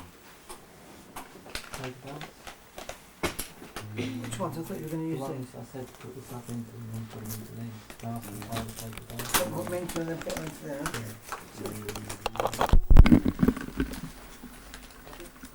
It's one of those. Yeah, what we're going to do is we're going to put a small bit of each. What's in the Hemp seed. Organic hemp seed. So they get a dual medicine. They get the ganja. Yes, because we're trying to educate them as to using it as a food as opposed to smoking. Food you can trust. Yes. Given a load of these and this helps because what we encourage people to do is to use it in a like smoking. It's got a lot of great medicinal properties for like asthmatics and whatever, but a lot of people, in a lot of cases it's better to be eaten, and it's nothing better to eat it with than just the seed. Okay, do you want to with the normie now? Yep, sure. I'll get you after. I'll dig into these after. Okay, so what we'll do is put a bit of each herb, a bit of the South African, a little bit of this around the corner. Actually, we'll leave that there because that's just shade leaf most of it. No, a lot of it isn't. I mean, it's all very good quality. It's all grown organically in the UK, Plenty of love. Plenty of love, that's the main thing, grown with love. Okay. Yeah. A bit of ash and then... Okay, just do that again. Just hold it out like you did in front of them and then pull it in the back. Is that that again? Rob, can you do that so again? I'll So catch the next. medical use. Just hold it there. And in the bag.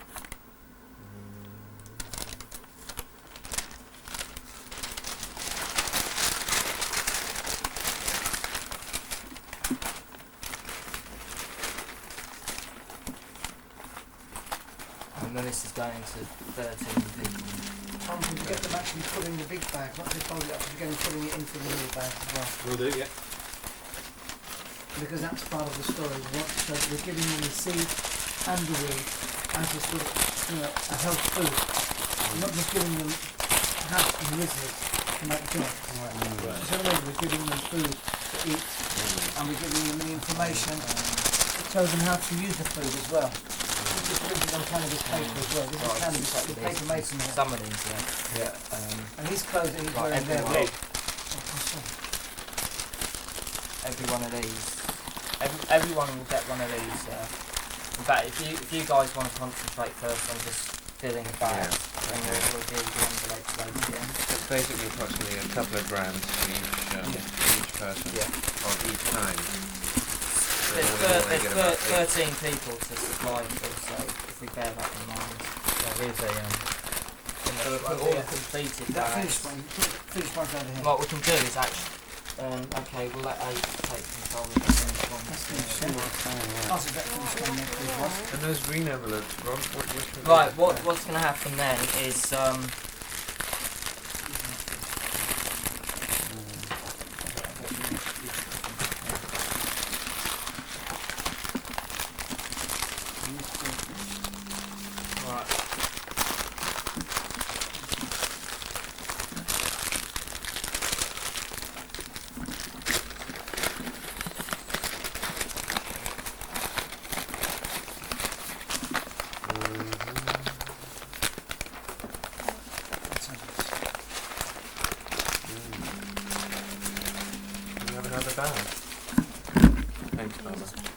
Food you can trust, eh? yeah, look at little bag. No more chemical pesticides and fertilizers poisoning our water and the air and ourselves. That's completed that one. Organic food. Can you pass us a bag one? Marie?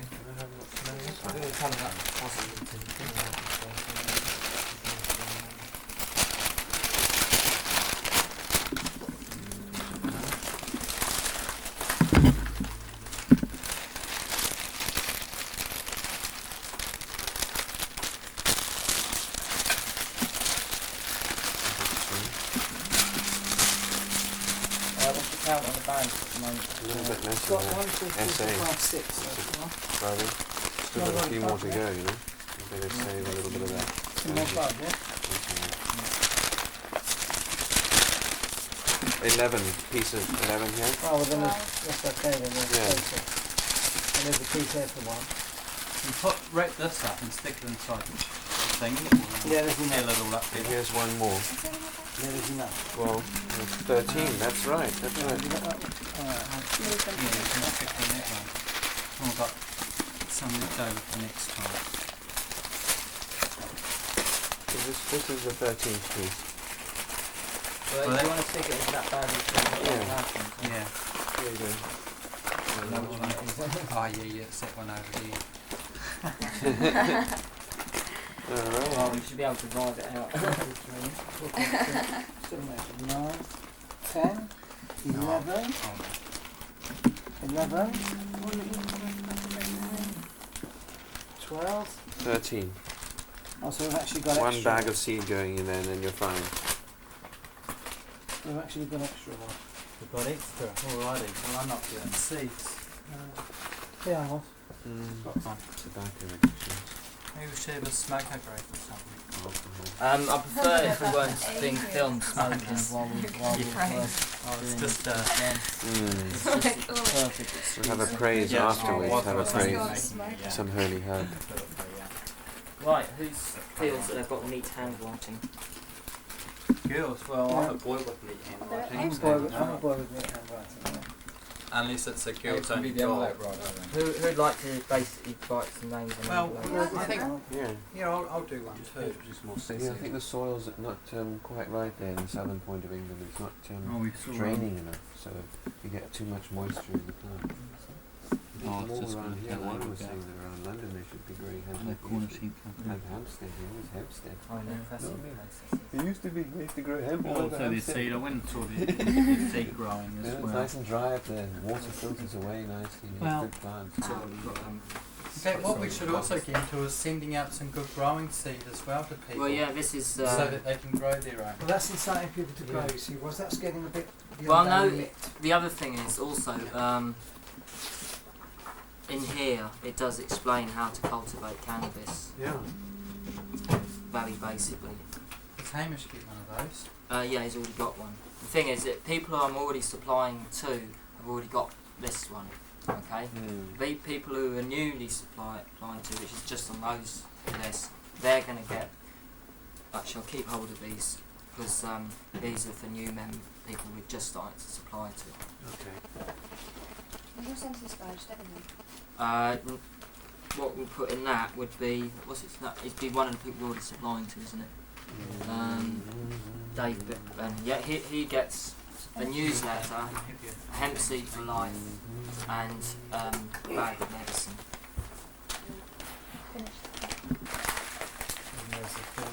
Pardon? He knows how to handle the bag. It squeeze from the bottom, and don't squeeze too hard, because you can see like that squeezing. So how to look after the seed and how to look after your bag. I won't break some big stickers, Yeah, but more heavy on glass.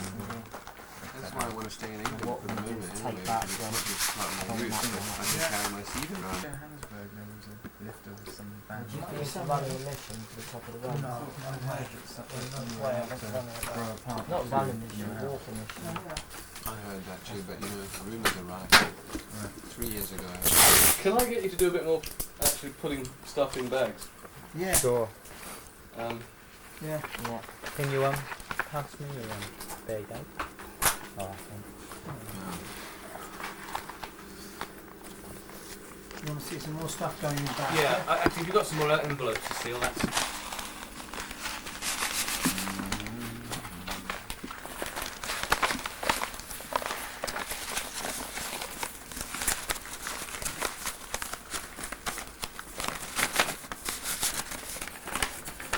Let's get the arrangements and I hope to down so you can still run. Andrew? Yeah.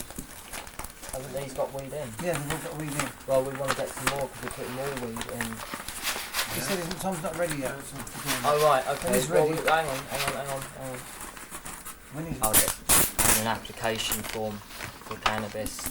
In there we ask for name, address, age, sex. Have you used cannabis for? If you use cannabis, how do you use it? If you're a regular cannabis user, how much do you use? We also ask people whether they'd be willing to appear in court. If ever the authorities did try to intervene with what we're doing, we're more than willing to go to court. In fact, I've on several occasions gone into police stations offering myself for arrest, telling them that I've been doing this, and they've basically said it's not within the public interest to stop us. However, many of the people who have written to us have said, not only said yes, but they've expressed a desire themselves that they wish to fight it through to the human. They're in immense pain, and they can see how they're being to be treated like a criminal for just using the one thing that helps you is sickening, and they realise that, and they realise that it might mean going to court. And then we also ask them to have a letter from their doctor, not necessarily supporting their claim, but just backing up their medical. Yeah, and we have that from.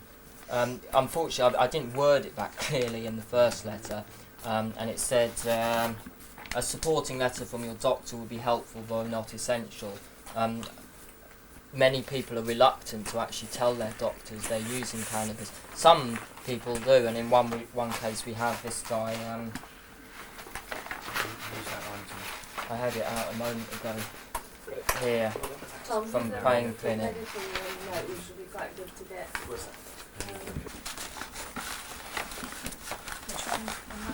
Well, I'm losing count on what I'm doing. Okay, how are you doing? That's 400.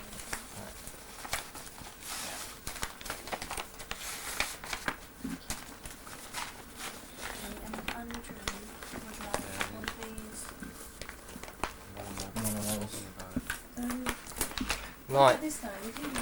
The new ones, there should be 4 there, is there? No, they've all gone over the place. Oh. Right, the ones that we've just done. What have been put into these? I don't know whether I've done that one or not. Just been. Do this again. This is where always when we start doing it, we always get to the mistakes and set up the system. Once we're doing like 1,000 a week, and you've got a team.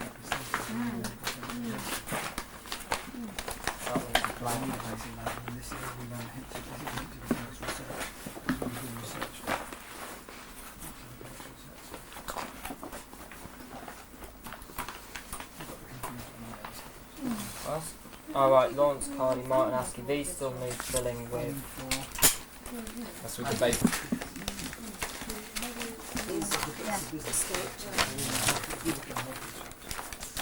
Andrew Caldwell. Actually, it feels good. We sell the seeds and provide information on the nutritional value. The actual weeds, do you Another bag. where do you get it from?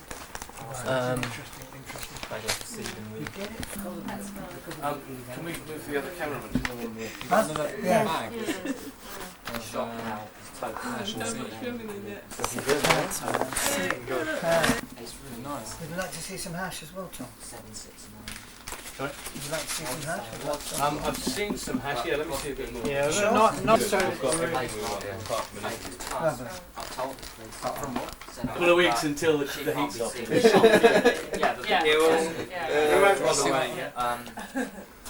So from now on, the cannabis is going to be distributed from here from Warren's. You've got a black pig. In London, they'll be growing it and distributing it. That's what I'm going to be telling the police. I'm going to be writing. And I've been writing to all the senior policemen in different districts of Yeah, pass it. There, which looks like it's something out of a shop window.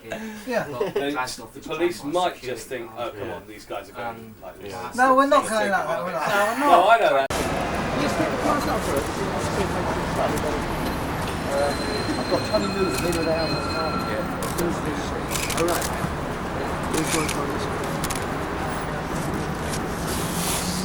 Okay.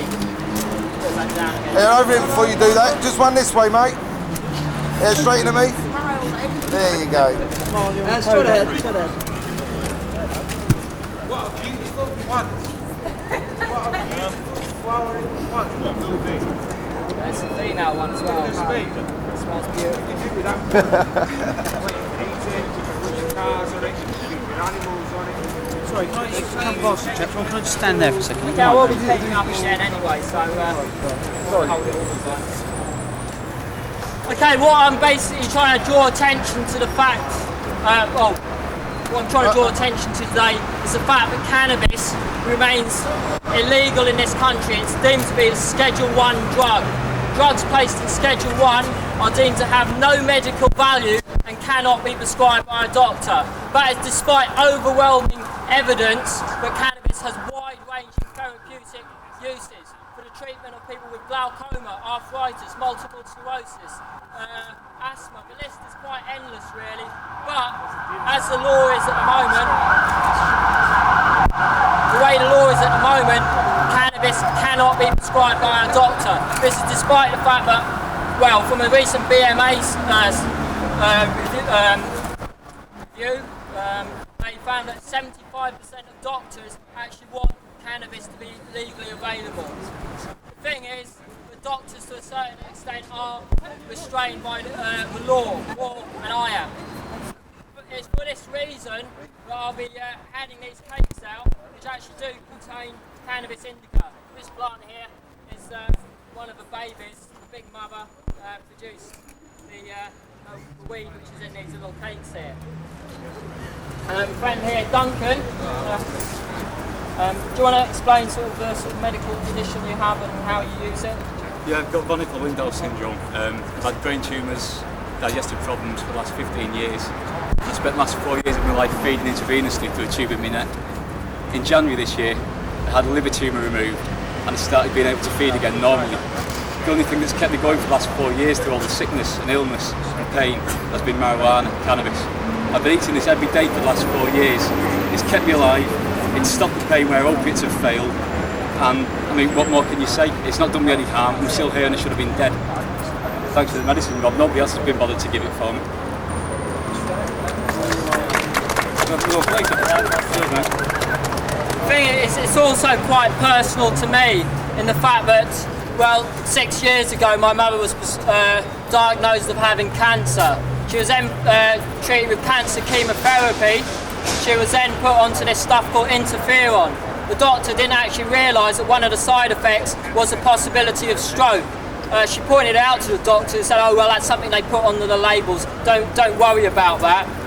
She took it twice, had 2 strokes and died. I then find out that a year previous to that in the States, where they started to do trials on people who were in the same condition, i.e. was trying to overcome the effects of the cancer chemotherapy drugs. For those none of those who had any effect from those drugs, 90% of them became symptom-free after using cannabis. It's for this reason why I'm launching this today. It's a bit of a shame really that there aren't more people coming forward to receive it. I think that's a lot to do with the paranoia and fear which is generated by the state.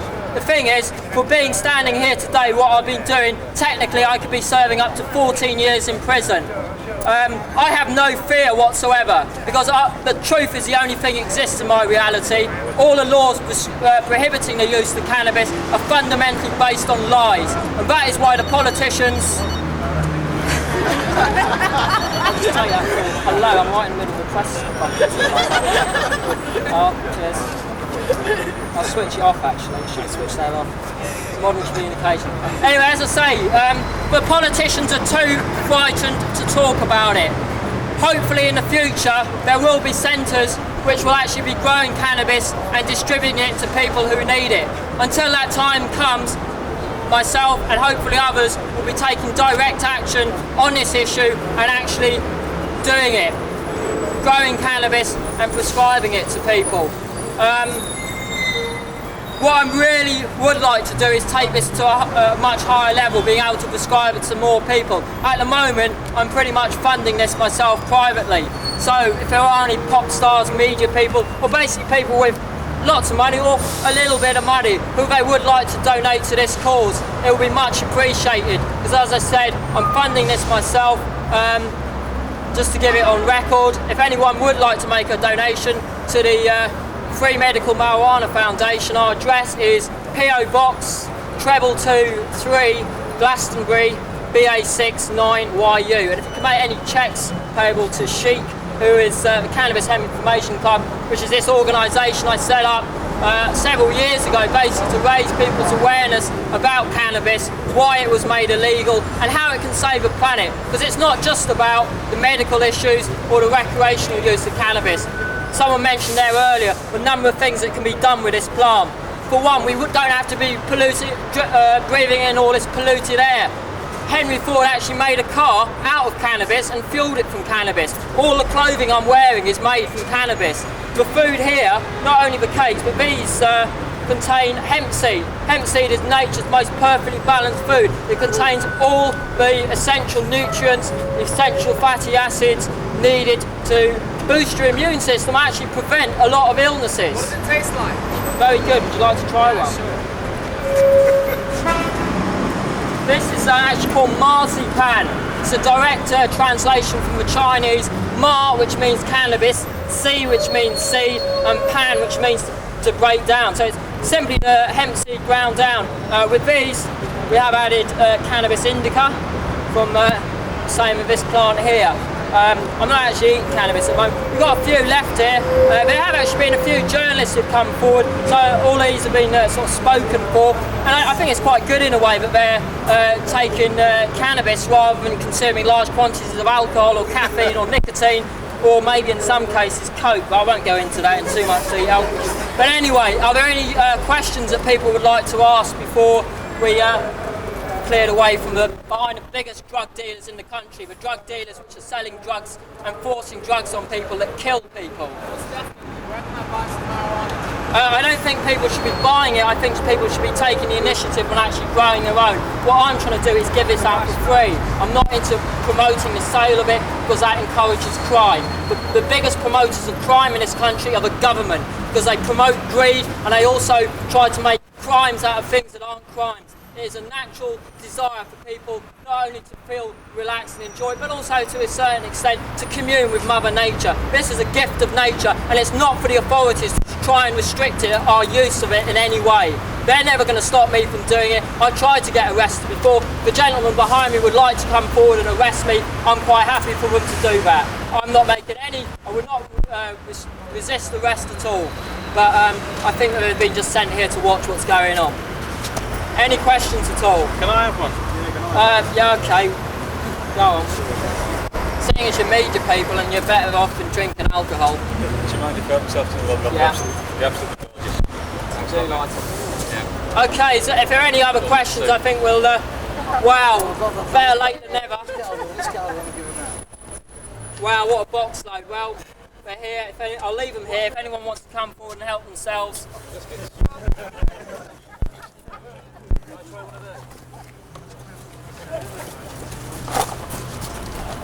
Thank you. Well, you're being greedy, you are. Actually, one final thing before we do go off. I think they're back a bit. We'll say some more. Okay. Just the ones the yellow, just the oil, they can see. We'll just leave it for there for a moment. Yeah, I want to leave for a couple for the police and see if they want one as evidence. Right, just one final thing. I've already mentioned that the Department of Health refuses to be issuing licences for doctors to prescribe cannabis on long-standing advice that cannabis has no medical value. Well, I really think it's to do with the fact that it has no monetary value for the pharmaceutical companies and the government. Excuse me, I thought Queen Victoria took cannabis for period pains, right? Well, okay, so what's good enough for royalty is good enough for me, yeah? Indeed it is. In fact, we've got a quote here from Queen Victoria's personal physician. There's no actual definite proof that she did. It's very likely that she did. And he said, when pure and administered carefully, cannabis is one of the most valuable medicines we possess. The truth of the matter is, all independent research points to the fact that cannabis is actually one of the safest therapeutically active substances known to man. And that quote is from senior DEA Administrative Law Judge Francis Young, who in 1986 undertook 2 years of investigation into the therapeutic use of cannabis. Not only did he say that, he also stated that cannabis should be available for doctors to prescribe. And as I say, the Department of Health refused to acknowledge that fact. They maintain that it's dangerous. The thing is, they're basing this not on scientific evidence. The thing is, there's always been bad scientists. There are scientists who said in the 1920s and 30s that if you consume cannabis, it will cause you to go out and commit murder and all sort of heinous acts. The thing is, well, that's pure speculation.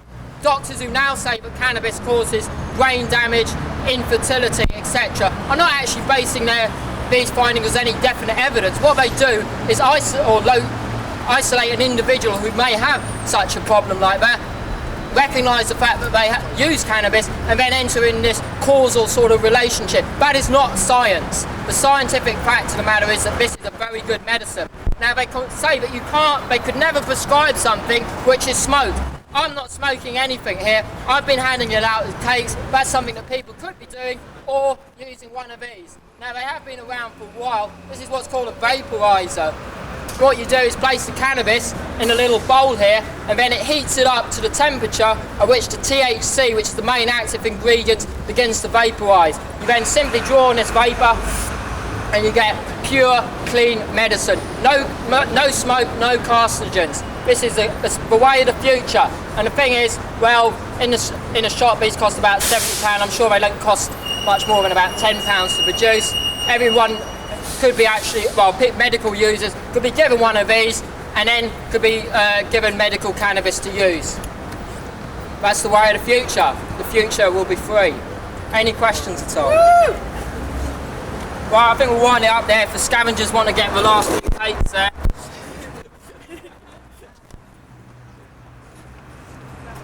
Right, I was going to auction this plant, but I don't think there's many people that are going to come forward for it, so it's going to be... give it away. Well, I could give it away, but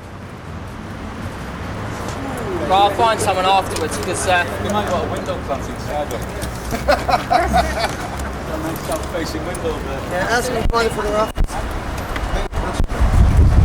Yeah. Donate it to that. Well, I'm feeling that, actually, or I could go and give it to the police and say, this is evidence. Yeah, that does destroy it, though. They don't want to do the paper. Yeah, this plant's going to be given a good home, and it will go on to produce more medicine for more people. Okay, I think we'll leave it out. I've got a few press information.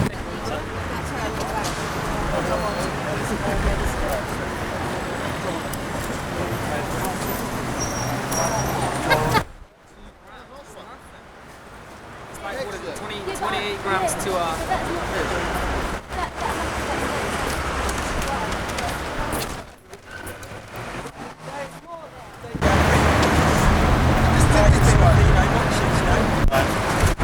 You don't arrest people for suspected possession of controlled drug with intent to supply. You arrested me. Why are you arrested?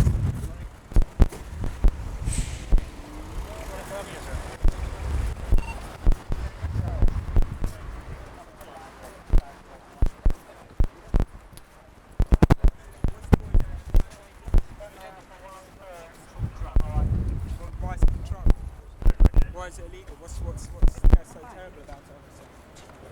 Can you explain to me why you're arresting me? Which officer? You're not going to tell me why you're arresting me for such a minor little thing. Everyone here is eating it. Tell me why you've arrested this gentleman, not everyone else has given that. Yeah, I'm simply asking you as an independent observer. Let him go. Anything to say? What can I say, you know? Am I doing something so terribly illegal, you know? Am I doing something threatening the state, you know, the status quo? Officer, can you please tell me why you're arresting me? You're back at the station, you've already been told why you've been arrested. I don't, but I didn't understand. So maybe you can explain it to me more clearly. Possession of a controlled drug which you are selling. See, I'm selling it, am I? I'm attempting. I've attempted. Oh, yeah, what's good? You just told me that I was selling it. Attempting to sell it. Did anyone see me here trying to sell the officers? That's what he's trying to do. What? Trying to do this business. Yeah, you know, I'm not allowed to give things. I'm not allowed to give presents. Giving presents are illegal now. Well, I really can't. I think you better get your boss so you know what you're doing before you start nicking people. I think you should try it and improve your attitude. Attempting to sell. That's what I was doing, attempting to sell. Attempting to sell. I'll step forward as a witness because I saw that he didn't attempt to sell. That's completely false. Yeah, completely false. False. Did anyone here see me sell cannabis to this? You're imprisoning this person. You're imprisoning this person. Let him go, mate. He's not causing any trouble. He's not causing any trouble. Let him go. Let go. You're imprisoning this person. Prefer not to. No. What's it called? What I did is He's been arrested. He's been arrested. Can you just give him a bit of room? By all means, watch. Can we just have a bit of room, please, officer? Just stand back a minute, please. Thank you. Well, can we participate in the debate here? Because we seem to have an act of injustice being perpetrated here. Yeah, this man just accuses this guy of trying to Not sell true at all. Well, apparently I was attempting to sell cannabis. Right, it's on record. You've got so many cameras saying that you've just told him to sell it. It's alright, Con, I'll get you brief for you.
I'll have this interview with these guys.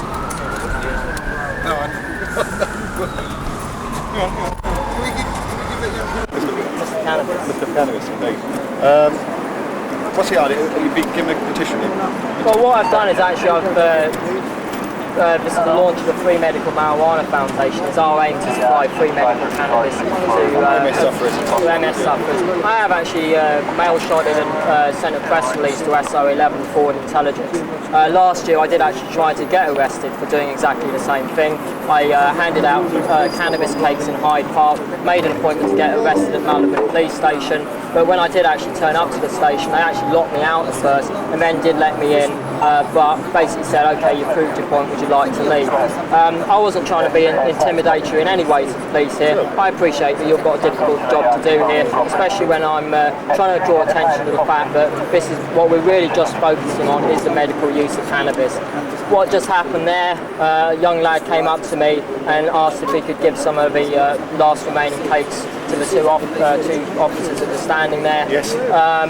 He was only offering them freely. I think that maybe they felt a bit compromised, intimidated in whatever way. Okay. I wasn't trying to intimidate them. While I was standing there, I said, what I've done technically, I can be arrested and sent to prison for 14 years for. If the two officers would like to come forward and arrest me, they can do so. I'm not going to resist in any way. Okay. Arresting me would only add publicity to what I'm doing, so I'll make that offer now if you wish. That's right, you retrieve that anyway. The thing is, it's obviously for the building here. We have to kind of keep the airway, keep it well, that's why I'm quite willing to move Mr. on Cannabis, now. Yeah. what a great name. Mr. Cannabis, do you want to give a petition in? No, we're quite willing to move Just on now. Just going to be here. Okay, right, I'll just tell him what's happening, okay? Yeah, well, I did actually inform the Department of Health as well. I sent Frank Dobson a press release and Tony Blair.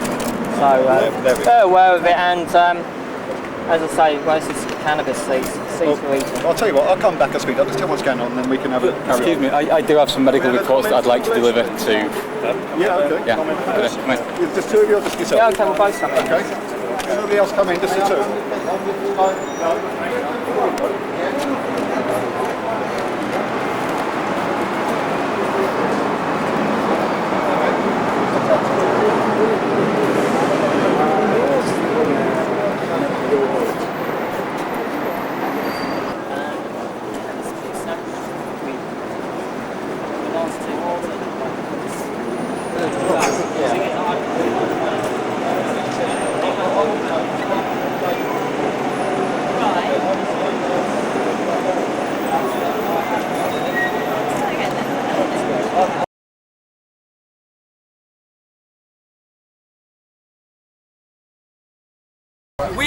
that's the whole sinister thing of it, in that the pharmaceutical companies are frightened of the fact that people might actually get medicines that work. They want to give them medicines which are highly addictive, have damaging side effects, so you can take more drugs to overcome the side effects. Excuse me, the painkillers that they actually give at the moment, right, or hospital stuff, are natural, yeah? No, they're not. Well, heroin is a natural No, it's not. It's a synthetic copy. Oh, is it? Oh, right. So it doesn't grow in the ground as a poppy, does it?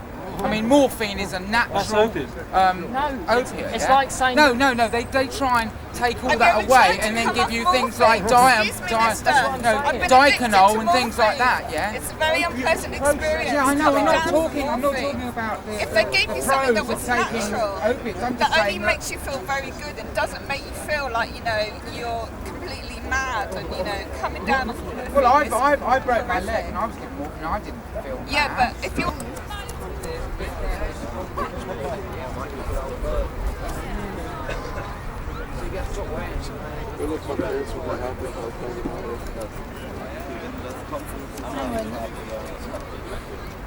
Here they come.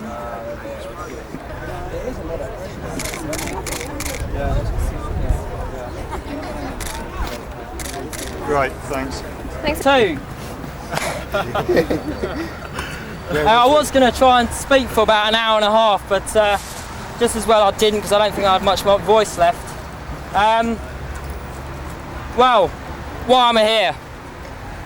To give out some free cannabis. That's what I've been putting out on these flyers. Now, a year ago today, I did exactly the same thing. I gave out a bag of hash cookies with me and my friend Howard. If Howard's turning up, or he might make it back later this afternoon, but he's doing a similar event as this up in Norwich. And to the best of my knowledge, this is also happening in a dozen or so places around the country. I hope it to continue to build into a bit of an institution until the law actually changes, which hopefully won't be too long. Are you in connection with other international associations like the CHIC? CHIC, yeah, I've had contacts with CHIC. I have one of their THC t-shirts. The guy's been fined quite a lot of money recently. That's in France though. It's a slightly more sinister out in France than it is here, as I've proven. Because as I say, last year they basically refused to arrest me. So what I was trying to focus on also is the fact that cannabis in this country is listed as a Schedule 1 drug. That means, as far as the government are concerned, cannabis has no recognised medical value.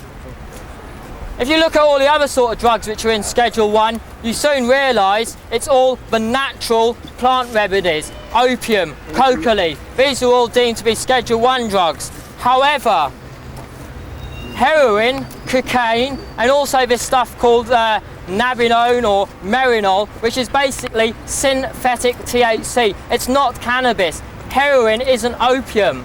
It's a synthetic copy. It's not natural.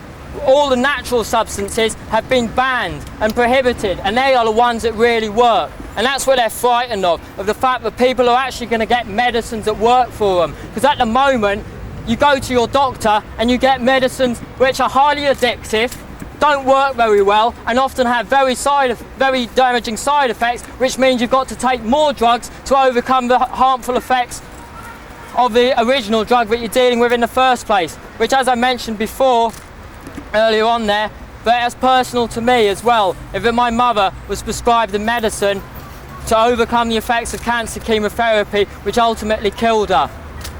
Dealing with cancer chemotherapy, the nausea and sickness associated by it, cannabis has been proven to be very beneficial. For people with multiple sclerosis, to control their muscle spasms. People with asthma who find difficulty in breathing. Just one inhalation of a pure weed joint or cannabis joint is enough to solve the problem of it, or to suppress an attack. It is many medical uses, but as I say, the government say it has no recognised medical value. The thing is, as I say, this is a hugely beneficial plant. It's not only the plant which is of great use. The plant is good for dealing with once an illness has actually taken set, and to deal with the pain associated with it. For things like glaucoma though, it can totally reverse the effects in that someone who's blind with glaucoma and then smokes cannabis can actually then see again. In all these times, these medicines are denied them. I can't, with the knowledge I have about this plant, I cannot sit back and watch people suffer. As I said, my mother died. I know there's thousands and thousands of people worldwide suffering because of governments who are acting illegally by denying medicines which are enshrined in the UN Declaration of Human Rights, that everyone has the right to the best available medical care, and they are acting illegally. And it's for this reason that I set up this Free Medical Marijuana Foundation, because I know the only reason that cannabis remains illegal is purely for political reasons. Right on. So what can we do about it? We've got to take direct action. The government are doing nothing about it because they're the criminals themselves. We've got to actually, as far as I'm concerned... Mind your backs, please. Mind your backs. Mind your backs. Mind your arse as well. Special delivery, mind your backs. Special delivery. Easy, Rob. Where do you want it? Hey, stop pushing! No pushing, no pushing. No pushing! Hold it up. Lift up. Watch it, it's heavy, Rob, I mean it. Rob, don't get it on your clothes. You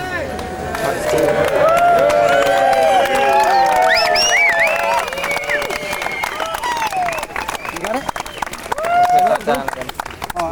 it? Bismillah. She's comfortable there, she's quite happy there, I think. Nice one, get a cloth. This plant, incidentally, is a plant which is being grown for the Free Medical Marijuana Foundation. As I said, I'll tell you about the launch of that foundation in May of this... Carry on, Rob, don't worry about the hecklers. Yeah, I don't worry about anything because I've got no fear or doubt. Anyway, I'm gonna keep talking because when I stop is when I seem to be interrupted. So anyway, the launch of the Free Medical Marijuana Foundation outside the Department of Health, who I really consider to be one of the biggest drug dealers in the country, and the drugs they're dealing are killing people. So what I did, I had a plant with me, maybe not quite as beautiful as this one now. Well, just as beautiful, but not as mature. Where's the drugs? There's the drug. There's the drug club. There's the drug club. So what I did was distribute free cakes with cannabis in to medical users. Yeah. And I tell a big issue, right? Yeah. And you said you give free drugs out, weren't you, today? Have you given any out, Rob? I've given loads out. Come on, man, where's the drugs then? Yeah, here's drugs. See you later. I set this foundation up for people who have a real medical need for it. Unfortunately, due to everybody has a medical need. Unfortunately, due to the prohibition of it, there's a real desire for it. It's weed, look, free weed. It's free weed. Bismillah. Go on, Rob. Come on, Marcus, don't be fucking shy, mate. Get the fucking drugs out, mate. We want the man himself. As I said, Howard is hoping to come over, but he's been doing a similar event. He's been doing a similar event over in Norwich. Anyway, back to what I was saying. Give the drugs out, boy. Do you mind? Do you mind? I'm not doing any photos, We Rob. want free marijuana. Excuse me, mind your back, That's what we want, mate. Cheers, if you go there, then I'll be better. Mind your back. Anyway, as I was saying, and I won't be too much longer, then we can head off to the police. As I say, I launched this Medical Marijuana Foundation. I told the police that I was doing it. The police came along, looked, observed, refused the offer of arresting me. I've subsequent to then been distributing medical cannabis through the post, admittedly only to a dozen or so people. Hopefully with the publicity of today's event, I'll get more sponsors to come forward so I can continue to supply more medical cannabis to more people. However, technically, apparently I'm breaking the law. If a cultivation of cannabis is illegal, God is a criminal and I'm just his accomplice. I work under the laws of nature, not the laws which are actually illegal, which are the ones which they try and control us with. So what I'm going to be doing once I've distributed out this last cake is actually going up to Malibon Police Station. I've told them I should be there for about 3 o'clock, explaining what I've done and basically offering myself for arrest. Now the thing is, we've all got to realise the laws of prohibition only function with our cooperation. If you accept a caution, you're admitting guilt and you're allowing the system to work. If you pay a fine, you're admitting guilt and you're making the system, allowing the system to work. Okay, maybe there's not so many of you out there who are willing to be martyrs for this cause. I'm quite willing to go to prison for this.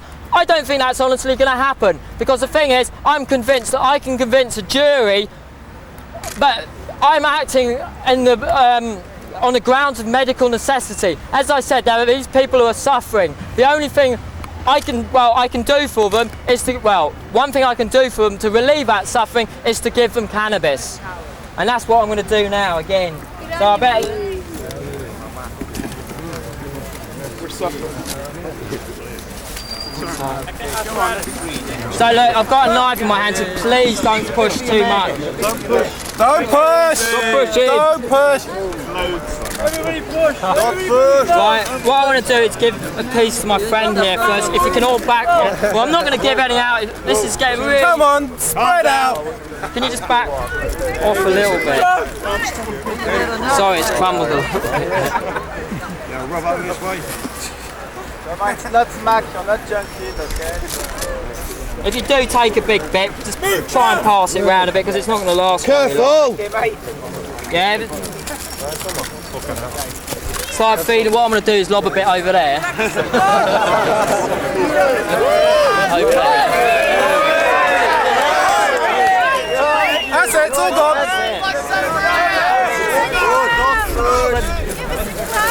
Oh, come on. Smoke! This is ridiculous. It just shows what the problems of prohibition are, is that there's something which everybody could be quite easily growing in their back garden. Please, sir, some more, sir. That's it, it's empty box, it's all over the place. Right, what I like to do is just back off a little. Well, I'm going to head over there. I know some people have asked to do interviews, TV people and that. What I would like to do is sort of like a press conference or whatever. If you want to ask questions, if we can all, the press and any other people, we're going to head over there somewhere. Please, that would be wonderful. Thank you for your attention.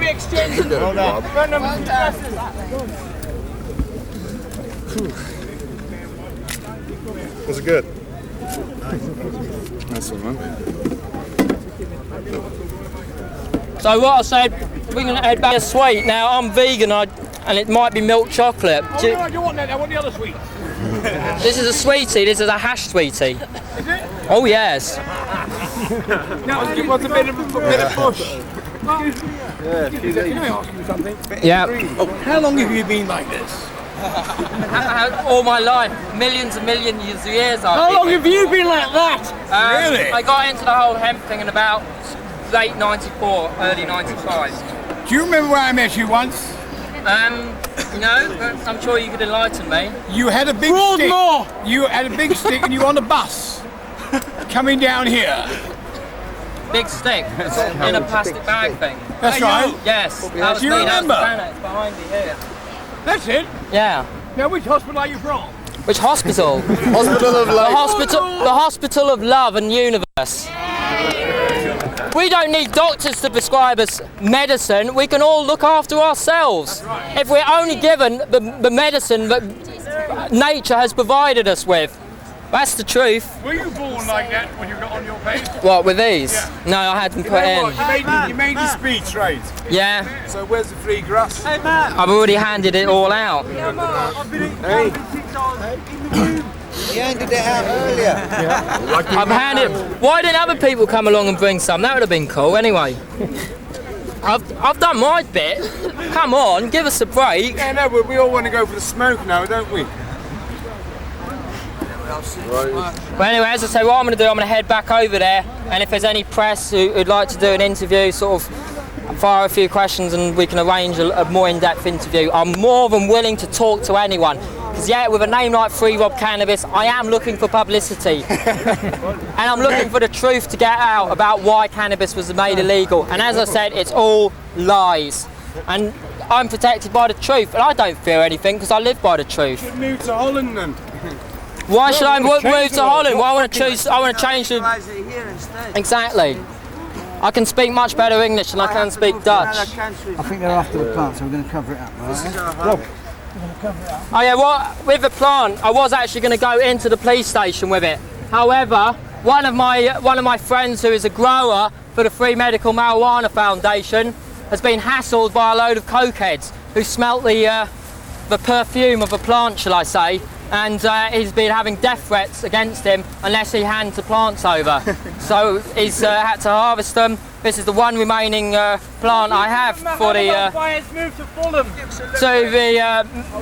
the Medical Marijuana Foundation, and it's I'm not letting the police have it. Basically, they can have me, but they can't have my plant. Just give us a joint, mate. Just give us a joint. Rob Cannabis. All right, we understand you, mate. I'm Martin Isa. I rang up and volunteered to get involved. You said about publicity. Well, I was the Pink Fairy at Froome, and the Pink Fairy will distribute any leaflets you want. Excellent. Thank you very much. Let's have a look. I don't think there's a lot here. Well, no, I was a Pink Fairy. I am a Pink Fairy. There's a little bit of time weed I'm here. a unicycling Pink Fairy. Oh, Martin, the unicycling. I am, yes. Oh, hi. Hi, man. I just came along, and Here's a bit of blue. I know you are. if you fucking hell, that's a pipe now. No, you're right. Sauce that split. Sauce that split, bro. What will you do, Rob? You want to take Head back over to there. Leaflets is what I want off you. Yeah, I'm going to hand some leaflets Do you want to give us a out. hand? Carry that plant then, and I'll carry I'll it. sling this over me back. Mind that, Rob. So, as I say, if we can Make a path. Make a path. make a path for the plant. You got it? Right. Nice one. Mind your back. Bud coming through. Make a path. Bud coming through. Make a path. Yeah, man. Out of it. You're right. I have. Were you away for the weekend? No, come back.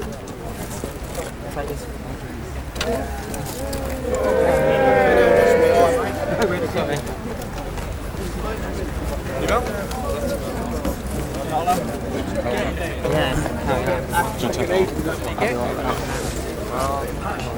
Is that stuff good for arthritis? Oh, most definitely. The other thing also is that Rob, I spoke to you on the phone before from London tonight. Right. We just really want to get a chance to chat to you in person, get you so. yeah, what I'm going to do is head over there and we'll back over to the what? Just over to the part where or would you prefer to do it here? Where's the blow, mate? As long as you're not disappearing. Oh no, I'm just heading over there. Excuse me. Hello. Where's It's the all blow? been handed out.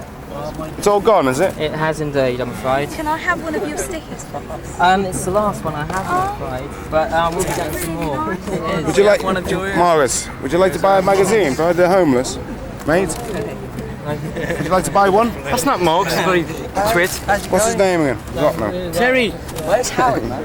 Howard's on his way.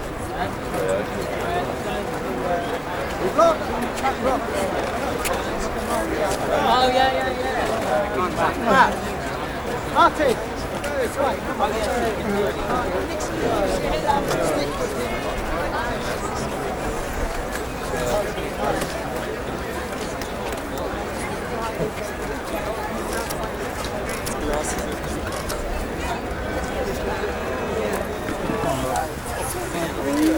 Oh, what's happening? Any questions at all?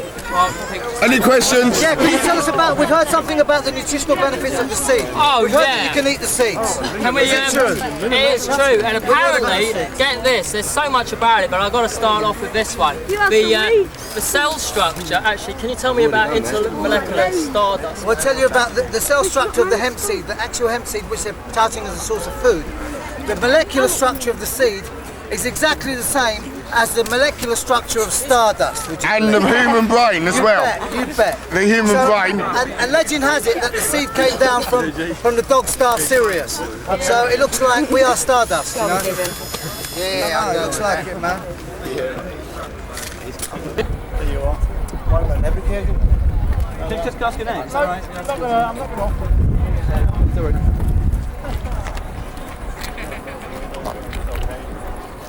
This hasn't got its drawbacks, and because it's prohibited, people may overindulge in it. I think the best way of doing cannabis really is say once a week, not every day, because if you're smoking it every day all the time, your THC receptors get saturated. You're no longer getting high anymore, you're just saying stoned. If you want to get high, lay off it for a while, and you get really high, just like I am now.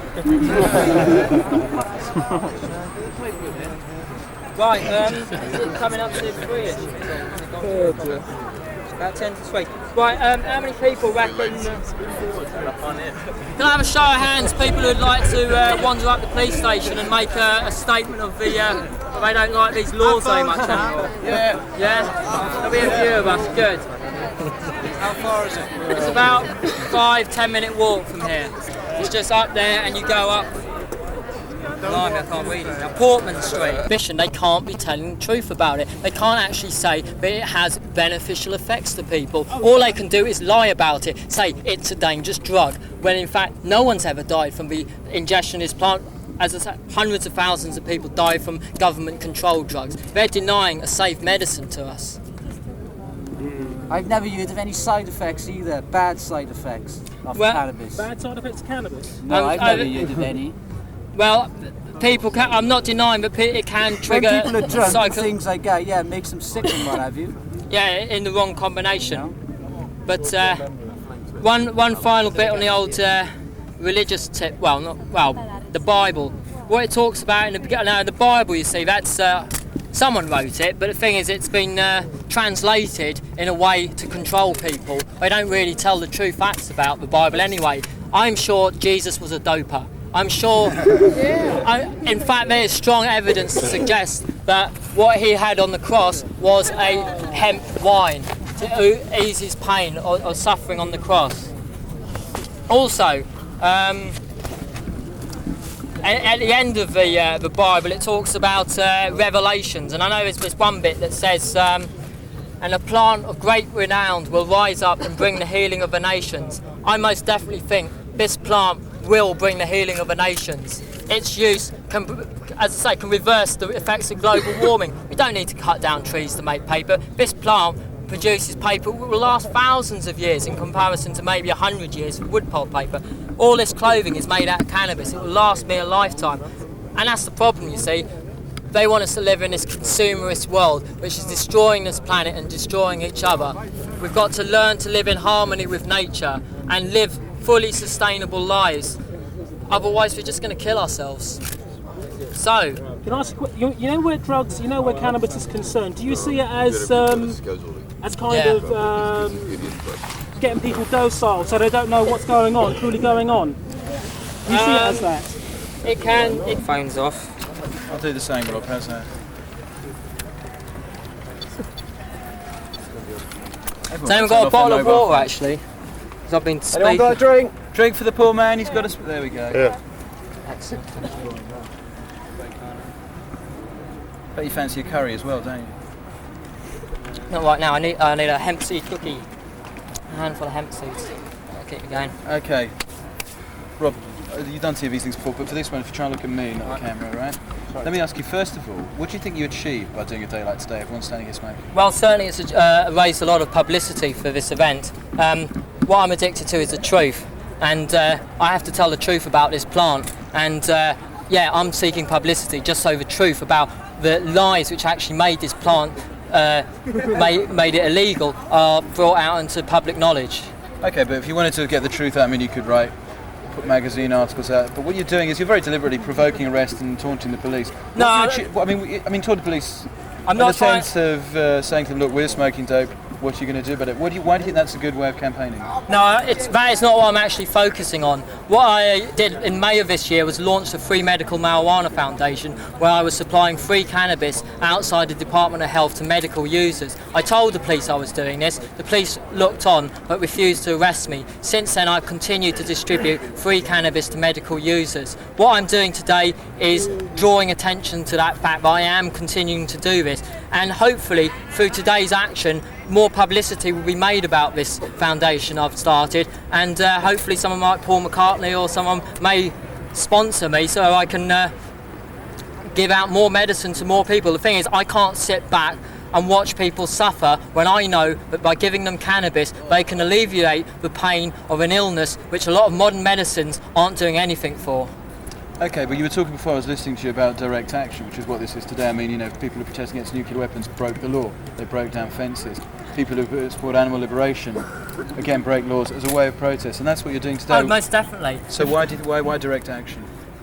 Why? Because it's such an effective tool. It's been shown to work against the roads campaign, the ridiculous roads that we're continuing to build. This sticker is actually about having sustainable living through cannabis. The thing is, we're importing all these goods from all the way around the world, and we've built up this huge motorway structure to supply all these items when they could all be grown and produced locally using this plant. Cannabis isn't a drug, it's a plant of many thousands of uses, and I'm trying to promote and raise people's awareness about all the issues surrounding cannabis, not just the recreational use of it, not just the medical use. It's a plant which we've been using for thousands of years. It's only in this century that we've prohibited it, and it's only this century that the real problems of global warming are coming to light.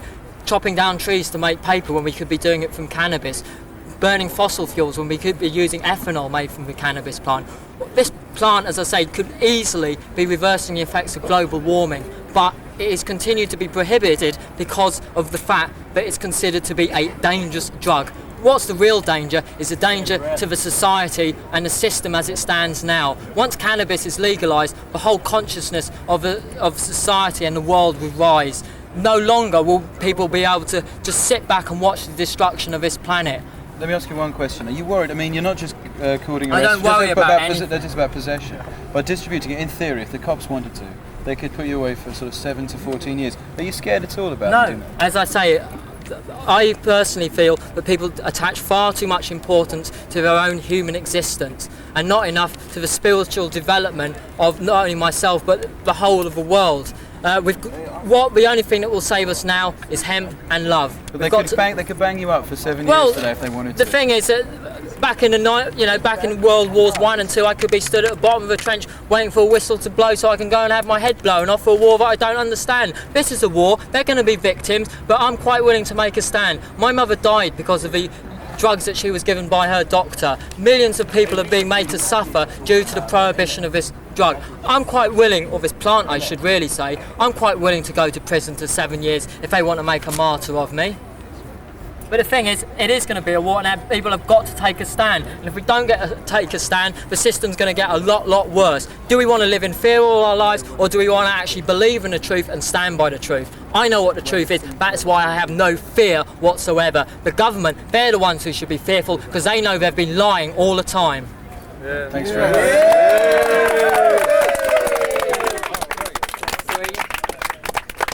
Rob. You've done this before, haven't you? Cannabis. Great and is there an organisation that you're Cannabis Hemp. Well, I've run several things actually. Cannabis Hemp Information Club is the first one. Cannabis what, sorry? Hemp Information Club. I'll give you some leaflets that explain all this if you like. Okay. Right, as I say, what I'm going to do now is ring up Marylebone Police Station. I'll give them... What we'll do is leave it, say, 3/4 of an hour, so we can sit down, have another smoke, and then wander up to the police station. Are people in agreement with that? So I'll tell you about an hour from now we'll be up there, yeah? Yeah, sweet. Where's the green? And what is about 100 odd people? 150? About 3,000. There'll be more on the way. No, I ain't, mate. No. Please don't hang by trees when you live.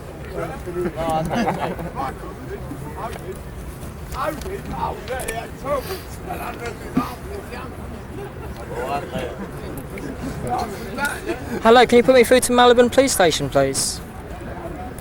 It's to offer myself arrest for the distribution of cannabis in Hyde Park.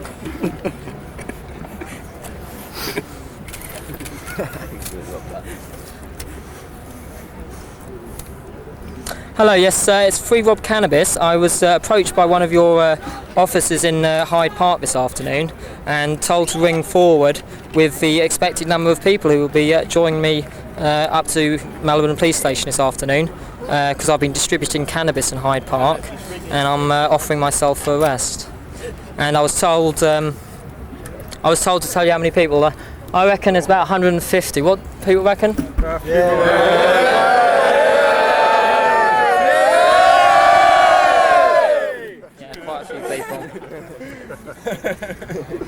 Okay. Front row. They want on roll. They're going to give us a lift. Well, I'm first in the queue.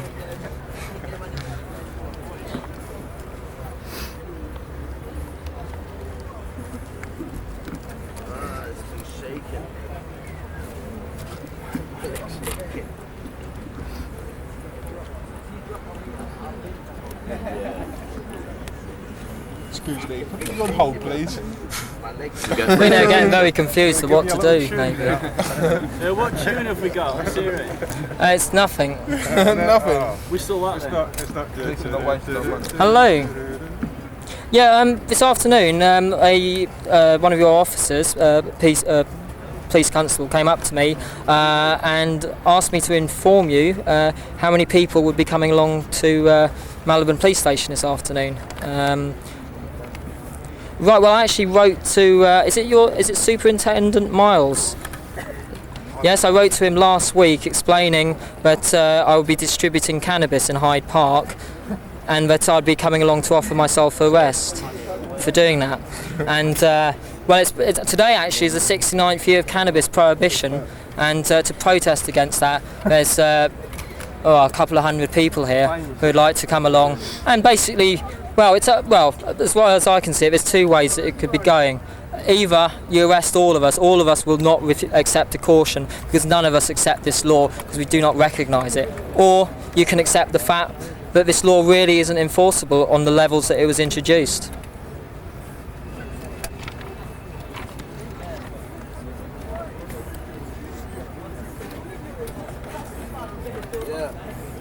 Well, this is we're not trying to be antagonistic towards the police. You're just picking us.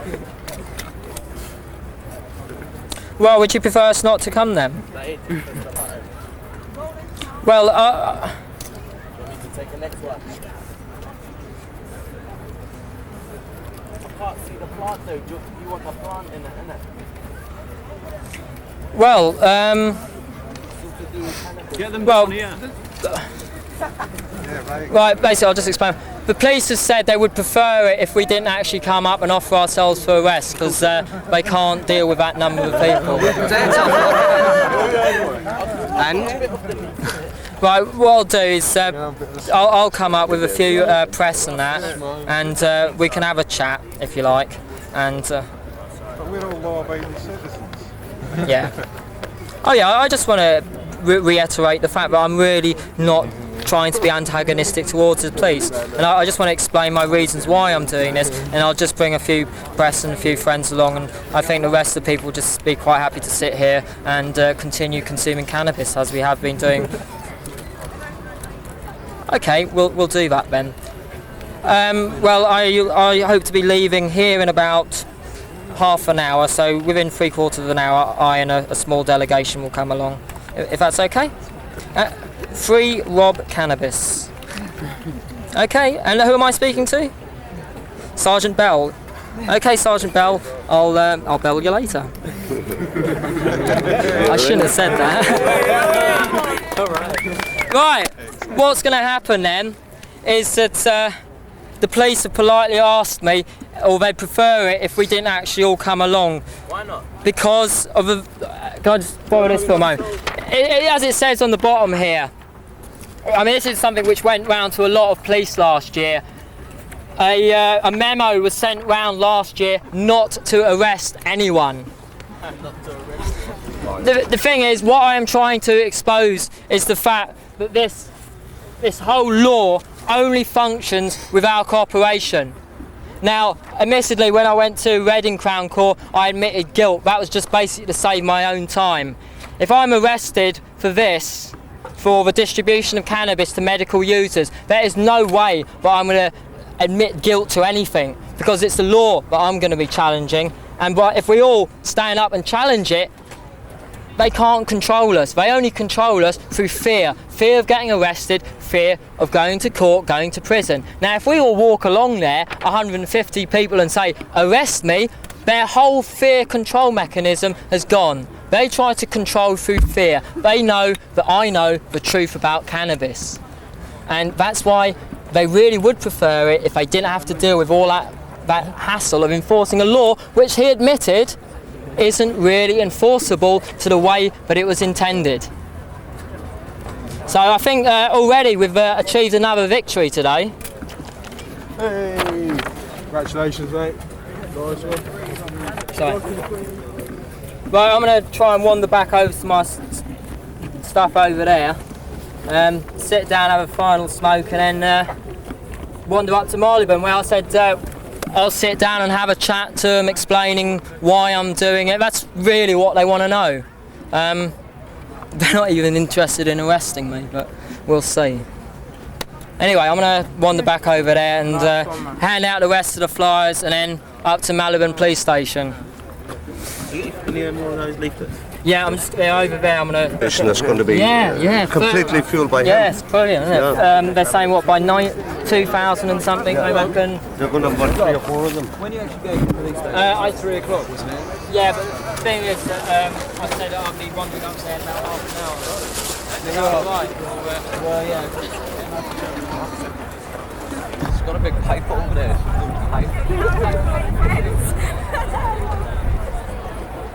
Black space here. Now, when black space here, this white still there.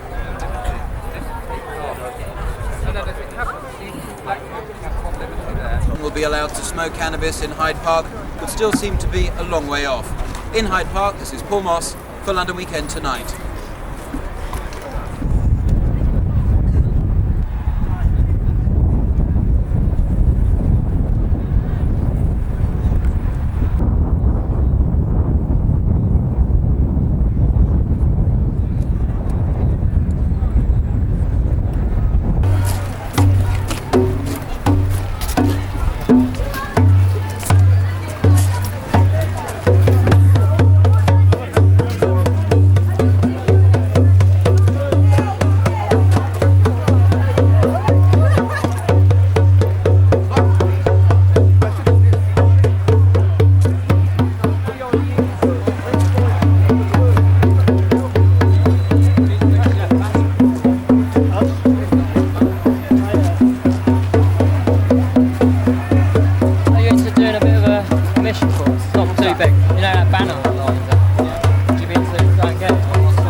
That's the one. I was nice and high. Exit 1.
There's Portman Street.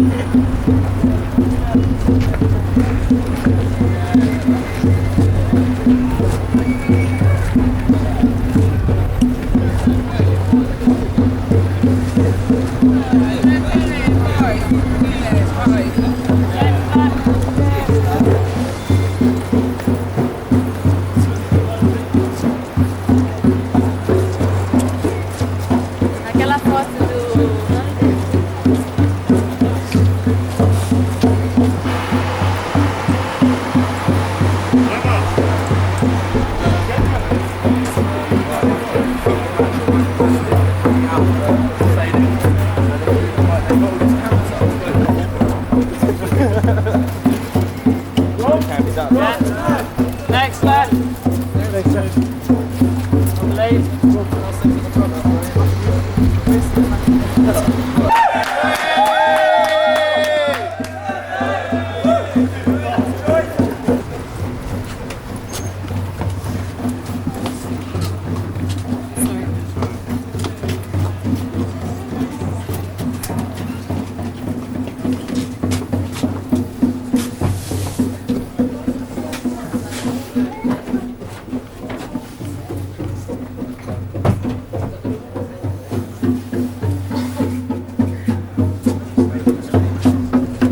They're coming up the slope. It's here.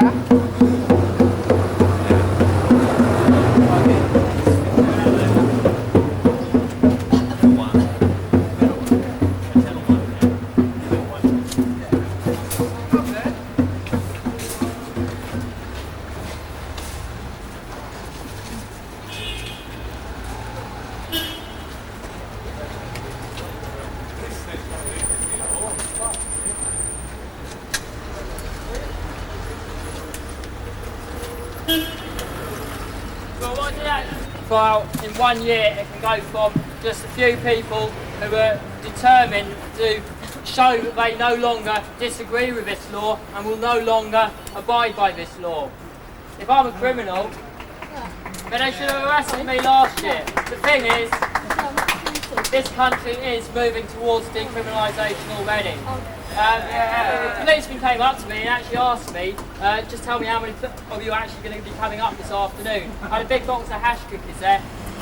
I'm sure you knew what was in them. If you did, well, he obviously hadn't read the letter that I sent his superintendent. Anyway, I don't, as last year I didn't mean to be antagonistic towards the police at all. I'm just trying to challenge this law. It's not the police I've got a problem with, it's the government. They're the real criminals.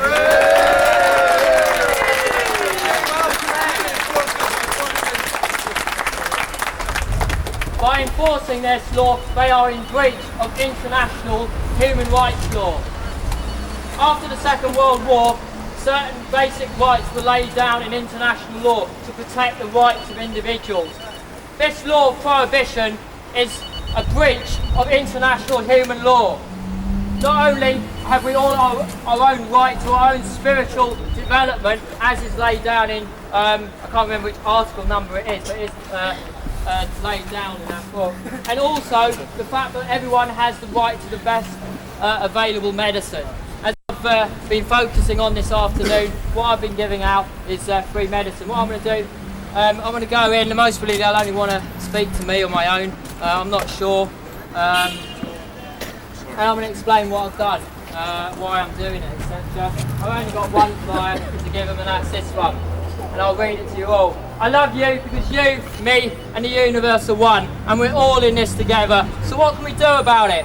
Well, we could reverse the effects of global warming, save the rainforest, feed, clothe and shelter the world's population entirely using just one plant, cannabis. Cannabis isn't a drug, it's a plant, and its continued prohibition is not only denying its medicine, but all its other many uses. And that's what I want to have a chat with.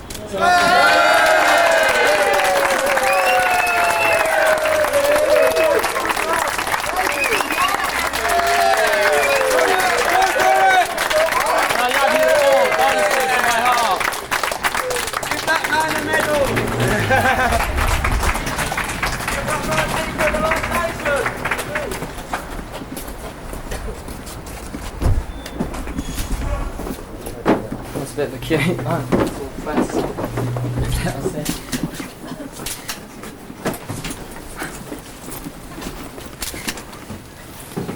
sorry about that.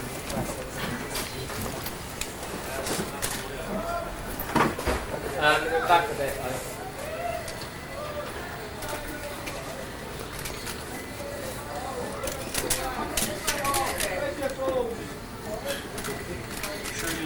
There's an officer on the way to deal with it. Alright. It would be advisable if you could step back a bit, please, because we still have members of the public who like to come in and give reports of thefts and what have you, if that's okay. Thanks. Would you like one on the desk or something?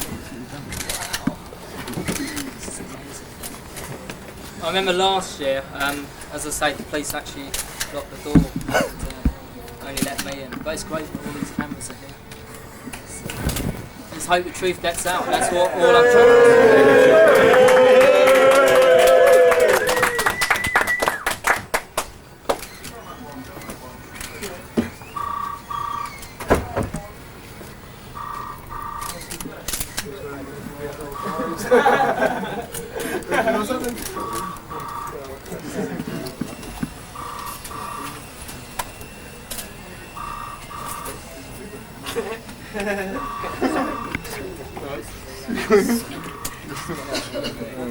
In the police station.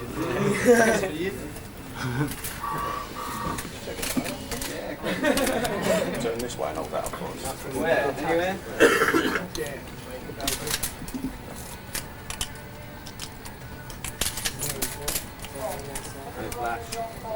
That's okay, one more.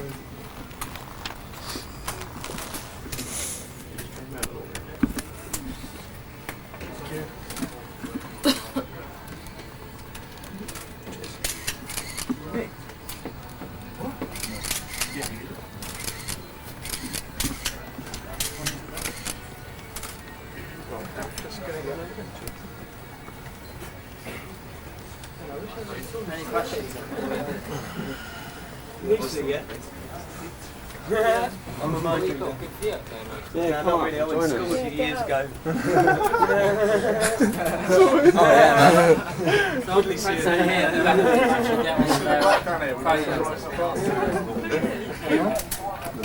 Hey, you remember me? It's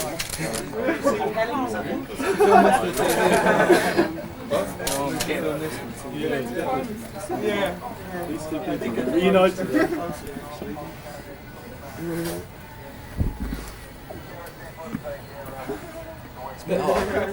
Yeah. So you enjoying yourself?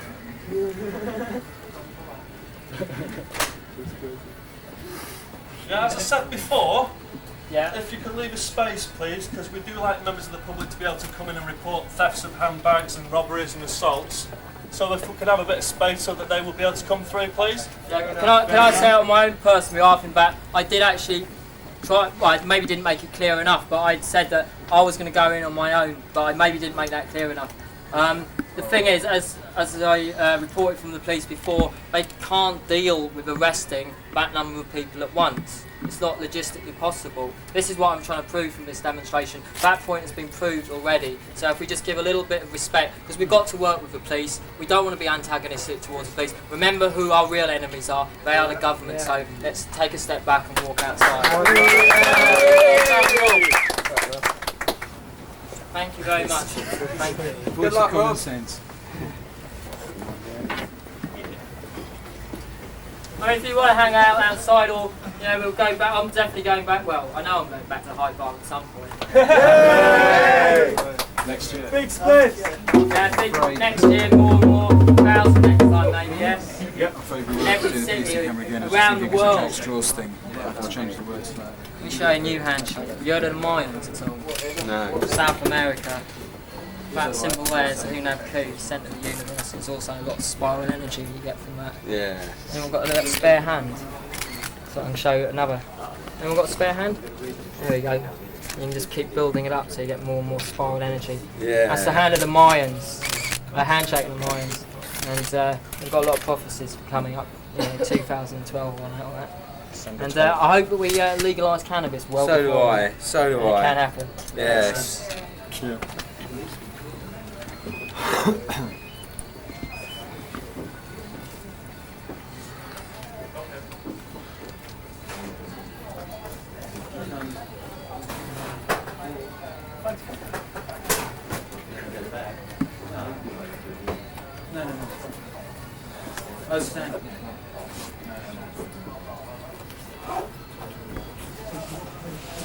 Supergrass up here. Yeah, supergrass. Can I get here? We've been handing out some supergrass. Oh, because they're playing it outside. It's in the canteen. Really? Yeah.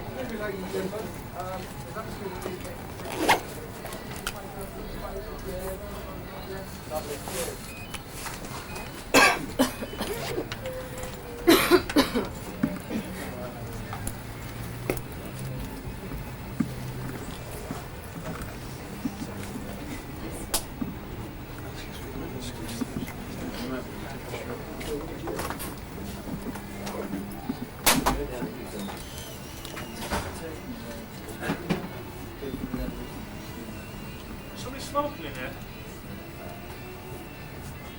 So if you are, can you leave? There's no smoking in the front office. You? Yeah, cake's only, I'm afraid. I don't think anyone is.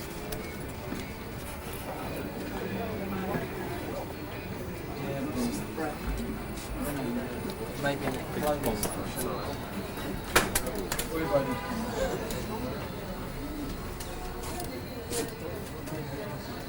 I don't know, because last year it was like the girls were very quick, it was all in and out for months, but I don't know. It's, What did they do last year? Did they just say, alright, go away? well, I was. Okay, can we just clear a little bit of space so that any member of the public that has other business to come in here and speak to us about, maybe give them free access, please? Yeah? Would you like to clear a path to make sure that people can come in? Thanks very much. Right, who wishes to speak to me? Right, okay then. And you are? Right, yeah, what would you like to speak to me about? Well, basically what's been going on this afternoon in Hyde Park is a demonstration against the 69th year of cannabis prohibition. Is that I've been distributing cannabis to people. I've been doing that since May, well actually since last year. I did the same in Hyde Park last year. Told the police that I was going to be doing it. Last year Sergeant helped me.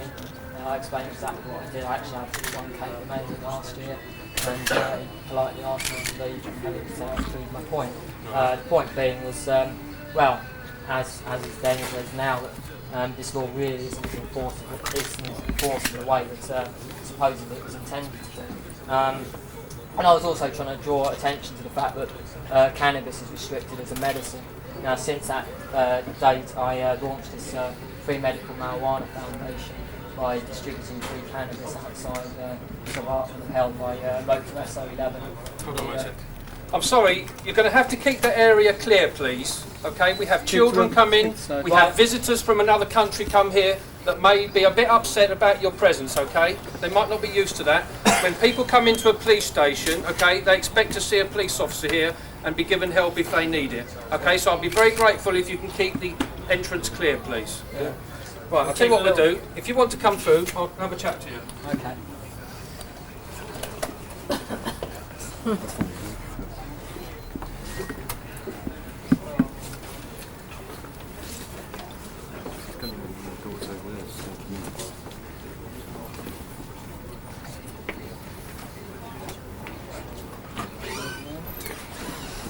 Would you like to come through? Can I have one person with me? Can I ask why?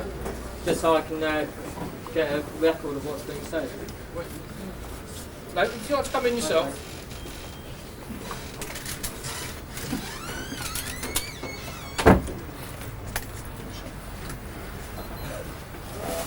I hope everything works out for you in the end. What did you say? We'll head up to outside.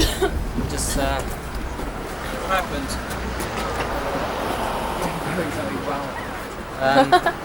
What we will do though is because I don't want to. I've already been to arrest you, or no.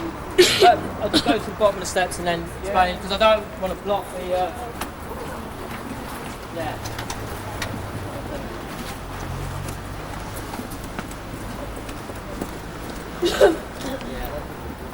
Be anyone in the hold outside.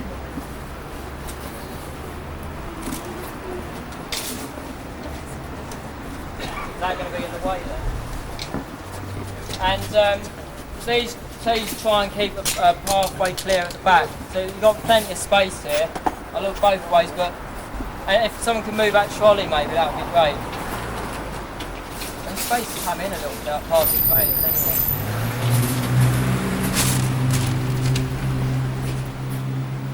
Right. Okay, this is a really great day as far as I'm concerned. I think a lot has been achieved. Last year when I did this, they locked me out first and all I was told by the sergeant on the desk was, "Thank you, you've proved your point. Would you like to leave now, please?" This time I was given, well, they let all the press in. Last year they didn't allow that to happen. They allowed me to say a few true political gestures, but the police are not our enemies. It's the government who are passing these illegal laws which contravene basic human rights. Now, as I say, we're allowed to have a chat at the desk, and then he went back into the back room there and we had a chat. Now, well, I can only report exactly what he said to me, and that was, yes, I have used cannabis socially myself, but if you say that out there, I'll only deny it. I only tell the truth. Will somebody else be told? You got it?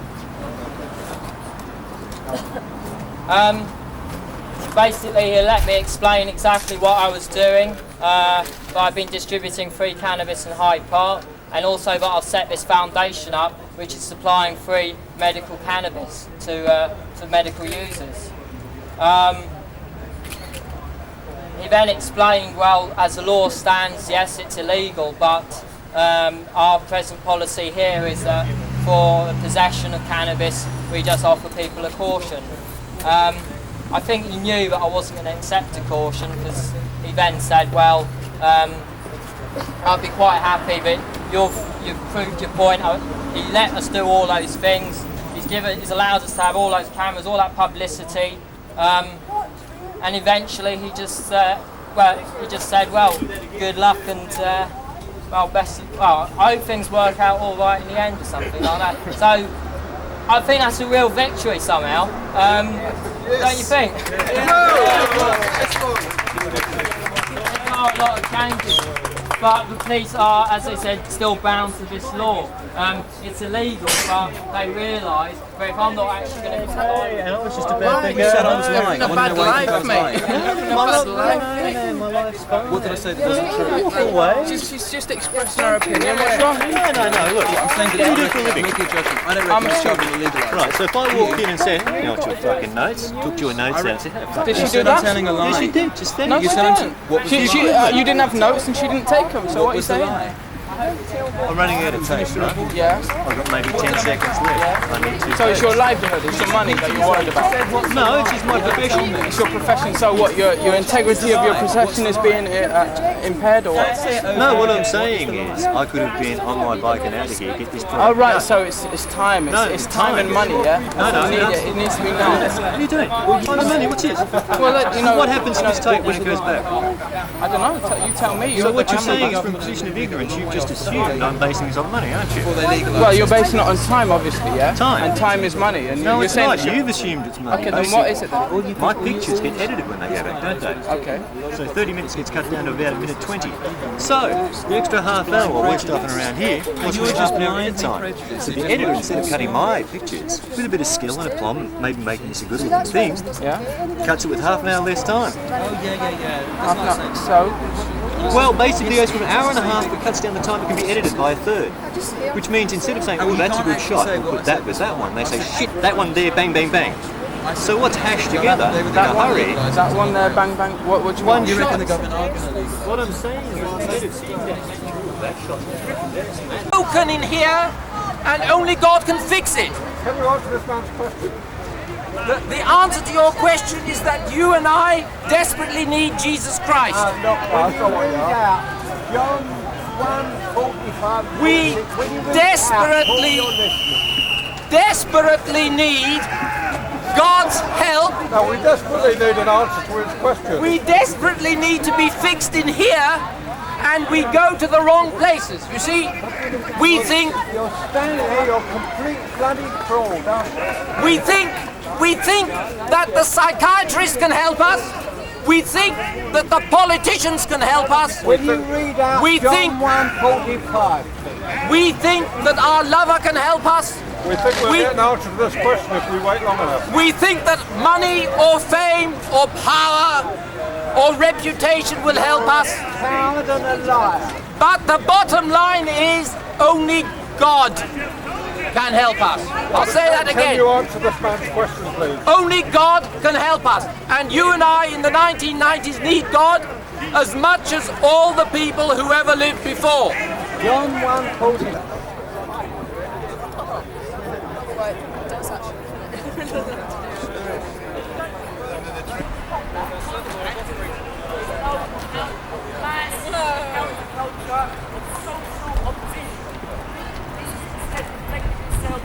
But I'd prefer people to come in and say, hello, how are you, mate, what's it about, and talk to you a bit more. And then you know you're going to come up here and at Speaker's Corner, you're going to meet all the rebels, going to come up and cause protests, trouble. You know what I mean? All right, go around with a bloody ash plant. I mean, I don't have any problem with it whatsoever, right? As long as you give us a split at the end. I don't have any problem whatsoever, but I mean, really, in this day and age, we ought to be thinking about storming Buckingham Palace and driving out the parasites, rather than coming up here carrying an ash plant. You know what I mean? We ought to be thinking about kicking the parasites out. Right? Because not just Buckingham Palace with its parasites, but there are other places that have parasites around as well. The entire city of London is run by parasites, and they make all the money out of the drugs trade. When they make a social paranoia about drugs, of course, the state establishment attempts to create the illusion that hashish and smack cocaine or crack are all the same thing. They create that illusion because they want to demonise a section of the youth, because the youth are potentially rebellious and threatening to the state. And on the other side, they want to make out that they're clean as hell. We know fully well, anyone who's got any nous about them, and I don't want to speak too openly about this because I know there are secret police up here who watch people. I don't want to make too much, when they publish that in the newspapers. But I mean, don't tell me the police don't know who the people are selling crack and smack and so on. Don't tell me that, because it's simply not true.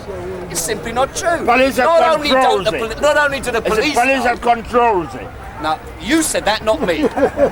Now, not only do they know that pretty well, but the City of London is the centre for global money laundering for the mafia in the world. The #1 centre, officially.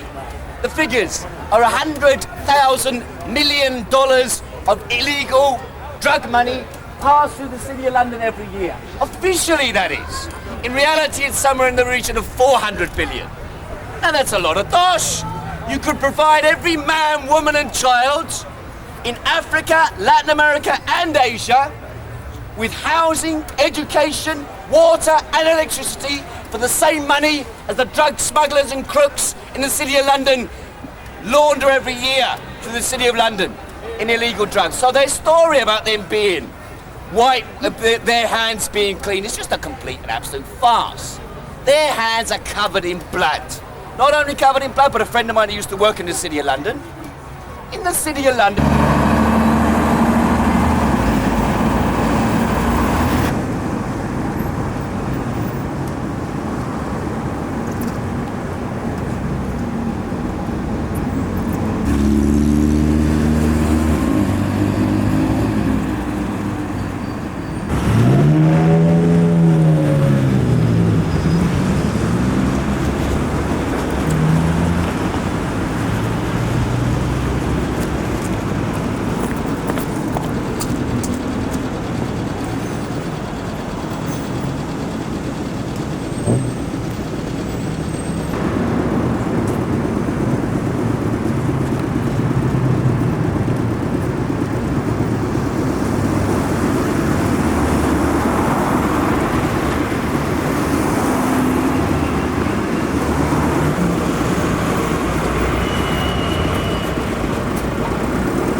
Ready, mate, to start. Don't sit down, actually. Is that better angle?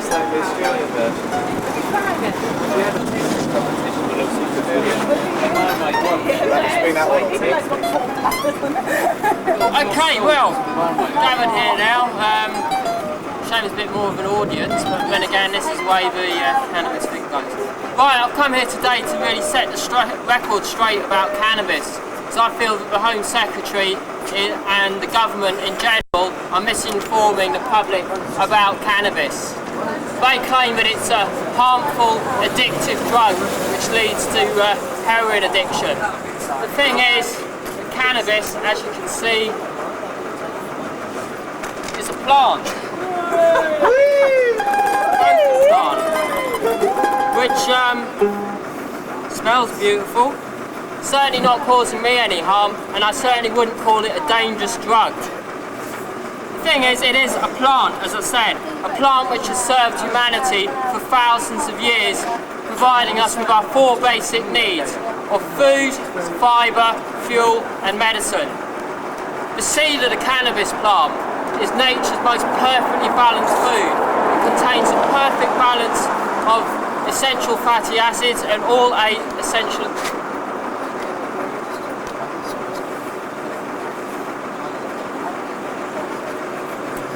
Well, if they want to arrest me, then, well, that's okay. If that's the case, they're going to have to arrest me. It'll be over in 5 minutes. If I'll be over in... The less interruptions I get, the quicker it will be gone.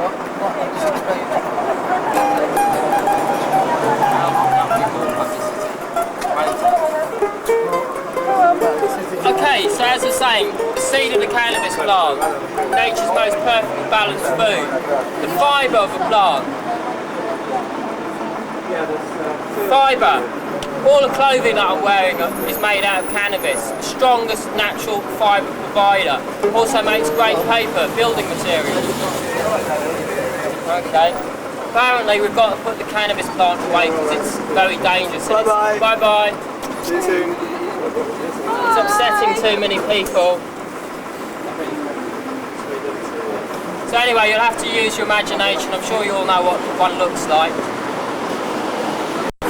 That's just a leaf. That's what everyone assumes is cannabis. Anyway, back to the real. As I was saying, we've got the seed, the fibre, fuel.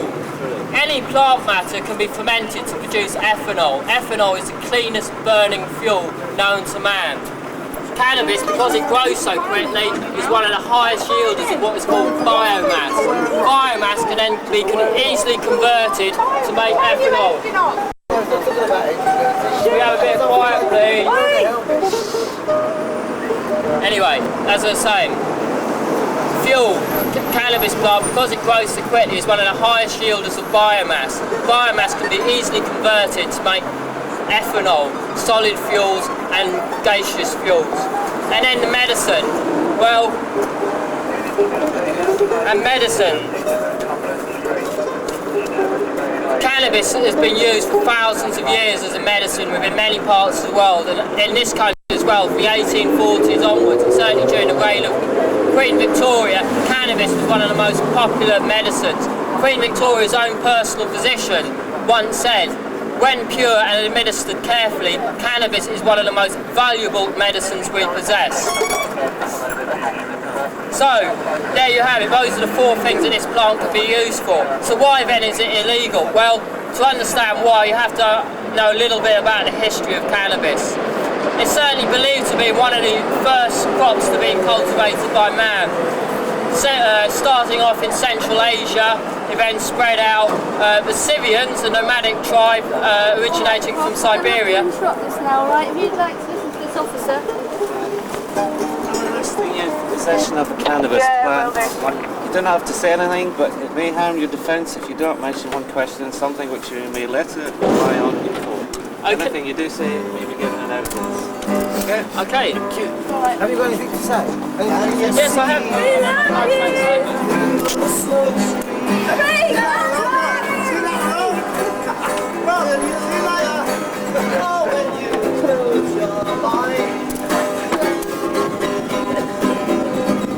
Cannabis is so much more than smoking.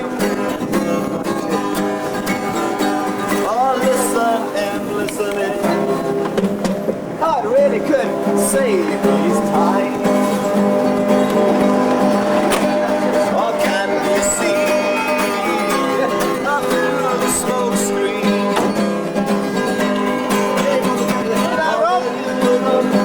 Or will you close your mind? Cannabis is so much more than smoking. Or listen in. It really could save these times. Our resources of this earth are finite, you know. Oh, we've torn down the trees and our oxygen gets low. And it used to be law to grow it everywhere. Now if hemp is illegal, who cares? But I do. Whose evidence was it that got it bad? If you really want to find out, I think you might understand. There is none. At one time, it was the mainstay of our medicine box. Now we have to buy drugs, because the experts and the adverts tell us so. And anyways, we'd be put in jail by marijuana. Really? Is a healer? And the drugs that you buy have a price tag that make the market go round. Now Henry Ford built a car out of ganja, fueled by dope. It didn't please the oil industry. Oh, no way. Or somehow his plans never saw the light of day. And all that I can ask you is, can you see? All through the smoke screen, oh, can you see? Through the smoke screen. Or will you look, or will you close your mind? Cannabis is so much more than smoking. Oh, listen in. It really could save these times. George Bush's life was saved by a parachute. Like the glue on his plane, it was made of hemp. St. James's Bibles have pages of the same stuff. If the paper pulp mills could make something that lasts that long, replenish all the trees and oxygen, oh, I don't think so. Not able to clamp down because hemp goods were good. It's a propaganda machine, my friends. It hides the truth from our eyes. Medicine and cloth, food, fuel and building matter. This goes stronger and longer. This wonder plans would surprise you. But today we must have built-in obsolescence. Yeah. Oh, looking all around. A product must sell, fall apart, and be sold again. Profit is lost if what you buy actually works. Our world today is one based on perks, getting rich while you can. Cannabis can revolutionize our life. With the state of this planet, I really think we could give it a try. And the headset of greed in our industry will give way to the needs of our creativity.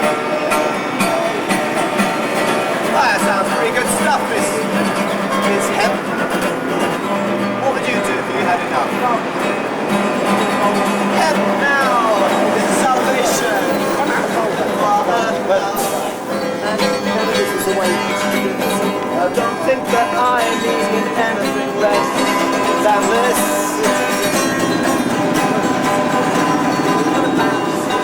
Suppressed facts can't be held down any longer. Information flow and it just gets stronger. So can you see through the smoke screen? Will you look or will you close your mind? Cannabis is so much more than smoking. Oh, listen in. Hey, I really could save these times. Or can you see through the smoke screen? Will you look or will you close your mind? Cannabis is so much more than smoking. Oh, listen in, listen in. Anyway. They're sort of semi-repetitive.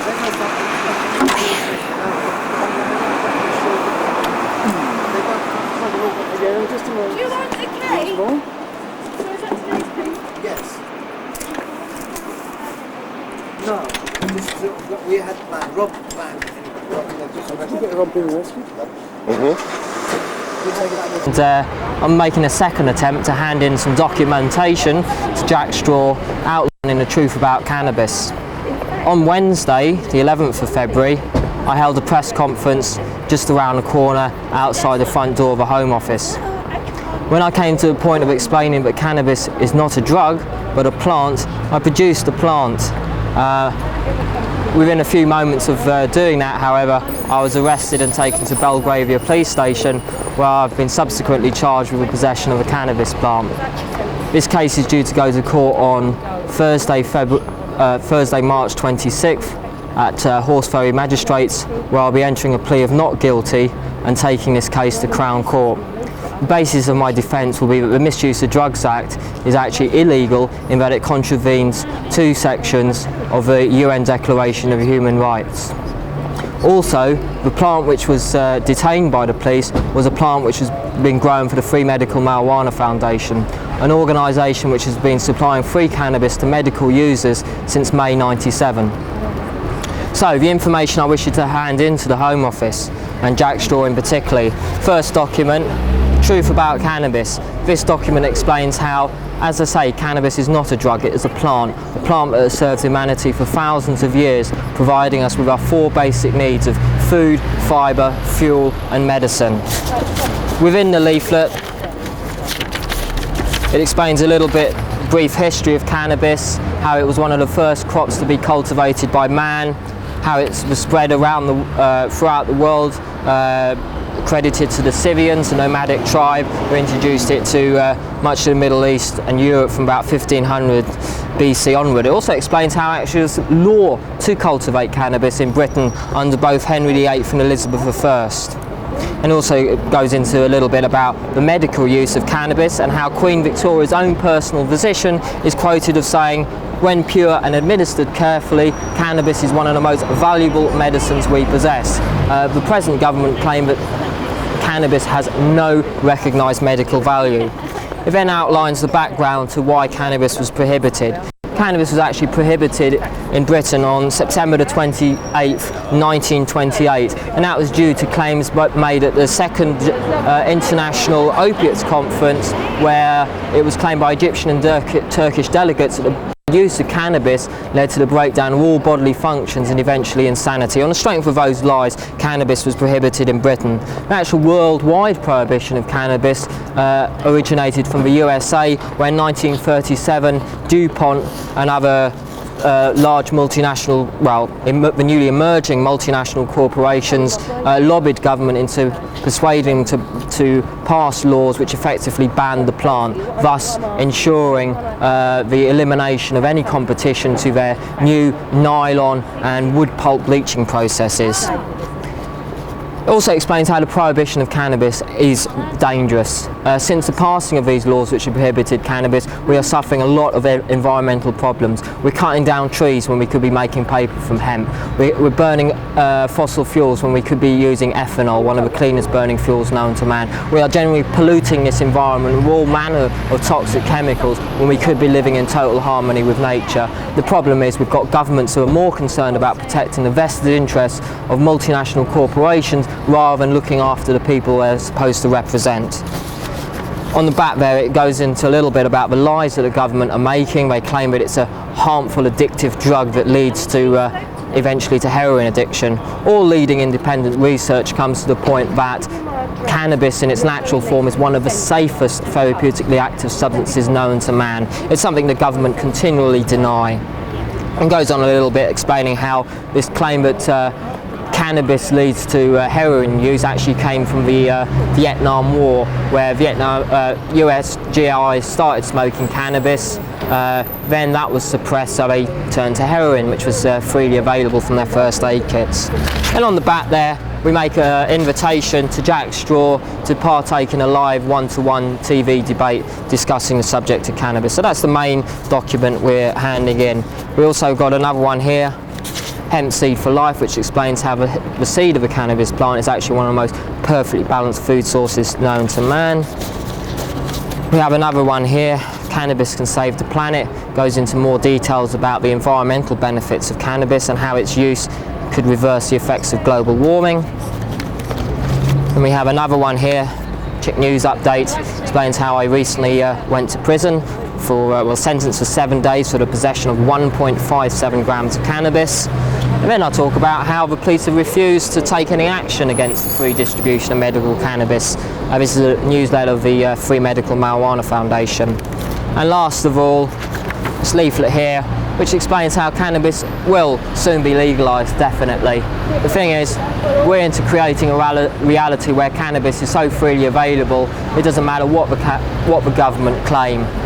More and more people are using cannabis. The police are being forced to give people cautions. The thing is about cautions, as long as people accept cautions, they're admitting guilt. What I would encourage as many people to do is to refuse to accept cautions and challenge the system directly. Don't pay cautions, refuse to pay fines, and soon enough the whole system will break down because the system relies upon people cooperating with it.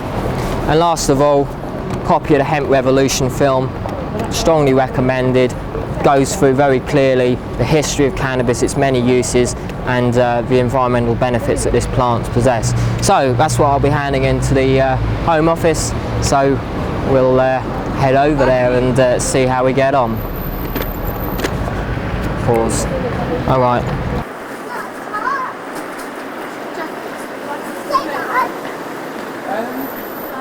So here we are outside the Home Office.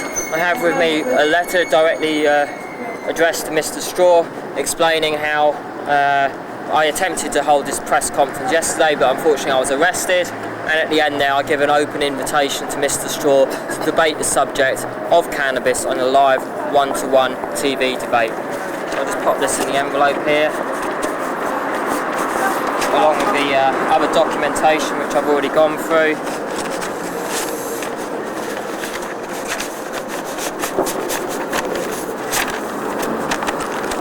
Jack Straw. Jack Straw. And the Hemp Revolution video. So let's see how we go. It's hard work in there, get anything, mate. Oh, I'm giving stuff in. Should we do that last bit again?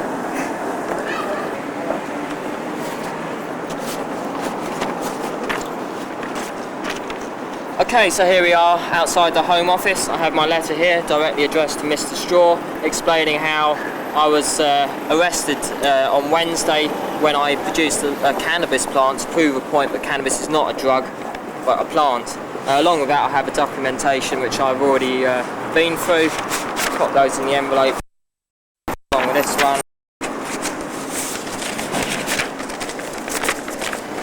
copy of the Hemp Revolution. Here we go into the Home Office.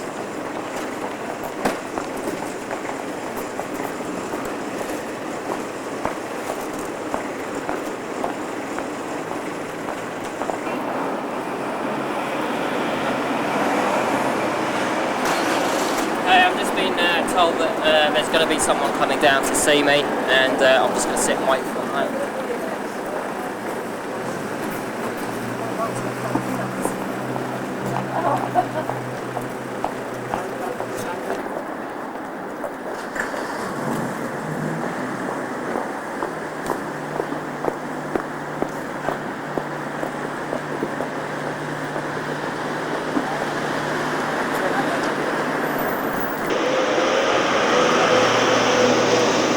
Documentation received.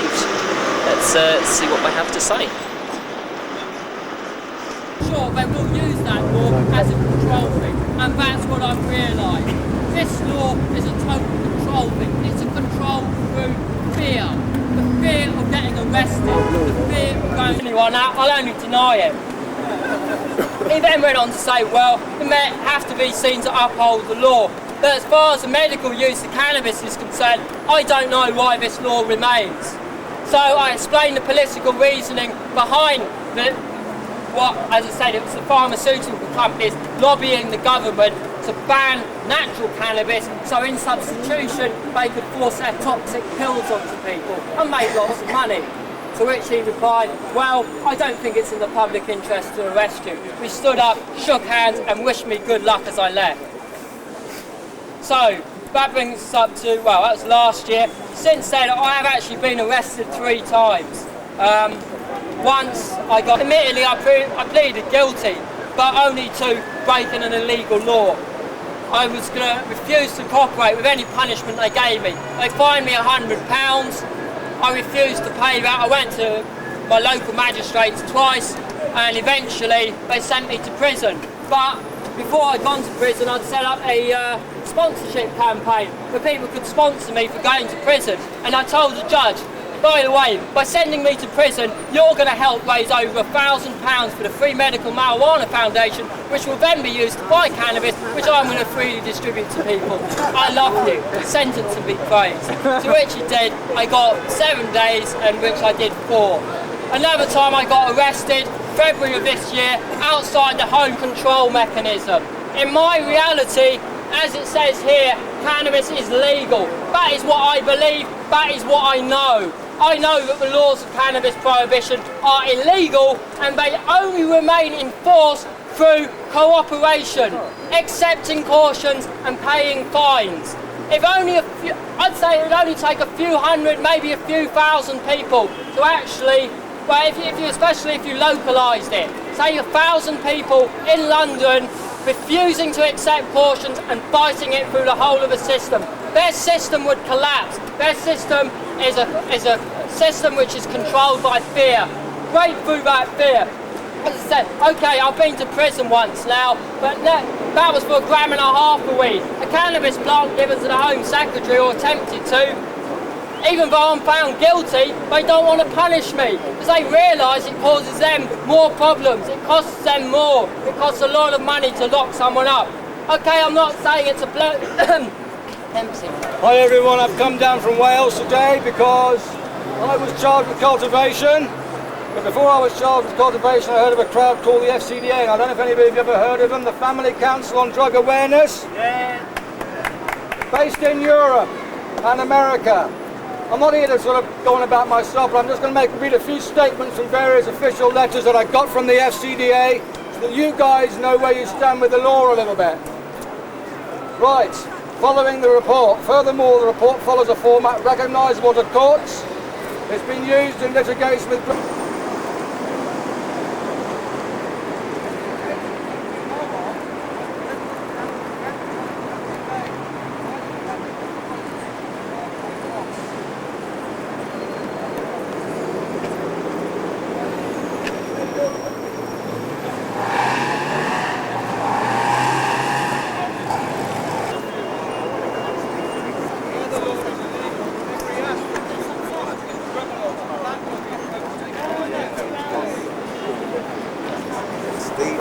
What you got then? I was thinking about it, but I'm not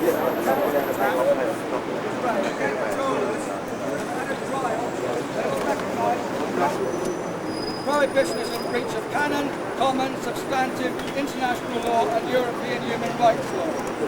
Prohibition of cannabis is in specific breach of Articles 1, 2, 3, 7, 8, 9, 10, 12, 16, 18, 21, 25, 26, 28, 29 and 30 of international vegetables or growing vegetables, it's just the same, it's no different.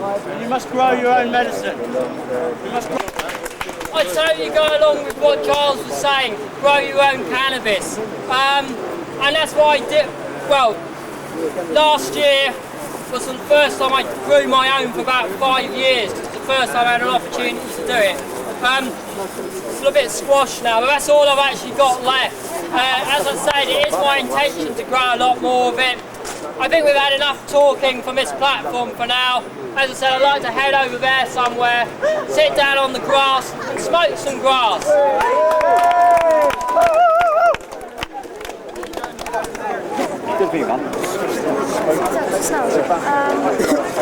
How's that the guy that gave you those? Some people worldwide will be coming out and openly defying this illegal law. I mean, this is quite unique, this here. Can you see this becoming more a regular feature of Hyde Park? Do you think Hyde Park's going to catch on? Oh yeah, certainly Hyde Park, due to the fact it is the biggest public gathering area in London. And hopefully on May 1st, 1999, there will be a big demonstration. And sure, if people want to instigate other events like this, I think that would be a wonderful thing. The thing is to be open and honest. The laws of prohibition are based on lies. They're totally unjust, and they serve no justification for a healthy society. Thank you.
We've got a spiral and a pyramid getting on the slide.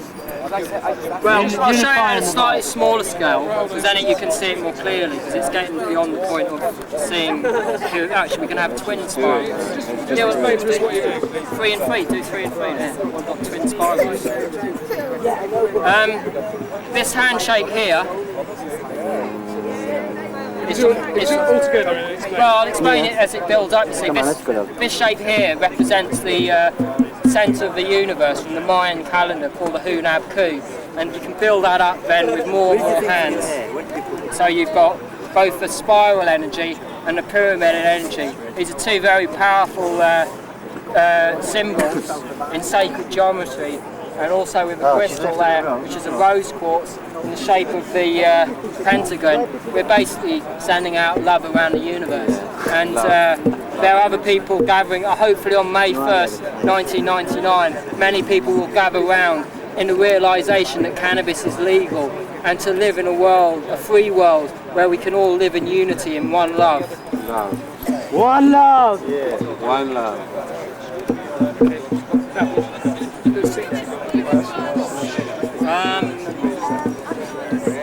It's really important. Someone The thing is, what you're saying, conductor wheel, that's a... Not to possess the seed. Over London. These seeds, however, well, I sell these in my shop in Glastonbury in harmony with nature. 2 kilos, 2 pounds for a pint, which is about 300 grams.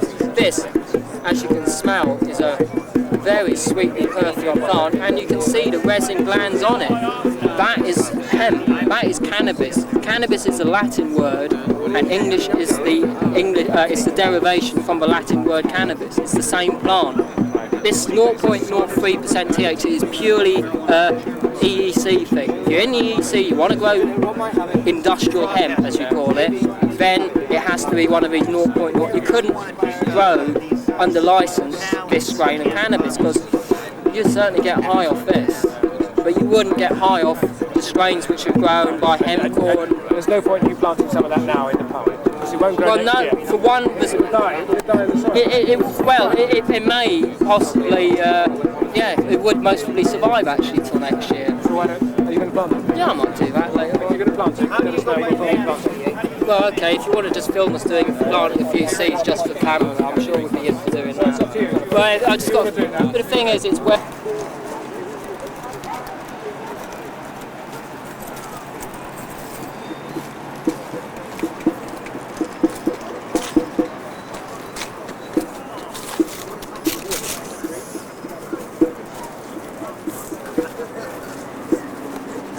The squirrels are leading.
That's it.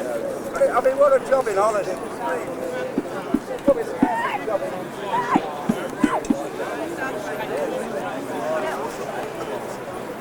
There's lots of different side streets.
Dries a bone now.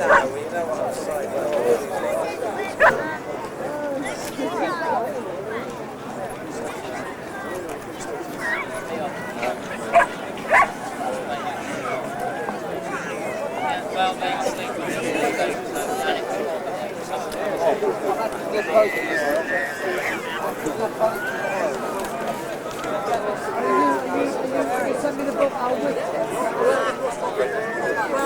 last year, it was a lot of it was people. Yes.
Wonderful. It's been a really day. I've seen the numbers have decreased a little bit since this year, but it's been a good year.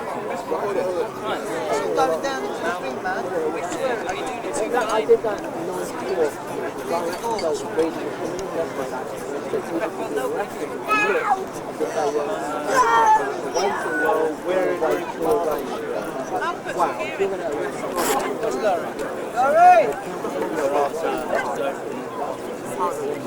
Yeah, I mean, there's a lot of people living around. So there's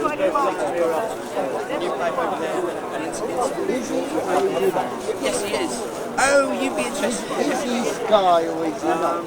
Have you seen it? Agent Blue one? No. Check it out, man. It's hard.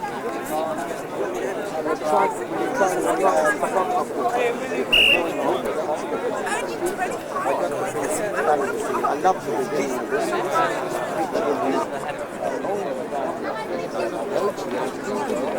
we should make some arrangement and see you I don't know what Howard's doing. Another one. Oh no, so it's going to be at the book fair. Someone told me he and two other people signed on the legal team. I'm just I'd love copies if you keep them of that. Yeah, I think I've heard about it. Yeah, good luck with that. It's, I'll join you. Yeah, I'm going to have to run the van and go and get the other eight then, aren't I? I only drove three too. They only got them yesterday. They just drove them all the way. That's it. I just got a wicked head. I'll show you. I'll put one together for you. We'll say we're trying to raise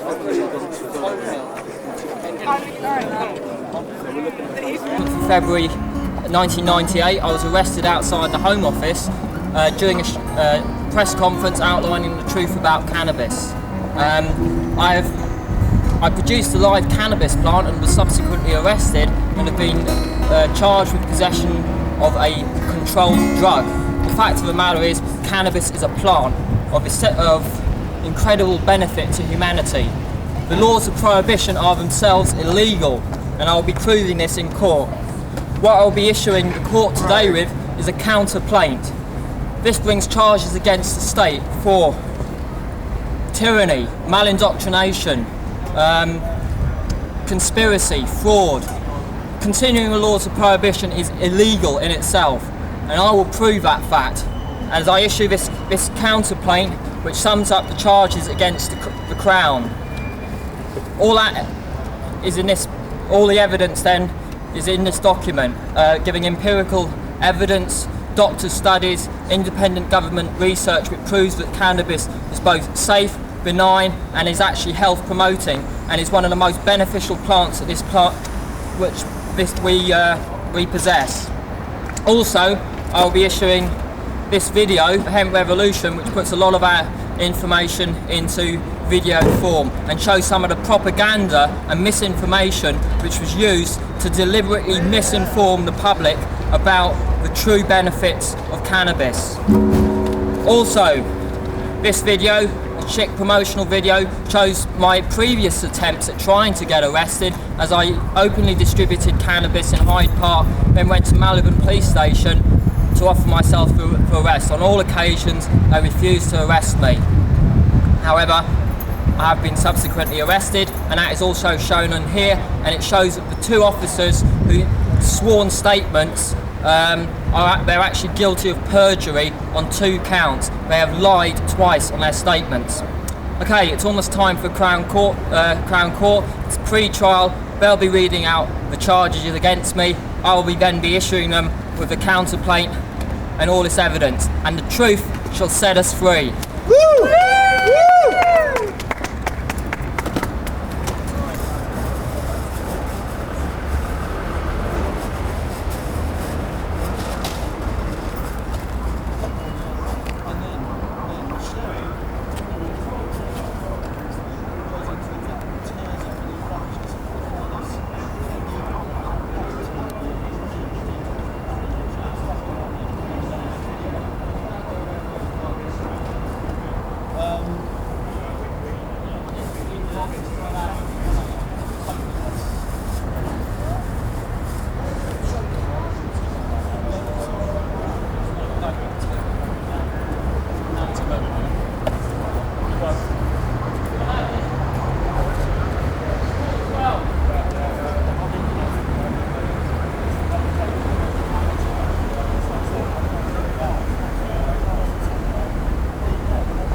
Okay, I've just come out of Court 12 at Southwark Crown Court, where the charges of being in possession of a controlled drug were laid out to me. Before that, however, they asked me what my name was, or rather they charged me as Rob Cannabis, also known as Rob Christopher. But I've now set the record straight, and the case is being officially recorded as the Queen versus Free Cannabis. I have pleaded not guilty to the charge, and I have issued the Crown with a counterplaint. This deposition here outlines the charges which I am bringing against the Crown.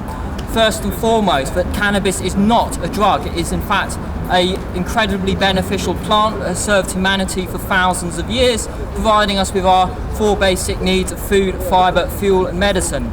The laws of prohibition have criminal intent in their motive, in that they are denying us this safe, beneficial, this incredibly beneficial plant, and incredibly safe, benign, health-promoting herb. The evidence will clearly exonerate me of committing any crime, and I will actually be charging the Crown with various acts of crimes against humanity, crimes against peace, perjury, fraud, conspiracy, malindoctrination, malfeasance, etc. They believed that the case would only take 1, maximum 2 days. However, I pointed out them just to reveal the full crimes which have been committed by this and previous governments who enforce these illegal acts of cannabis prohibition. It will take at least 3-4 days just to read out the evidence. The evidence which I have attempted to present to the court for receipt, they actually returned back to me. The first being the deposition, a 38-page document which,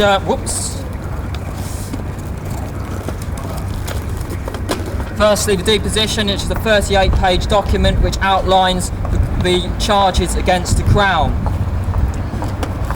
Much of the evidence proving those crimes committed by the Crown are in this report. This report is a summary of all doctors' reports, independent studies, government-funded research which prove that cannabis is not only a safe, benign, natural medicine, but also that the laws of prohibition are themselves illegal.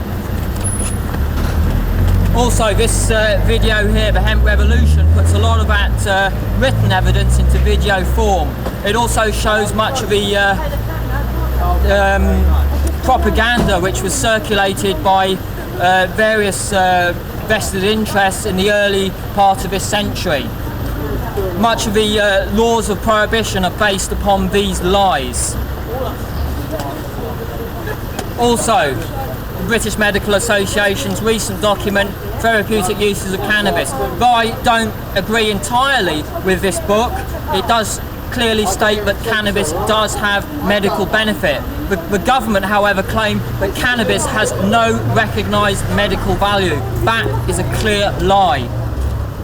The final bit of evidence is video evidence again, showing my attempts to get arrested on 2 previous occasions for distributing cannabis publicly, then going into Malibran police station and offering myself for arrest. On all occasions they've always refused to arrest me. Also, the launch of the Free Medical Marijuana Foundation in May 1997 outside the Home Office, where again we were distributing cannabis and have been doing so ever since, with no action being taken by the police.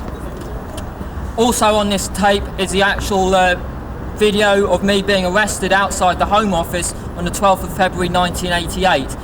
It clearly shows that the statements of the arresting officer and his accompanying officer are in fact, they are guilty of perjury and that have made 2 false statements in a sworn statement. I attempted to hand this evidence into the court today. They've actually returned it to me and have asked me back on the 3rd of August where, well, we'll see. But whatever will happen, the truth will come out, either here in court or at other times, and the truth shall set us free.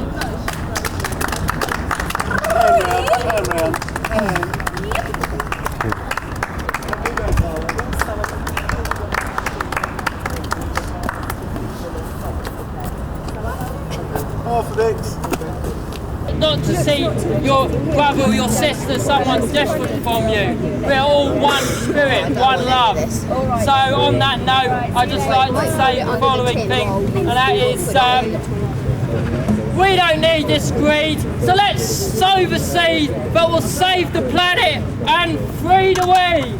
Thank you!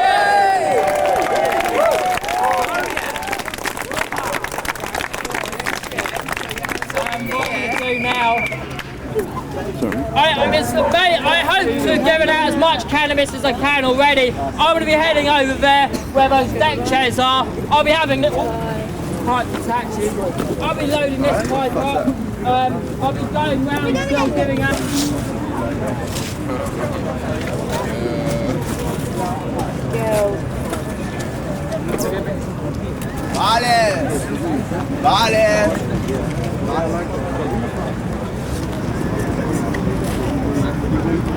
Here's all my cars on the drone.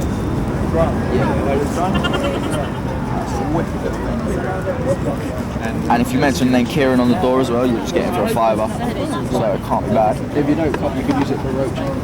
It's roach.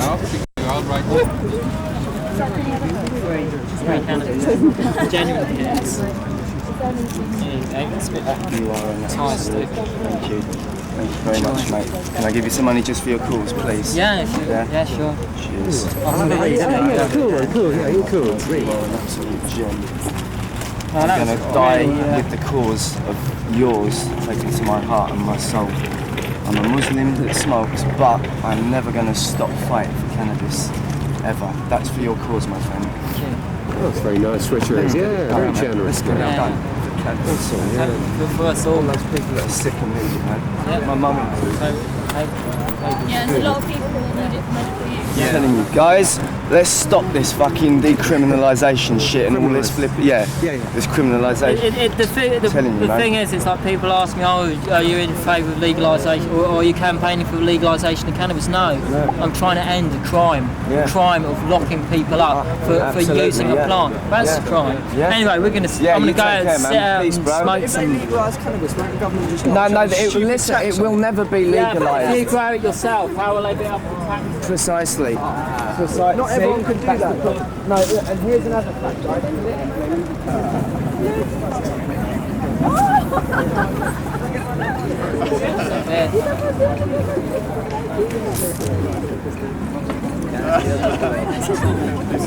Hostia, no digas que la has hecho a posta, porque ibas a conocer a esta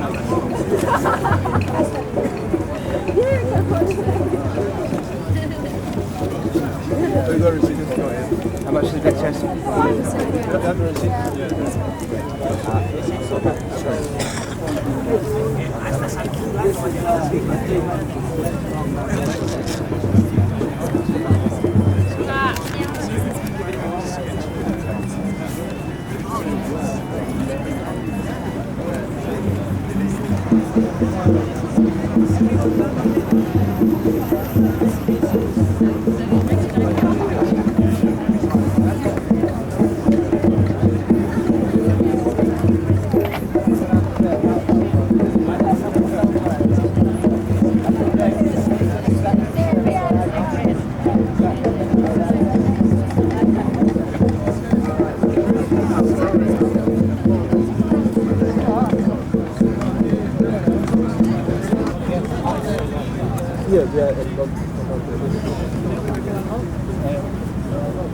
But if you form a little circle, I'll pass it around you.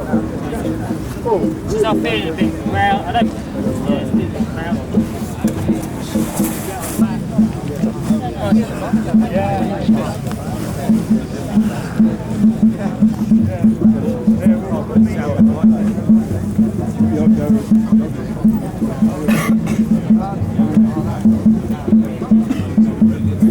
So if a shop in London was to open selling cannabis, would people here be quite keen customers? I reckon so. I think it would actually. The time is right now. It's the way the Dutch coffee scene started. It was only by people actually doing it. Don't wait for the government to open their own coffee shops, because they'll only be selling you not very good weed and hash, I reckon, for a start. The whole way we do it. You've got the whole industry. You can buy bongs, you can buy skins, you can buy cannabis cookbooks, and you can't buy cannabis, you know. Oh yeah, it is great. It's like, I've got a shop in Glastonbury. Yeah, I sell the seeds as well, books how to grow it. But unfortunately, because the shop doesn't actually belong to me, I'm not selling it. Not because of the way the law is. It's because I've made a promise to my landlady, who I'm renting the premises off, that I wouldn't sell.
Keep filling that pipe up. You've got a pipe, you want to fill, I'll fill it.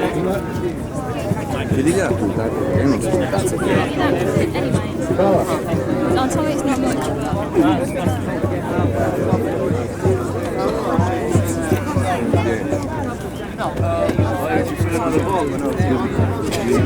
I'm sorry, I'm not going to be selling it now. I've sold all that I had really. I've only got, because this pipe is going round, if you want to smoke a pipe of this.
Basically what we're trying to do is raise money for the Free Medical Marijuana Foundation. The FMMF was set up in '97, initially with the aim of giving out free cannabis.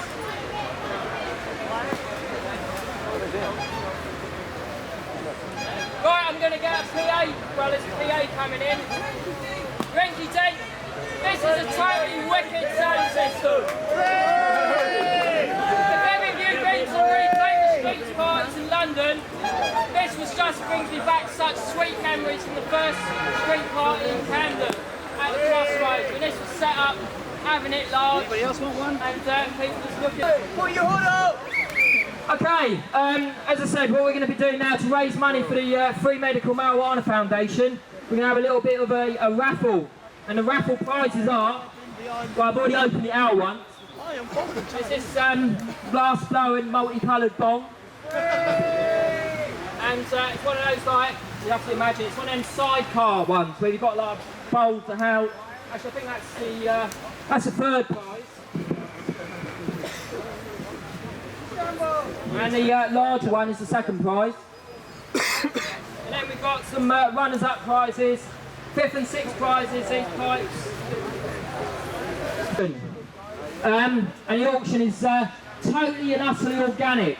None of this, I'm not saying it's wrong, it's a sign of the times, unfortunately, when it's made out that God is a criminal for putting a plant on this planet. Many of his accomplices, which I am, because if a cultivation of cannabis is a crime, then God is a criminal, and I'm just his accomplice. And there are many of his accomplices growing his plants, or her plants, or its plants, the plants of nature, and this plant goes wild. How can a plant that comes out of the ground be criminal? That's mad! Anyway, so all the prizes are totally organic. There's no, none of this, well, I'm not objecting to it, like I said, none of this hydroponic, indoor, artificial lights. It's all totally organic prizes, raffle prize, auction things. Can you bring out the auction stuff?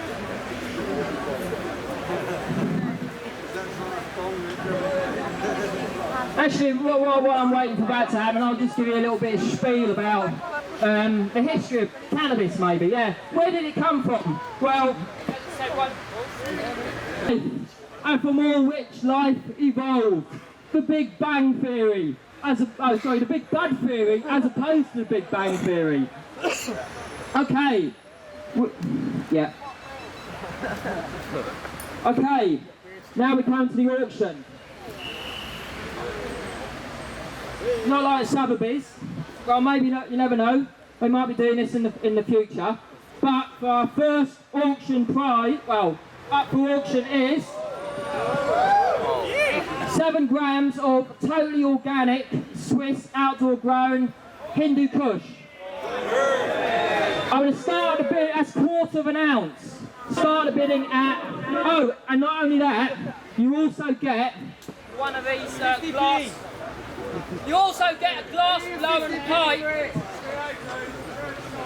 You also get with each raffle auction item, there's a free glass blown pipe, which I'll show you in a moment. In that bag there.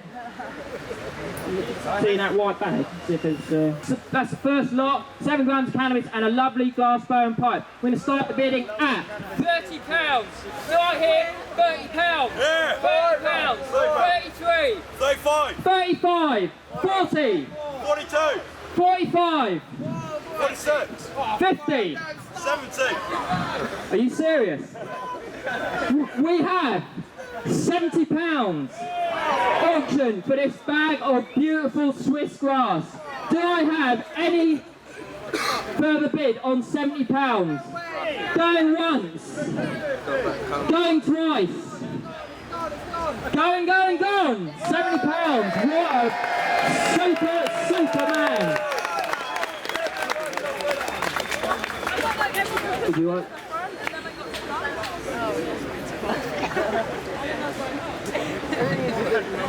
Is there any like Glastonbury people here that I know and I can't see in the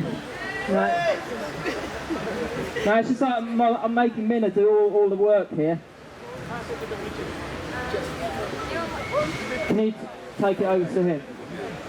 Or it's the guy there. If you look, if the people who do get an auction, it would make it easier if you could come to the front and just mill around. If you want raffle tickets, just keep coming forward. We've got plenty of time. Okay, we're going to open one of these pipes out to let you know what it looks like. Okay, we're ready for the next lot now.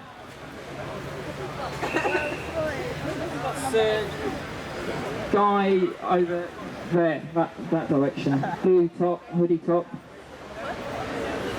Okay, this is lot number 2. This is 5 grams. Sorry for being metric, I should really be imperial just to focus on acres of it. It is totally poor, mate. I was there just like a week ago actually. I was there. And Dash is good, and the way they make it is the way they make it is using these pollinator machines. It's like a big tumble dryer with all these screens, and they just spin it in there, and you get the finest resin glands coming out, and this stuff just like breaks in your hand. It's really soft, just crumbles up.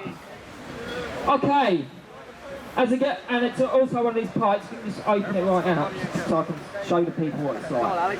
Anyway, we're going to start the bidding again at £30. Do I hear £30? £30 over there. 33. 40. £40. 45. Any advance on £45? £50. If your mother could only see you now. £50 for this and this beautiful pipe as well. Bit phallic, I suppose, but it's male energy, isn't it? Right, no, it's all from female plants. Male, female, yin yang. So I'm just going sexual, I don't know why. Okay, what we got? £50 somewhere, wasn't it? Just over here. Do we have any advance on 50? 52. Any advance on 52? 55. Going once at 55. Going twice at 55. £55. Thank you very much.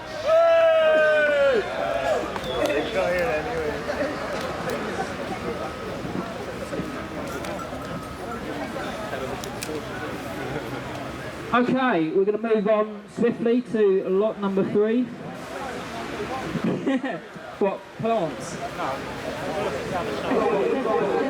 Yeah, at the end I'll do this, and then we can. I'm sure we can auction some other things off. Okay, lot number 3.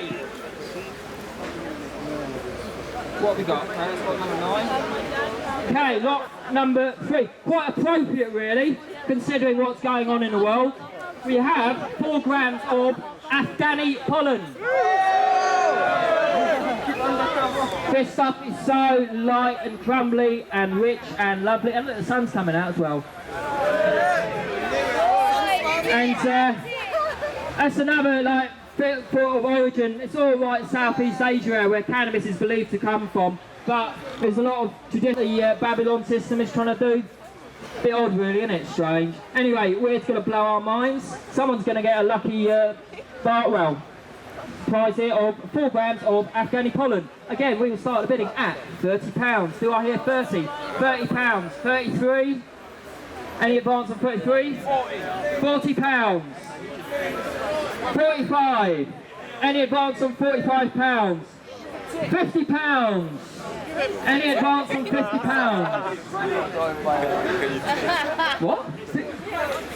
No, sorry. Okay, we've got a bid at 50 pounds. 55. Yeah, 52, 52, 51. Any advance on 52? 55 pounds over here. Any advance on 55? Going once at 55. Going twice at 55. So, £55 for 4 grams of pollen and a lovely pipe. We're at the auction. Fire! Yeah, we're near the big, like... It's still the Swiss hash to be... Anybody else want a fire? Fire, folks! Another rubber fire. Fire! Fire! Okay, I think we just did that raffle, didn't we? That was the Afghani pollen. Afghani pollen, yeah, 50 quid. 50 quid. Yeah, mate. And can you put in one of those pipes out of that bag, please? Yeah. Flyer, anybody? Yeah, they'll be coming later. Flyer? No, I'll do 10. There you go. Remind us again what the money's for. Thank you. Thank you very much. Thank you. Free first? Free the weed! Yeah, free, well, free-ish weed. Yeah. I'm free cannabis. Free it up! What the money's for? Oh yeah, the money, just to remind you, is going towards the Free Medical Marijuana Foundation. At the moment, the way we're doing that is we've been doing that since '97. We launched outside the Department of Health, free hash cakes, giving them out, cannabis plants, and ever since we've been doing it through the post. We've got about 200 patients on our books at the moment. About 3/4 of those have got multiple sclerosis. I've seen firsthand what this miracle medicine can do for people, and especially with people with MS or chronic pain, they can just stop it straight away. And how that someone like that can be denied that medicine and be forced to go as an alternative to their doctor, a drug pusher, for pharmaceutical companies who are trying to poison people with their toxic shit. You don't need it.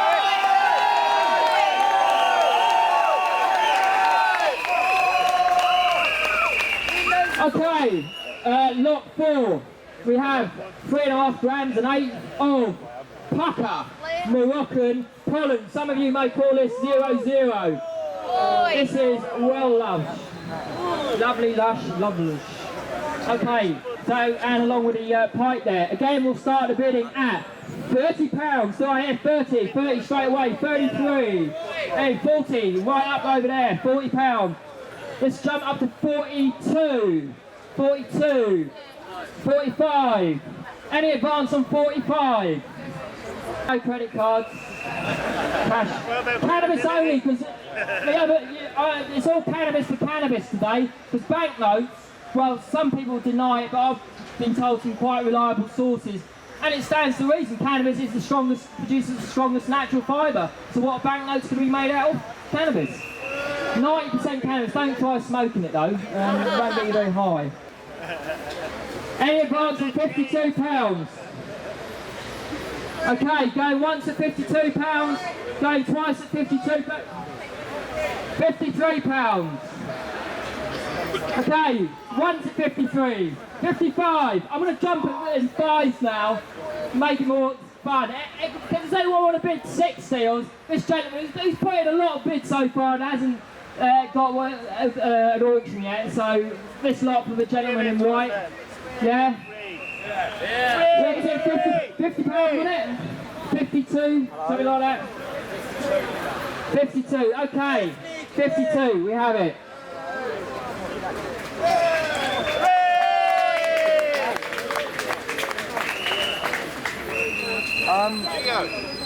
Here.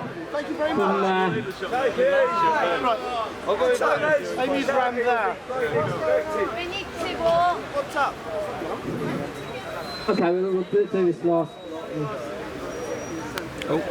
Hey, excuse me. Free. Why don't we move it over there or something and continue? Right, we'll just deal with this. And right, the thing is that put this gentleman over here, and yeah, it's just right behind you. Okay, as I said, I've been coming here for the last 5 years and we've just been chilling out in the park, no problems at all. Did this last year, no problems at all. Now we've got this like march thing. It's very old school confrontational politics. I'm not opposed to marching to wherever, but myself, I'm more of a hippie. And the problem is that they've got this like designated time for the march to leave, and that's coming up really soon. So Minna, how's the raffle doing? Okay, we'll do the raffle later. I don't know. My feelings. I'm really drawn to just staying in the park myself. But there's many people who want to go on a march. Yeah, okay, that's it. Let's march and let's chill. Well, what do we do? I think we should do just what we want to do. And I'm not going to just stay in here and chilling out. Which is all, it's just about peace. And what I'm going to do is wasn't agreed. It's a lot of pressure I've been getting from my friends as well, and I agree. But yeah, what's wrong with chilling out in the park? We've got trees around us, green, sending out lots of green, loving energy, rather than going into the centre of Babylon and being surrounded by cars pumping out loads of exhaust fumes. There is a march every year, and I go on it. It's May 4th or 5th. Early May, or it's June 16th last year. Big march, thousands of people. This is a more low-key, sure there can be a march, and I'm sure a lot of you want to go on that march. Myself, I'm just going to head out over there and chill. Important to march. I think it's really important to make a visual statement right now. I think we should march into Babylon, fucking smoking and toking, and tell them that we...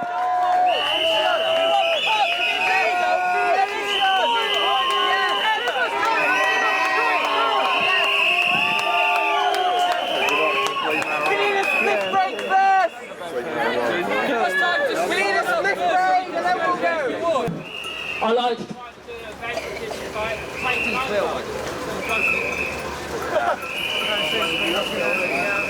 yeah, you can hear me again. So I don't know, it's all like split energy here. It's all gone a bit disrupted.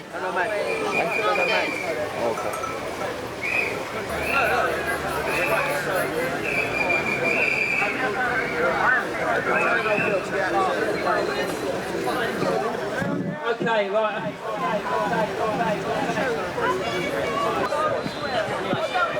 They don't mention the raffle because they already know about it.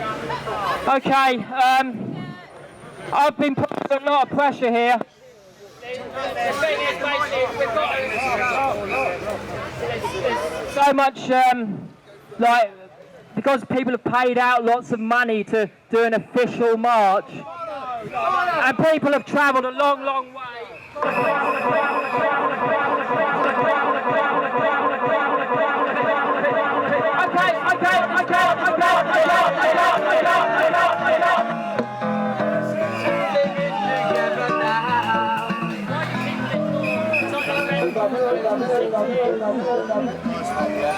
Babylon system, it's a vampire.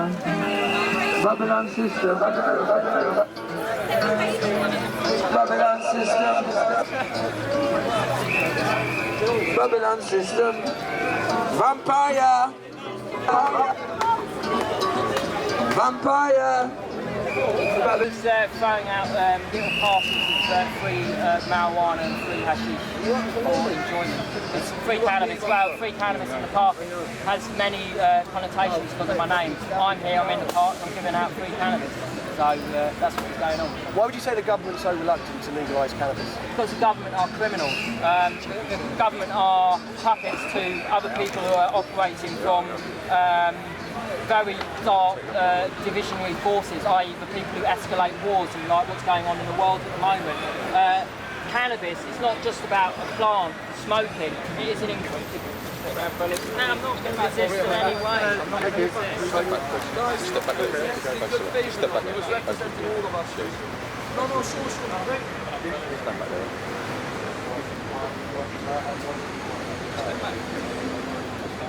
Sorry.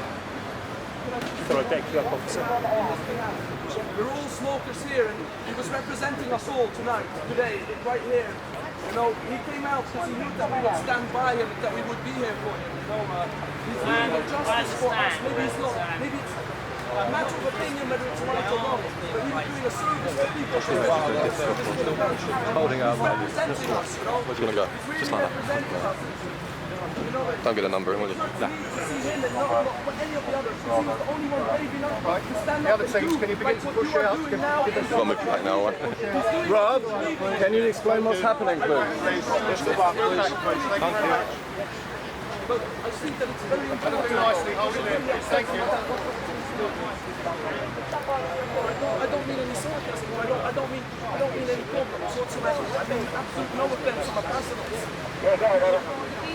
But it upsets me. It really upsets me, you know. I think it's such a shame that everybody else.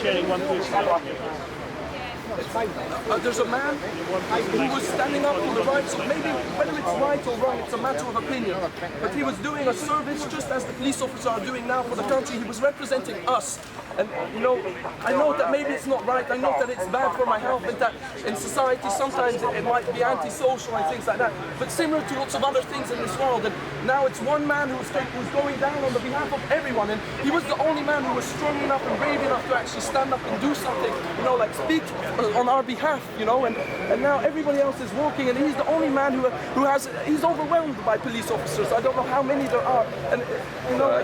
Tell me again exactly what happened, because obviously this is important. I don't know. Explain it, you know, exactly as you saw it, and the police walking from over there to here. What happened? Well, all of a sudden, I'm not sure why. I mean, I suppose it's You really don't see what's going on here. I mean, this is really, you're being completely controlled by fear. That's not right. You're not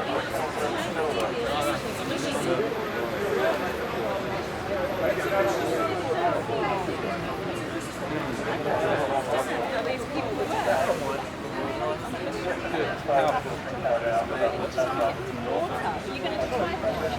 the moment, yes. Fine water, numerous number of shots. You're going to deprive me of drinking water. Isn't that like illegal? Isn't that illegal? But this is the only thing for a drink. I've got spring water right there. Excuse me. I'm sure you'll be able to. Excuse me. About 10 minutes you'll be able to have it.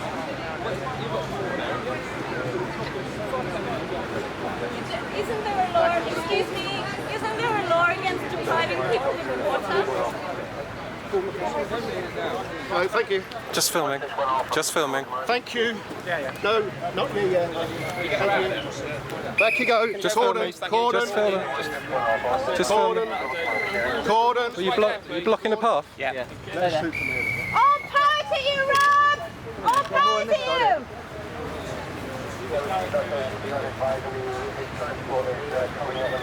Free Rob Cannabis!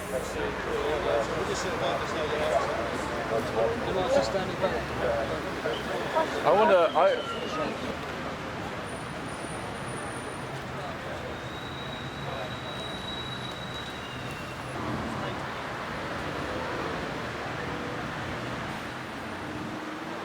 A little bit further back, out onto the road. Just tell me when you want me to stop.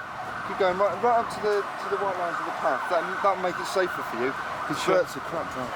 Oh, you're getting this on tape. He really is a bad driver. He's an area car driver, class 1. But that'll be lovely, just there, mate. All right.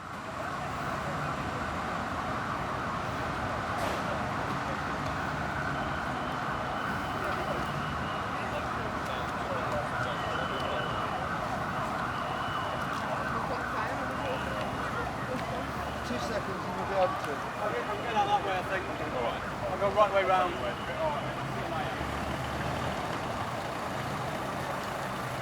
Right, so he's going out that way.